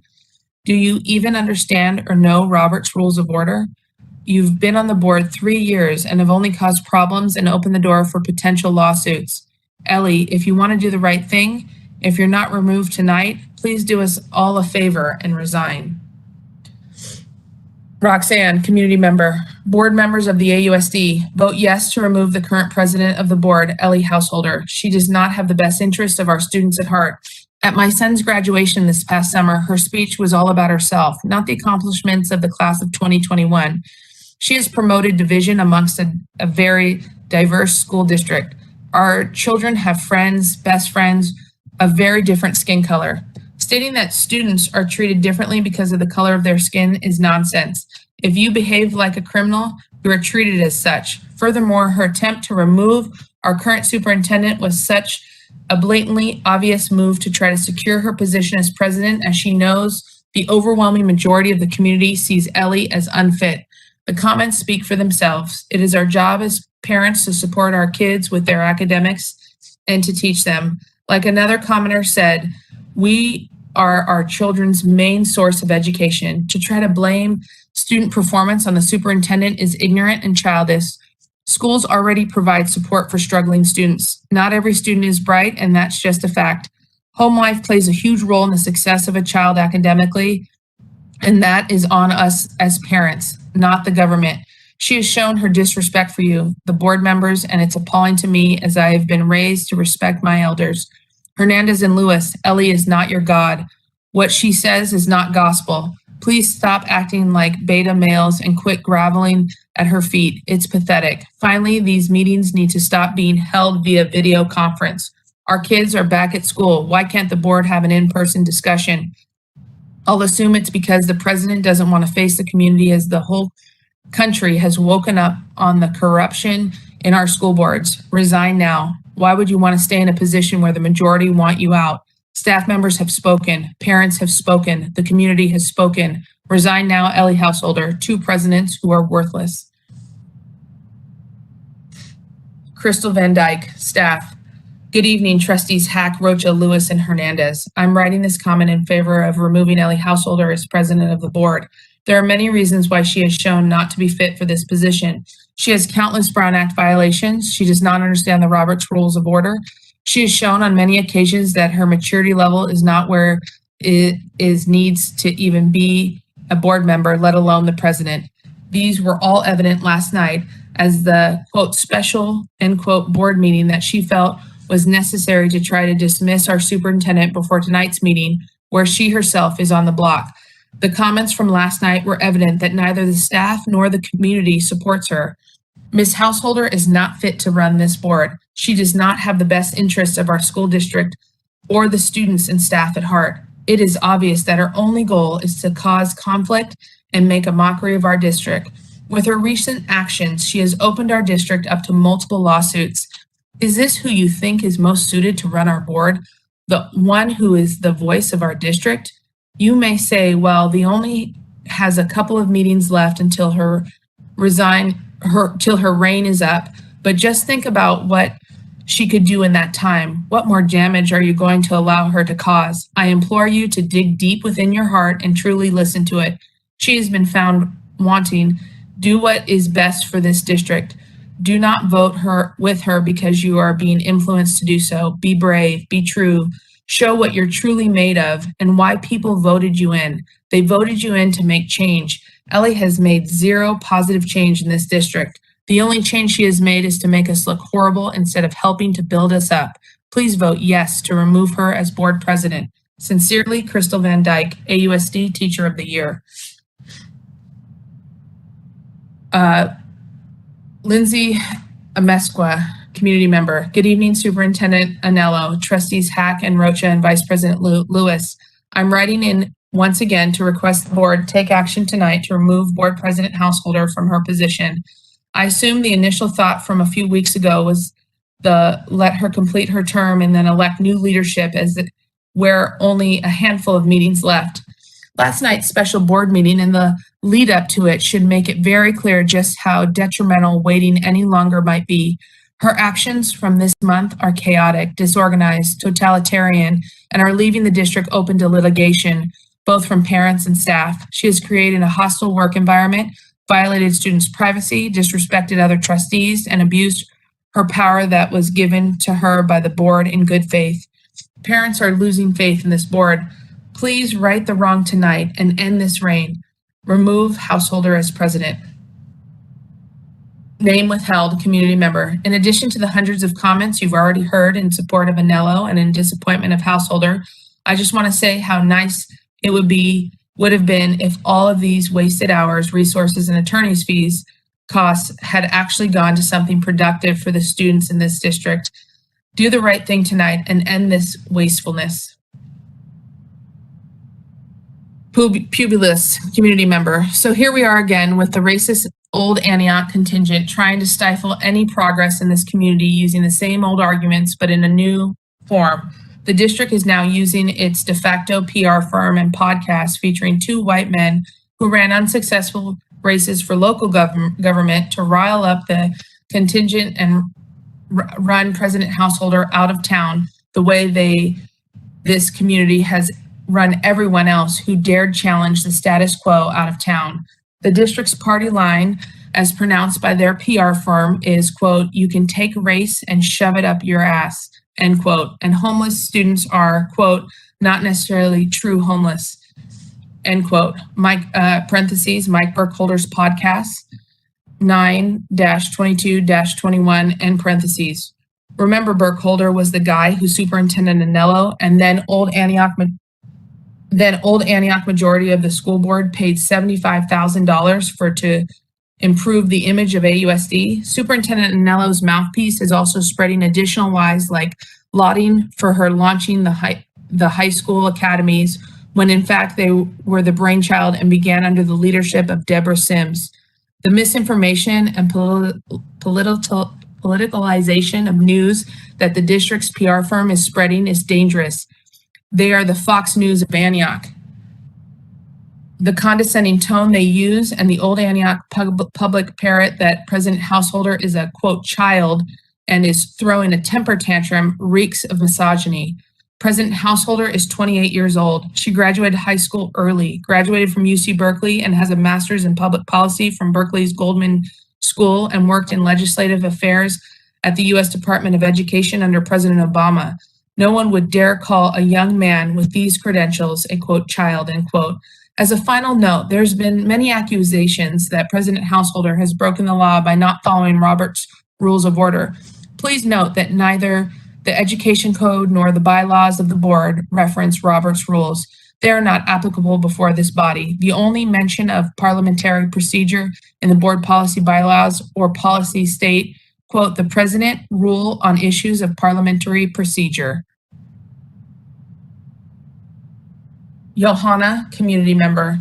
Ms. Householder said last night that the AUSD attorneys were on hold onto the call also. What do they bill an hour? $400? $500? Thousands of dollars wasted on a vengeful witch hunt. This is not who we need as a board president. She refused to recognize two trustees regarding limiting public comment, but then asked for Hernandez's opinion. How is this professional? She is only getting more aggressive and more disdainful of the whole process the longer she is allowed to continue in this position. Please remove her tonight as your president.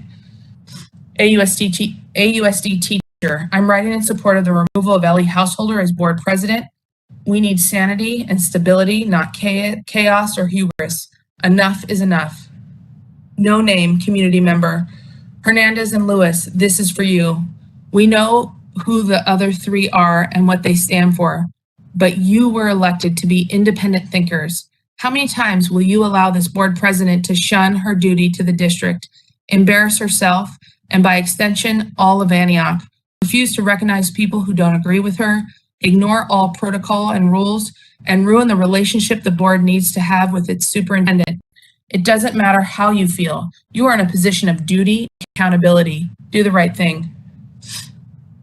Withholding, community member. Within 10 minutes last night, when Trustee Hernandez referred to all of the anticipated public comments as, quote, filibustering, end quote, this was more offensive to me than anything else. Trustee Hernandez, a filibuster is something an opponent does to obstruct process. The people you are bound by oath to represent are not your opponents. We are giving you our voice in the process. This is something you should honor and respect. Perhaps if you would actually listen to your constituents and remove your board president tonight, all of the pointless special meetings would stop and you wouldn't have to hear hours of emails that clearly just annoy you. Robert Bruce, community member. As I have stated before, the meetings since December have been in violation of your bylaws because you do not have a president. In that meeting in December, the procedure was violated, making the vote for the position of president null. It is interesting that the so-called president of your board continues to violate the law And when someone tried to yell, quote, out of order, end quote, they are not recognized. In your meeting on September 8th, there was a motion made, seconded, and Ellie asked for a roll call vote without having any discussion. That is a violation of Robert's Rules of Order. This is just one example of a violation. Your board needs to correct their actions at once. Removing Ellie Householder from any position appointed or elected should be done at once. It is time to follow the rules that your board is governed by.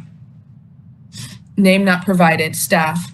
In my 35 years in education, I have never witnessed a board president who is more concerned with her personal political agenda than what is best for the students. You do not govern a board in a professional way. You are an embarrassment to education. You have time to go and protest in front of people's houses, get on your Twitter to make accusations and very immature comments. You have time for all your personal causes, but you don't have time to come to our schools. What you serve is the, quote, Antioch Board of Education, not the, quote, Board of Ellie, end quote. Stop wasting everyone's time and resign. For once in your life, do the right thing. Allison Pantel, community member. Little Miss Ellie Householder, school wrecker, your child's actions are out of control. You continue to act unprofessional and in no way at all act like a leader. You have bullied board members one too many times, and we have seen enough of your circus and your comrade clowns. Ellie, you and Thorpe will be out here soon enough, and you all can go find the circus you should work for together with your comrades. We need leaders who actually have a heart and are actually here to make positive things happen with our schools and with our children. We do not need people trying to divide our children and city with their own pleasure. People who stand together strong make a statement, and I've heard many people use their words and voice your removal, Little Miss Ellie Householder. Your time as board president has come to an end, and we as a community have said it more than we should need to. Ellie Householder, you are the weakest link. Goodbye. Name not provided, community member. As a student within the community, the incident has escalated farther than expected. While this is a very serious issue and something that needs to be addressed, it has been handled rather poorly. I think as a school board, this is not a proper reflection of what could be done as a resolution. Ellie, you hold a very high position on the school board and everyone looks for you for guidance. But you've proved to me and the rest of the community how unfit you are for the position. The immaturity and the lack of factual evidence you hold is rather astonishing. You posted the incident on social media, admittedly knowing all the details, without even thinking about the safety and privacy of others, which happen to minors. Within these meetings, you've demonstrated your lack of listening skills. Your attempt to look busy isn't fooling anyone. You preach accountability, but you can't even take accountability for your senseless actions. There is wrong in both sides of the situation, but your delivery of your argument is lost and childish. You'll argue race as a fallacy and unfair punishment, but please realize you are white before anything else, and you're doing more harm than good to jump to those conclusions without proper evidence. Your actions have been unprofessional and shameful for your school board and the rest of your community. I suggest you step down before you make our community look any worse. I'm a student in career exploration with children. I think it's rather embarrassing to learn about Ellie Householder being the, quote, cancer, end quote, in the workforce. Allie Platinum, community member.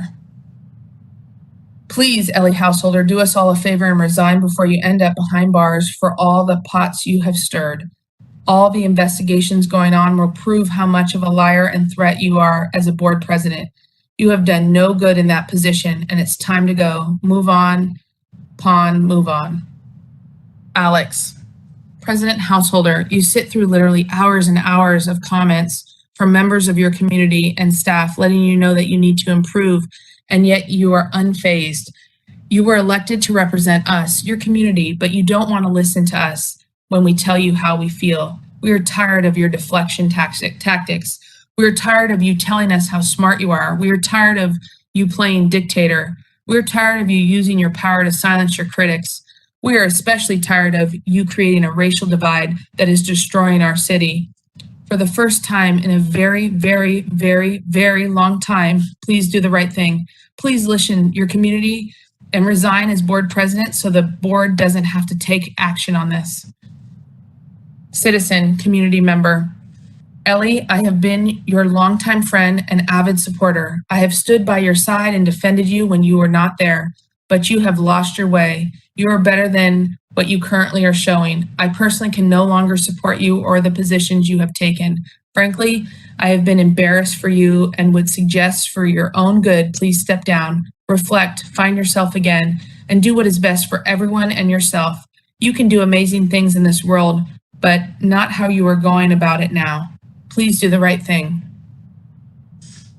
Name not provided, community member. We cannot sit here and let Ellie treat the school board trustees that were voted in by the public with such disrespect. When she silences a board member in my area representing me and my children, she is silencing me. Her refusal to acknowledge board trustees to express their opinion is not what a leader does. A good leader would unite the board and work on making changes to improve our schools. Ellie may have good intentions, but her leadership is so poor, it's hurting our children. Please remove Ellie from board president. She is not capable of working collaboratively with others at this time, and our children are suffering. It's best for all Antioch to have a school board president that is knowledgeable of policy and protocols and willing to work with others. Cynthia Novak, community member. Please remove Ellie Householder from her role as board president. She is at the very best unprofessional. She acts like a little dictator. She shows great disrespect to the other AUSD board members. She refuses to let them be recognized to speak. She is the worst kind of leadership. It appears if she doesn't like a different opinion from hers, she refuses to hear it. Ellie must have a very high opinion of herself in order to think that hers is the only opinion that matters. She does not follow proper procedure to run a school board meeting. Also, she is under criminal investigation. Please remove her. She deserves to be in jail, not on our school board. Name not provided, community member. The fact that this meeting is even happening is beyond me. Stop fighting and start working for the kids. I support both Ellie and Stephanie and wish you to put the drama aside and work together. Maybe you guys need a few meetings one-on-one and figure out how to come together and work together. No name, community member. Ellie is trouble. She is in with Thorpe. She only cares about herself. Wake up, people. Look what she has done. She needs to go. Do the right thing. Get rid of her before she does more bad stuff. Disappointed mom, community member. Can we please be done with this shameful disaster now? End this dumpster fire tonight and vote to remove Householder. Let's move on in a different direction. She's accomplishing nothing except embarrassing and harming the district. I didn't even know last night was about a 3-year-old test scores until I heard all the comments and then saw it on her social media. How does that lame excuse justify an emergency meeting to fire Anello? I thought it was all being over-exaggerated, but seeing last night, I'm shocked she is still there. Why are the other trustees letting her get away with this? Name not provided, community member. Hey, hey, ho, ho, Householder gotta go. Hey, hey, ho, ho, Householder gotta go. Did you notice the biggest smile on Householder's face was when an unnamed person wished bodily harm on Miss Anello? Hey, hey, ho, ho, Householder gotta go. Brittany, community member. As a community member for over 30 years, I've seen so many people on the school board and no change. There should be term limits. You guys need to stop freaking out whenever someone brings up the issues we are having. You guys turn this all around and attack Ellie all because you guys have your old views and are too selfish to admit what's going on in our schools. Please stop targeting one another and come together to make things work, even if you have different views, and focus on the kids, not Ellie. Katrina Deanda, staff. I support the removal of Ellie Householder as board president. She is an instigator of chaos, not change. E.T., community member. Ellie, your continued harassment of employees, quote, emergency, end quote, meetings to discuss private employees' rights, your ongoing violations of FERPA, your inability to get anything accomplished, your unseemly conflict of interest with Lamar Thorpe, your continued associations with an individual who's been arrested more than once, your continuous and dictatorial behavior to Robert's Rules of Order and your fellow board members, and finally, your complete lack of support to staff, students, and employees that make up the district should not only tell you you should step down from the board president, but also the board. Go find somewhere else to virtue signal. Is Berkeley hiring? Jessica Davis, community member. Ms. Householder has shown time after time that she lacks the maturity to lead this board. She runs school board meetings like a petulant child, ignoring rules of order and using these meetings as an attempt to retaliate against anyone who speaks against her. I urge the board to vote to remove Ellie from this position of school board president. Gabriella Chico Farias, AUSD parent, community member. Vice President Lewis, you were missed at last night's special meeting. Had I been in your shoes, I probably would have been absent as well in order to avoid the inevitable storm of opponents to the single item in the agenda. It was a 4.5 5-hour meeting with 99.8% public comment in support for Superintendent Anello. I was embarrassed at how the president conducted herself at the beginning of the meeting by ignoring and shutting down requests, questions, and comments by other board members.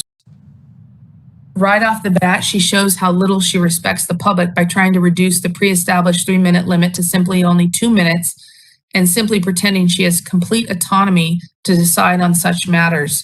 She clearly shows that she has little respect for her fellow board members. She has also shown her dislike of Superintendent Anello. How is this board supposed to work when the appointed leader acts like an anarchist trying to eliminate or shut down everyone who is not in agreement with her? President Householder may have been the youngest school board president elected, but she is showing her inexperience, her immaturity, and her disconnection with her job she was elected to do. I have no confidence in her ability to lead this board in any directly except up to the ground. AUSD has been placed on the media radar in the worst possible way, worse than what happened in Oakley USD. I only hope that you, VP Lewis, rise to the challenge of getting this freight train back on track and vote to remove President Householder. Support your fellow board members, Rocha and Hack, and learn from the years of experience and actually work to help AUSD staff, children, and parents. Board member Hernandez, I sure hope you actually get involved instead of simply being the bench warmer and weatherbane you have been so far. If there is a vote tonight to remove President Householder and it doesn't result in her removal, I will be at least glad that December is coming around in just 3 months for her term as president of the board to end. And by the next election time in 2022, when her term is due, you can be that I will not be casting my vote for her ever again. I regret to have been part of the voters to put her in that chair, thinking that having new blood might be good for the community. What a tragic mistake that was. Future parent, community member. My family has just moved to Antioch and my oldest will be coming to the district next year, so I've started watching the meetings. Simply put, I'm mortified. Shame on all of you. I would recommend demoting the president and selecting another trustee for the position. Clearly, a reset is needed. Your entire team needs training. You should all be ashamed at this. Antioch, community member. Dr. Lewis, please watch the video of everything you missed last night and do the job you were elected to do. Stand up for our kids. Just remove the president and try to turn this situation around. Name not provided, staff. I've been an employee of AUSD for 19 years and have seen a few presidents on our board. I believe that our current president lacks many fundamental skills needed to be a board president. She comes off as condescending, elitist, plays favorites with her puppets, Lewis and Hernandez, and is ignorant of how to properly run a board meeting. Instead of trying to unite and better our school district, her #1 goal is to have our superintendent removed. She claims to be here for students, but really, where are you, Ellie? Where are you when, especially at the high schools, we are trying to diffuse a situation by talking to an enraged student whose only mindset is to hurt another student and any person that stands in their way? Where are you when a teacher, administrator, security, office personnel is physically shoved by a student and cursed at? If you think you know it all, come teach us the way to diffuse the situation without putting our hands on a student when that student is slamming another student's head into the ground. You have never been a teacher, so you can't even start to know what we go through day in and day out with our students. You sit back and watch your social media and react when you see something that you deem is wrong without knowing all the facts. Meeting after meeting, you show us your lack of knowledge and immaturity. Do you want to do something that shows us you are serious about bettering the school district? resign from being board president, and make a true attempt to learn from the people that have been here a while and know how to run a board meeting and have only the best interests of our students as their number one goal. Other board members, please listen to what we're saying on this issue and take to heart that her removal as president is what our district needs. Nicole, staff, stop wasting your time, Ellie. You're an embarrassment to our district and your bullying tactics are beyond sickening. I'm sure you'll pretend to be doodling in your notebook, acting like you're not listening to the comments. Denial. Hernandez and Lewis, wake up and do what's right instead of supporting a narcissist bully. Step aside, Ellie, and let's get back to what matters, the kids. The world doesn't revolve around you. Diane Gibson Gray, community member. My comments are directed to Ellie. I hope you understand what you are costing the district in terms of staff time, attorney's fees, loss of focus on the students, and more. Last night's farce of a meeting was an exercise in futility. You should have canceled the meeting once you realized your third vote would not be in attendance. I hope that this is the end of your power play. I am hopeful that either the Antioch Herald or East County Today request the board attorney costs through a public records request. To have an attorney sit through 5 hours of foolishness is costly. Surely you must know that. Please focus on board governance of the district. This is your role. If you do that, possibly Superintendent Anello will not sue, or Trustee Lewis personally, or the district. You may want to ask your attorney if she has cause. I guarantee she does. Lynette, community member. We, the community, support you, Ellie Householder. Your courage and strength is outstanding. Witness, keep up the good work. Rebecca Ramos, community member. It seems like the guns are always pointed at Ellie ever since she became board president. The old school group can't stand the fact of a young, educated, and more qualified person is in the seat. That is the most immature behavior I have ever seen out of my 40 years of being in Antioch. Just because you guys don't agree doesn't give you the right to pounce on her every chance you get. Shame. Allison Adkins, staff. It is obvious that Ellie Householder is passionate and cares deeply about the future of Antioch education in her own way. However, I think the tactics she has used to attempt to bring about change have largely backfired since she has been on the school board and has served as its president. If the board believes truly that the superintendent has done a poor job, then that reflects poorly on the board's decision to continue to keep her employed. If Stephanie has been doing such a horrible job for such a long time, why has she kept her job? The answer is she hasn't been doing a horrible job. Times are tough in education right now. Low test scores presented as evidence of Stephanie's failures are mirrored all around Contra Costa County in similar districts. They are not isolated to Antioch. I believe that it has been a tremendous waste of the board's time to try and vilify someone who has served AUSD so well for so many years. I believe that Ellie's attempts have been misguided and that her energy should be directed elsewhere if she wishes to remain on the board.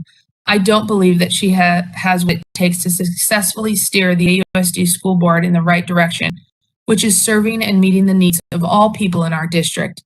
After all that has happened, it's very difficult to imagine that people would continue to trust her leadership skills. This is why unions of our district have put forth a vote of no confidence. Please vote to remove her. Name not provided, community member. I have listened to nearly 3 hours of comments during the impromptu meeting called by Householder last night. The comment that was made threatening Superintendent Anello is straight from the type of thugs the board president is in cahoots with. She is aligned with bullies and lawbreakers. Householder needs to be removed not only from the presidency of the school board, but recalled as well. She is toxic.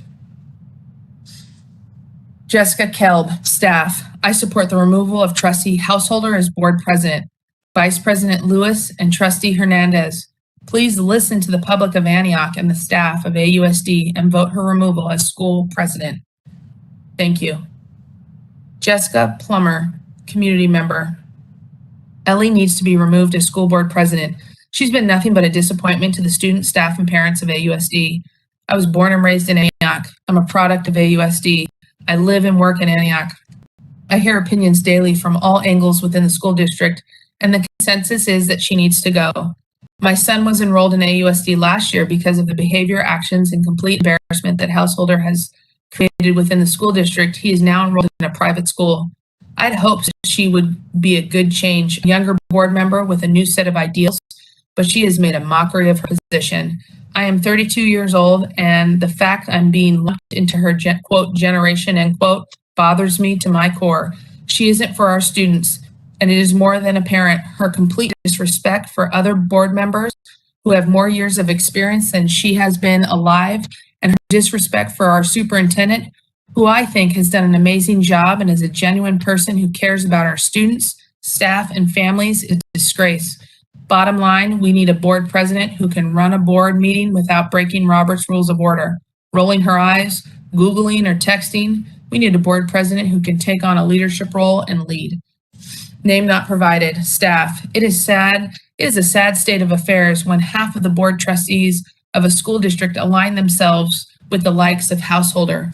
I hope that Mr. Lewis and Mr. Hernandez can see that she is a terrible human being, self-serving, narcissistic, and immature. There was a comment made at last evening's special board meeting comparing Householder with Trump. I have said that same many times. She is only interested in getting her name in the media, even if it's for the wrong reasons. Ted Lasso, community member, quote, taking on a challenge is a lot like riding a horse, isn't it? If you're comfortable while you're doing it, you're probably doing it wrong, end quote. Ellie, you are too comfortable. You are doing it wrong. Name not provided, community member. I support Ellie in her tenure as president. We need to give young leaders a chance to implement different views. Mike Conley, community member. Dr. Clyde Lewis, you ran on you will be a leader. By your actions, you have shown the public that you will follow Ellie Householder on her bad decisions. You will not stand up to her. She has consistently broke multiple rules. She will silence other board members and not let them speak, like last night's meeting. Please listen to the public and lead, not follow. Remove Ellie Householder. Ellie Householder last night was a disgrace. You changed the time for comments from 3 to 2 minutes and wouldn't listen to the rest of the board and the people of Antioch. The people is who you work for. We do not answer to you. You answer to us. You cannot change rules to fit your needs. Then your comrades threatening Miss Anello, and then you laughed about it. And comrades are how you refer to them. Define comrade, a fellow socialist or communist, parentheses, often as a form of address, and parentheses. Antonio Hernandez, you need to stand up for what is best for this community. It is a disgrace how you are a puppet for Ellie Householder.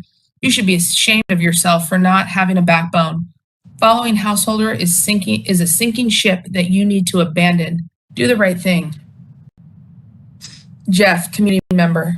Seriously, WTF is wrong with this girl. She needs to stop using this position for her personal agenda. Her behavior demonstrates selfishness, ignorance, and immaturity, clearly not serving our community or putting the kids first. Christina Romano, community member. Ellie Householder does not deserve these horrid attacks from older members of the community. You all look abusive, scared, and frankly out of line when you forget this is a young woman. I want to voice my support for Ms. Householder, and I want to see her finish her term. Samantha Arturo, community member. As a community member and a staff member, I come here to show my support to Ellie Householder. It takes a lot of courage to do what she does and stand up for what she believes in. The wrath she would get against the old bullies. Rocha is just defensive because her son is the principal of AHS where that incident happened. You all could do the right things if you guys would just stop bickering and move on. Name not provided, community member. Ellie Householder is simply trying to evaluate the board's employees. Why are you even voting to remove her for exercising her duty? I would love to see the rest of the board be half as passionate about anything other than keeping things the way they are. Really, community member, 3 hours, 2 minutes, 33 seconds in and a threat was made against Anello, then Ellie laughs about who sent it? Are you serious? WTF. There was only 3 to 5 people at that protest, so there should be a short list. Time to make some arrests. Holding me breath, community member. Ellie, you are as immature as they come. You continue time and time again to violate the law. It's very, very clear you haven't a clue to what you are doing. Resign before you are removed. You continue to play checkers. This is chess. Brittany Sullivan, community member. Ellie Householder, thank you for everything that you do to the Sullivan family and friends. Support you. Larissa Sanchez, community member. I do not support the superintendent's bully tactics against President Householder. She has time and time again shied away from anything that puts her position in jeopardy. She resorts to blocking the president at any chance, and frankly, she is not doing a good job with the children of color in our community. Name withheld, community member. To AUSD Board of Trustees. Reason, disservice. Good evening. Thank you for taking the time to read my comment. As a business person in Antioch community that supports and works with the students, staff, and admin of Antioch Unified School District for the last 18 years, I've had the pleasure to work with 4 different superintendents and multiple board of trustees. I am completely appalled by the actions of Ellie Householder. I'm asking you as trustees to remove her from her board position and censure her for her offensive, reckless, and irresponsible behavior. Last night's 5-hour board meeting was a perfect example. Who calls for the removal of a superintendent 2 weeks after approving a contract extension? If Trustee Hernandez would have publicly voted to follow Ellie down the rabbit hole, it would prove to the community that he is just a puppet for Ellie and Lamar. Ellie, as a white woman, sorry, not sure if you identify as a woman, is embarrassing for you to pull the race card. You, as not African American or Latina, and cannot speak as if you are. You continue to state that suspensions are high and test scores are low for these ethnic groups, and yet your response is to continue to spread false narrative via TikTok and other social media mediums where you think you are a keyboard queen. Ellie, what ideas and programs have you brought to the students and staff in your 3 years to improve these issues? What you have brought is violating Robert's Rules of Order, potential political corruption with your boyfriend, Mayor Lamar Thorpe. Ellie, we already know you are not a stand-up individual, so asking you to resign is useless. I ask the AUSD trustees again to do what's best to help heal our district and remove Ellie as board president. Ellie, you voted to remove resource officers where all across the country those are successful programs. Instead, you want mental health people to stop a violent teen. My question to you is, have you sought the mental health help you obviously need to deal with whatever happened while you attended AUSD as a student, which put you on a vindictive assault mission with Superintendent Anello? Kathy Wallace, community member. I watched the majority of the meeting last night and I heard far more support for keeping the superintendent than removing her. I do hope the vote of no confidence by the union shows at tonight's meeting that it's time for Householder to go. Her attitude to the board is childish and her level of disrespect for the procedures she must follow shows she's unfit to hold this position. Jackie, community member. I think it's time for Ms. Householder to be let go. I don't want to bash anyone, but I'm here to show my support for Mrs. Anello and the teachers who are doing their best during this pandemic. Thank you. Not provided, staff. At the root of the matter is my classroom is being kind. Stephanie, continue to hold your head high as that is what I see from you always. Thank you. Name not provided, staff. There is fear in my heart and my mind every day and every night with you as AUSD board president. Please step down for the good of the all. Name not provided, community member. We support Ellie because she always showing grace and strength. She endures 4 hours of public insults and manages to remain poised. I see Trustee Rocha and Superintendent Anello be visibly upset every time they don't get their way. Evaluate the superintendent and let Ellie finish the year strong.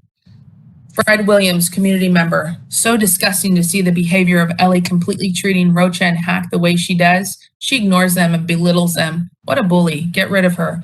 Who has the recall list for me to sign? Jenny Dunlap, staff. AUSD board trustees Hack, Rocha, Hernandez, and Lewis. Please vote to remove Trustee Householder as board president.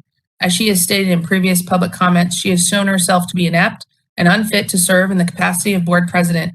This is not about just one incident, but spans her entire tenure as board president and beyond. She should be censured for her aggressive power play attempts, for creating a hostile work environment for our superintendent, and trying to cause dissension in AUSD.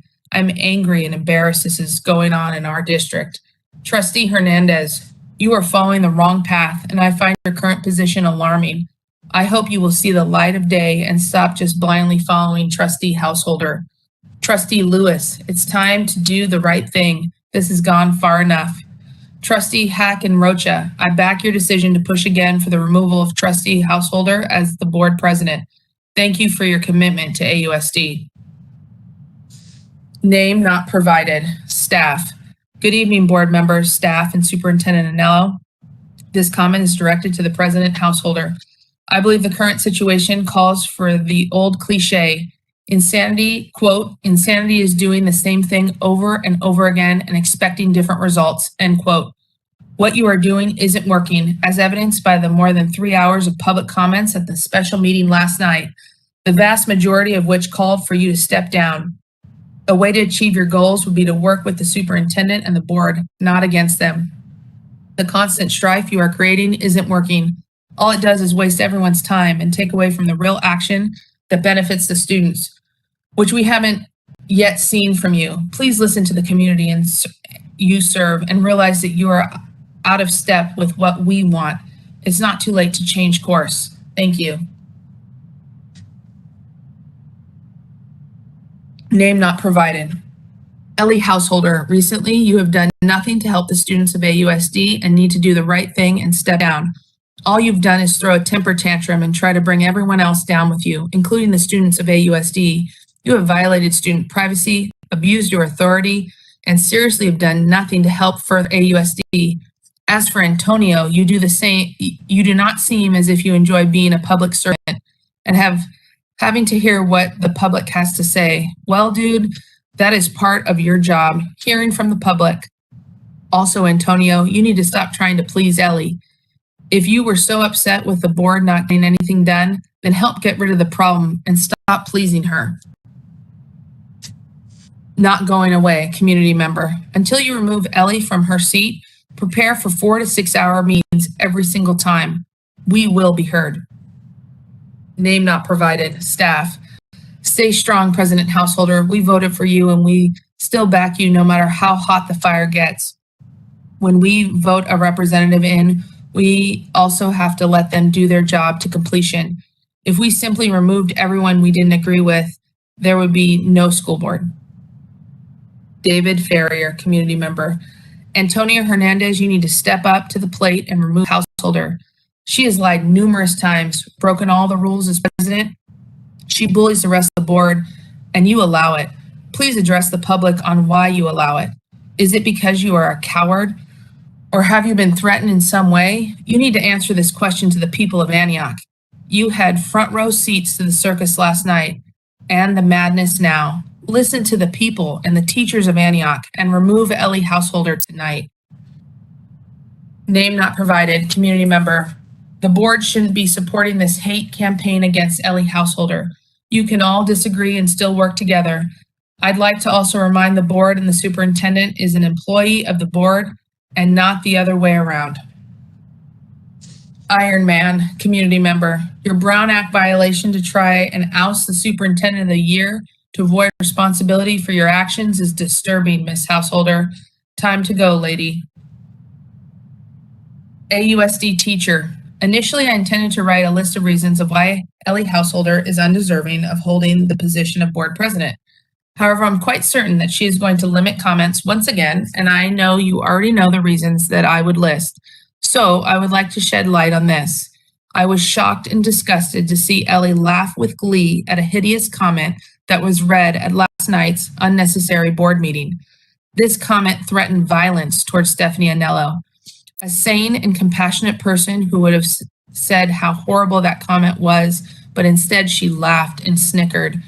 Do we really want someone on our board, let alone as board president, condoning such behavior? What would have been Ellie's response had the reverse happened?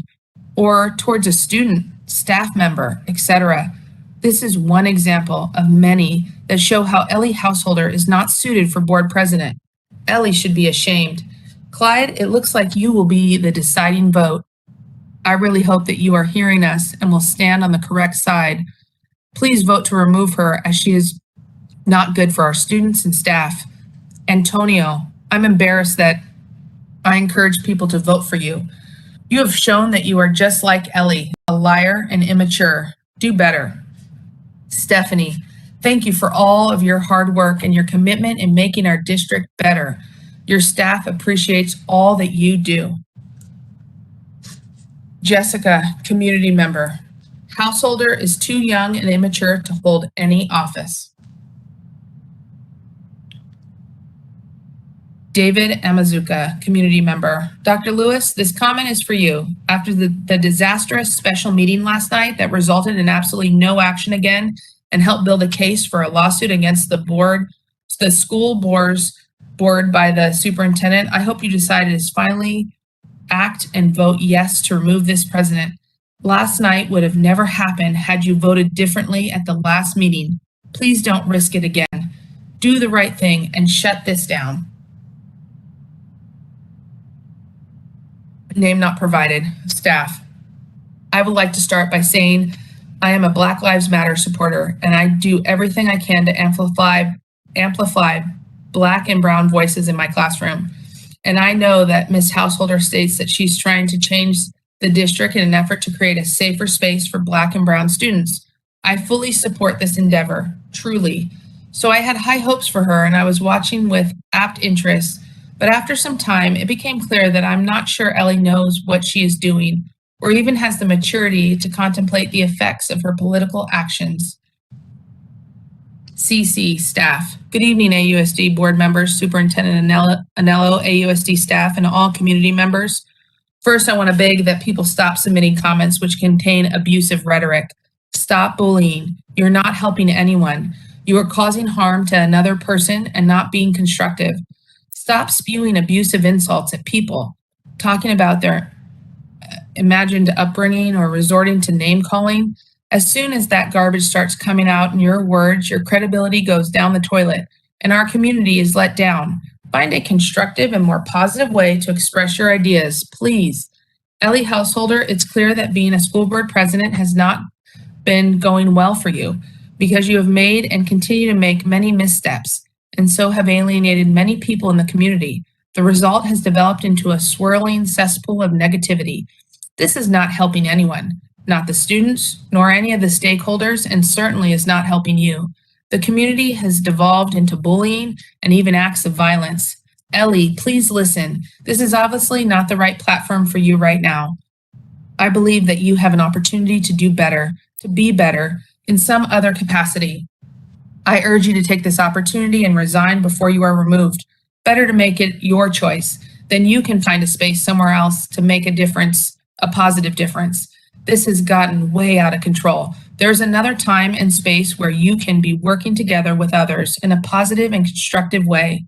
Please resign and be ready for your next better opportunity. Our teachers, administrators, and district staff work so very hard with big hearts and determination to meet the needs of all students and staff, often with cutting-edge programs and intervention strategies. It is so sad to see the plight that we are currently in as a community. Thank you, Superintendent Anello, for all that you invest of yourself to make a positive difference in our AUSD community and beyond. Paul Kraft, community member. At this point, it's very important to stress to Ellie Householder that no matter how blatantly she tries to unilaterally limit public comment, she will always have to listen to the community and their honest feedback and disgust at the way she's been acting. If you limit us to 1 minute, you'll have 300 comments to read. 30 seconds, you'll have 1,000. You will be held accountable and you won't be able to sweep your constituents under the rug. Maybe you can try to consider that limiting the opinions of the public and steamrolling over your duties and Brown Act protocols to do so doesn't inspire any confidence that you care about the public or you're trying to be nice. Everyone you, quote, don't recognize, end quote, is right. You're a bully and a dangerous one. Darren G., community member. Ellie Ellie Housewrecker. Wrong again. Let's just go with dirtbag householder. The only thing you can do to impact students' futures is for you to submit your resignation. This city does not need your childish actions. Concerned parent of 3 at Antioch High School. Once again, I'm sitting at my desk because I'm compelled to have my voice heard by the school board. For a second time in less than a month, I did not watch the show I wanted to on my night off from the hospital, but sat glued to a speaker in my family room. I listened to comment after comment, including mine, calling for the removal of Ellie Householder from her position as board president. I wonder if we were being heard.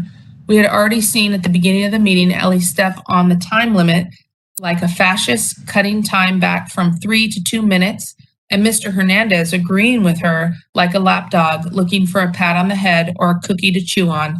The families of this town are tired. We're tired of looking like the fools in the news. Trust me, the city board and the city board and the major have that concerned in their wheelhouse already. Change need to be made. Mr. Hernandez and Dr. Lewis, you're to be dragged around by your noses by a small white girl.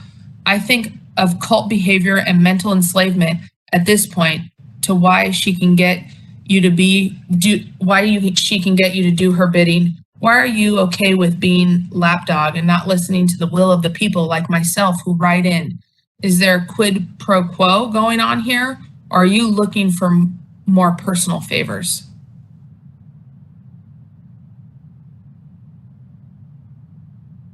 AUSD teacher, board president Householder, you have no idea how to run these meetings, nor do you ever even know who you are talking about. In the last meeting, you twice called director. Did we read this already? Kelly, am I at the end of this? Yes, I believe that's already been read. We are at the end of public comment, Lindsay. Thank you. You're welcome. I don't even have words for how much I appreciate both you, Director Wisely and Director Betancourt. Oh my gosh, you all are incredible. So moving on, 21, reports and comments from board members. Does anybody have anything?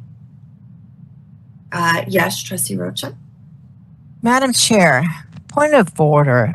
Trustee Hacken and myself placed on the agenda as required motion to remove board chair Ellie Householder. I have this book right in front of me that says Robert Rules of Orders. If it shows you that on chapter 10, section 38, page 85, it's Trustee the renewal Rocha, of the motion. We've already It's the removal discussed of the motion. So I am reading to you. Robert Rules of Order makes it easy to reintroduce a defeated motion at a future meeting. This is called renewing the motion. So all members has to do is request the motion to be placed on the agenda, which I have done the proper way. And so I am ordering at least a call for the motion. I need a second. I think we should take action on this and then bury it. any other reports. I need a second on this motion. I'm calling for the motion. I'm going to go back and forth. This is an illegal motion. Is there other No, it reports? isn't. I've just read to you. It's a renewing motion. So it was placed officially the way you wanted it. I'm not giving it up. I need a second so we can clear this item. Please, I need a second. Trustee Rocha, this is an illegal motion. Okay, Mr. Hack just gave me a second. I'm calling for the motion to be called. Call for the motion to be done. I'm calling for the motion. You are not the board president. Are there other reports? But you are, and you have the right to do what I'm asking you for. I'm asking for you. I'm calling for the motion. Are you calling for a motion to reconsider my judgment as board chair? I'm calling for the motion for the renewal of the motion I had placed on the agenda. I just want a motion. I just want it voted on so we can clear it. It's out of the area. You're out of order. You're out of order. I've got a second on the motion. So I'm calling for the motion. Other reports or comments? I don't have any this evening. Again, you've misused your power. Okay, so future meetings, if I don't have any other reports or comments from board members, which is what this is. I have something. Yeah. I think, in terms of being mature about this whole situation, I think that, a deeper conversation is needed. I don't know that we've ever, as a board, we are a policy developing board, and if the goal is, or if the conversation revolves around, justifications for actions against a particular board member, I think that's a healthy conversation at some point to have. However, that conversation has not happened. And we haven't laid out criteria for which that process should happen. I think that we should have that conversation. I myself, as an administrator, a trained administrator, I'm all about protocol. I'm not about emotion. I'm not about any of that stuff. I'm about protocol and processes. Any decision I make, any action I take, is process oriented. So, I think that is a healthy conversation that should happen. And we, I obviously can't, as a vice president, I don't have the power to put something on the board. I did recognize your comment earlier, Trustee Roach, and I'll make sure that conversation happens. But I think that's a conversation we need to have in terms of okay, so if there are actions taken by a board member, or if there are some things that happen by a board member, how do we move forward as a board? I think those conversations should happen. Those should be clearly defined. It shouldn't be, this person made a decision I don't like, so now I want to get rid of them. I don't think that's healthy. It sets a precedence that's unhealthy for us as a board moving forward. And that's my opinion about that. Now, I apologize to the board and to the public for not being here last night. I had some personal matters to attend to. I won't go into detail about it. I made a statement as to why I wasn't here. There were personal matters that I had to tend to.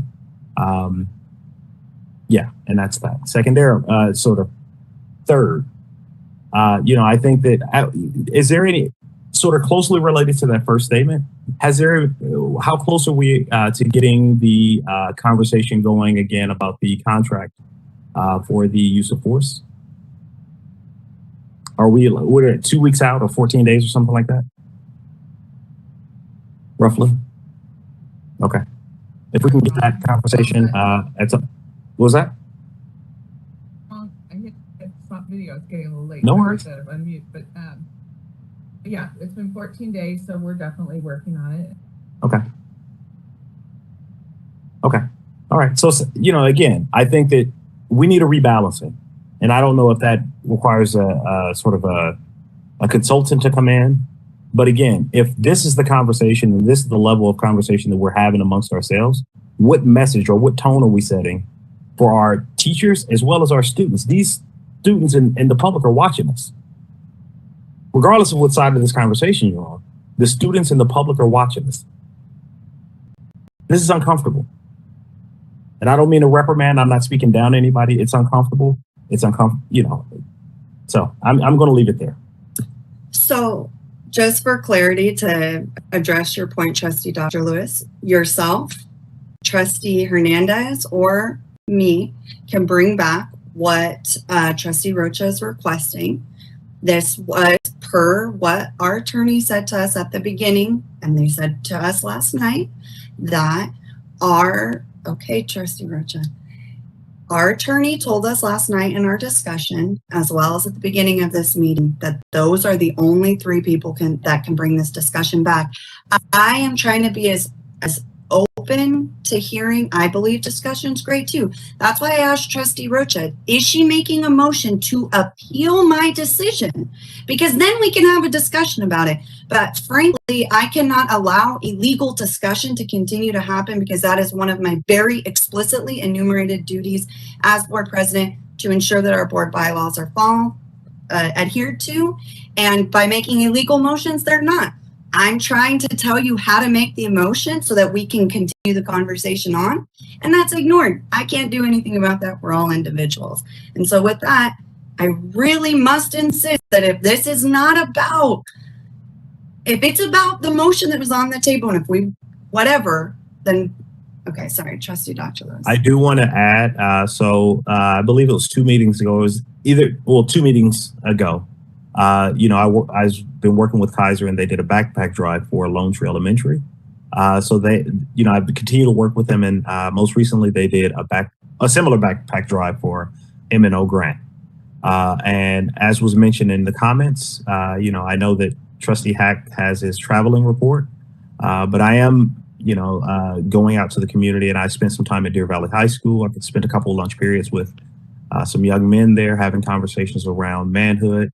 And Mr. Shaman, I almost called him Professor, Mr. Shaman Wright, around that program. So those are some positive things that are going on in the community as well. So, and that's all I have. Fabulous. Trustee Hernandez? Yeah, I'll just be as quick as I can because I know it is late.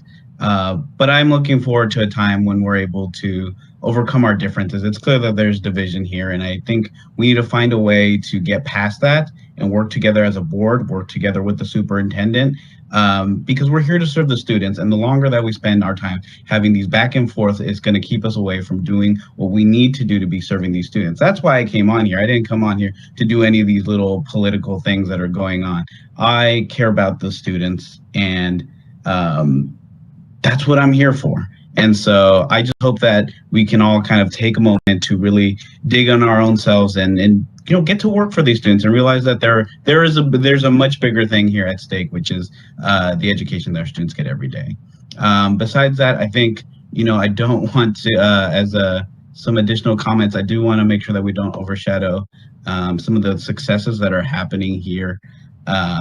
I'd like to recognize, because I know he will never do it himself, Vice President Lewis for getting a massive promotion at work and becoming the Director of Substance Use Disorder Services at the Alameda County. I think that's a huge role. I think that's a huge asset for us because, I think sometimes we tend to think that substance abuse things only happen to adults, but it's unfortunately part of the reality of some of our students. And I think having that experience and all his background in mental health is just going to continue to add to that. So I do want to highlight that. I think there's positive things, and I'd love to see this board to continue to focus on positive things and not things that are going to divide us. As a small personal announcement, I am excited to get back into a more teaching capacity. I'll be a teaching assistant for human gross anatomy at the University of California, Davis. So I'm excited to be working with some college students and helping them learn a little bit about, what goes on in our bodies. And, many of our students go to UC Davis. So, I'm hoping for the opportunity to encounter them. And I know Trustee Hack, go Aggies. All right, future meetings. So we have our next regularly scheduled meeting will be the 27th. The one after that will be the 10th. It is now 12:28 a.m. and I would entertain a motion to adjourn. I'll motion to adjourn. Motion made by Trustee Hernandez. Is there a second? I'll second. Seconded by Trustee Dr. Lewis. Ms. Cavallaro, can you call the roll? Trustee Hack? Yes. Trustee Hernandez? Yes. President Householder? Yes. Vice President Lewis? Yes. Trustee Rocha? Yes. The motion to adjourn the meeting passes 5-0. Thanks, everyone.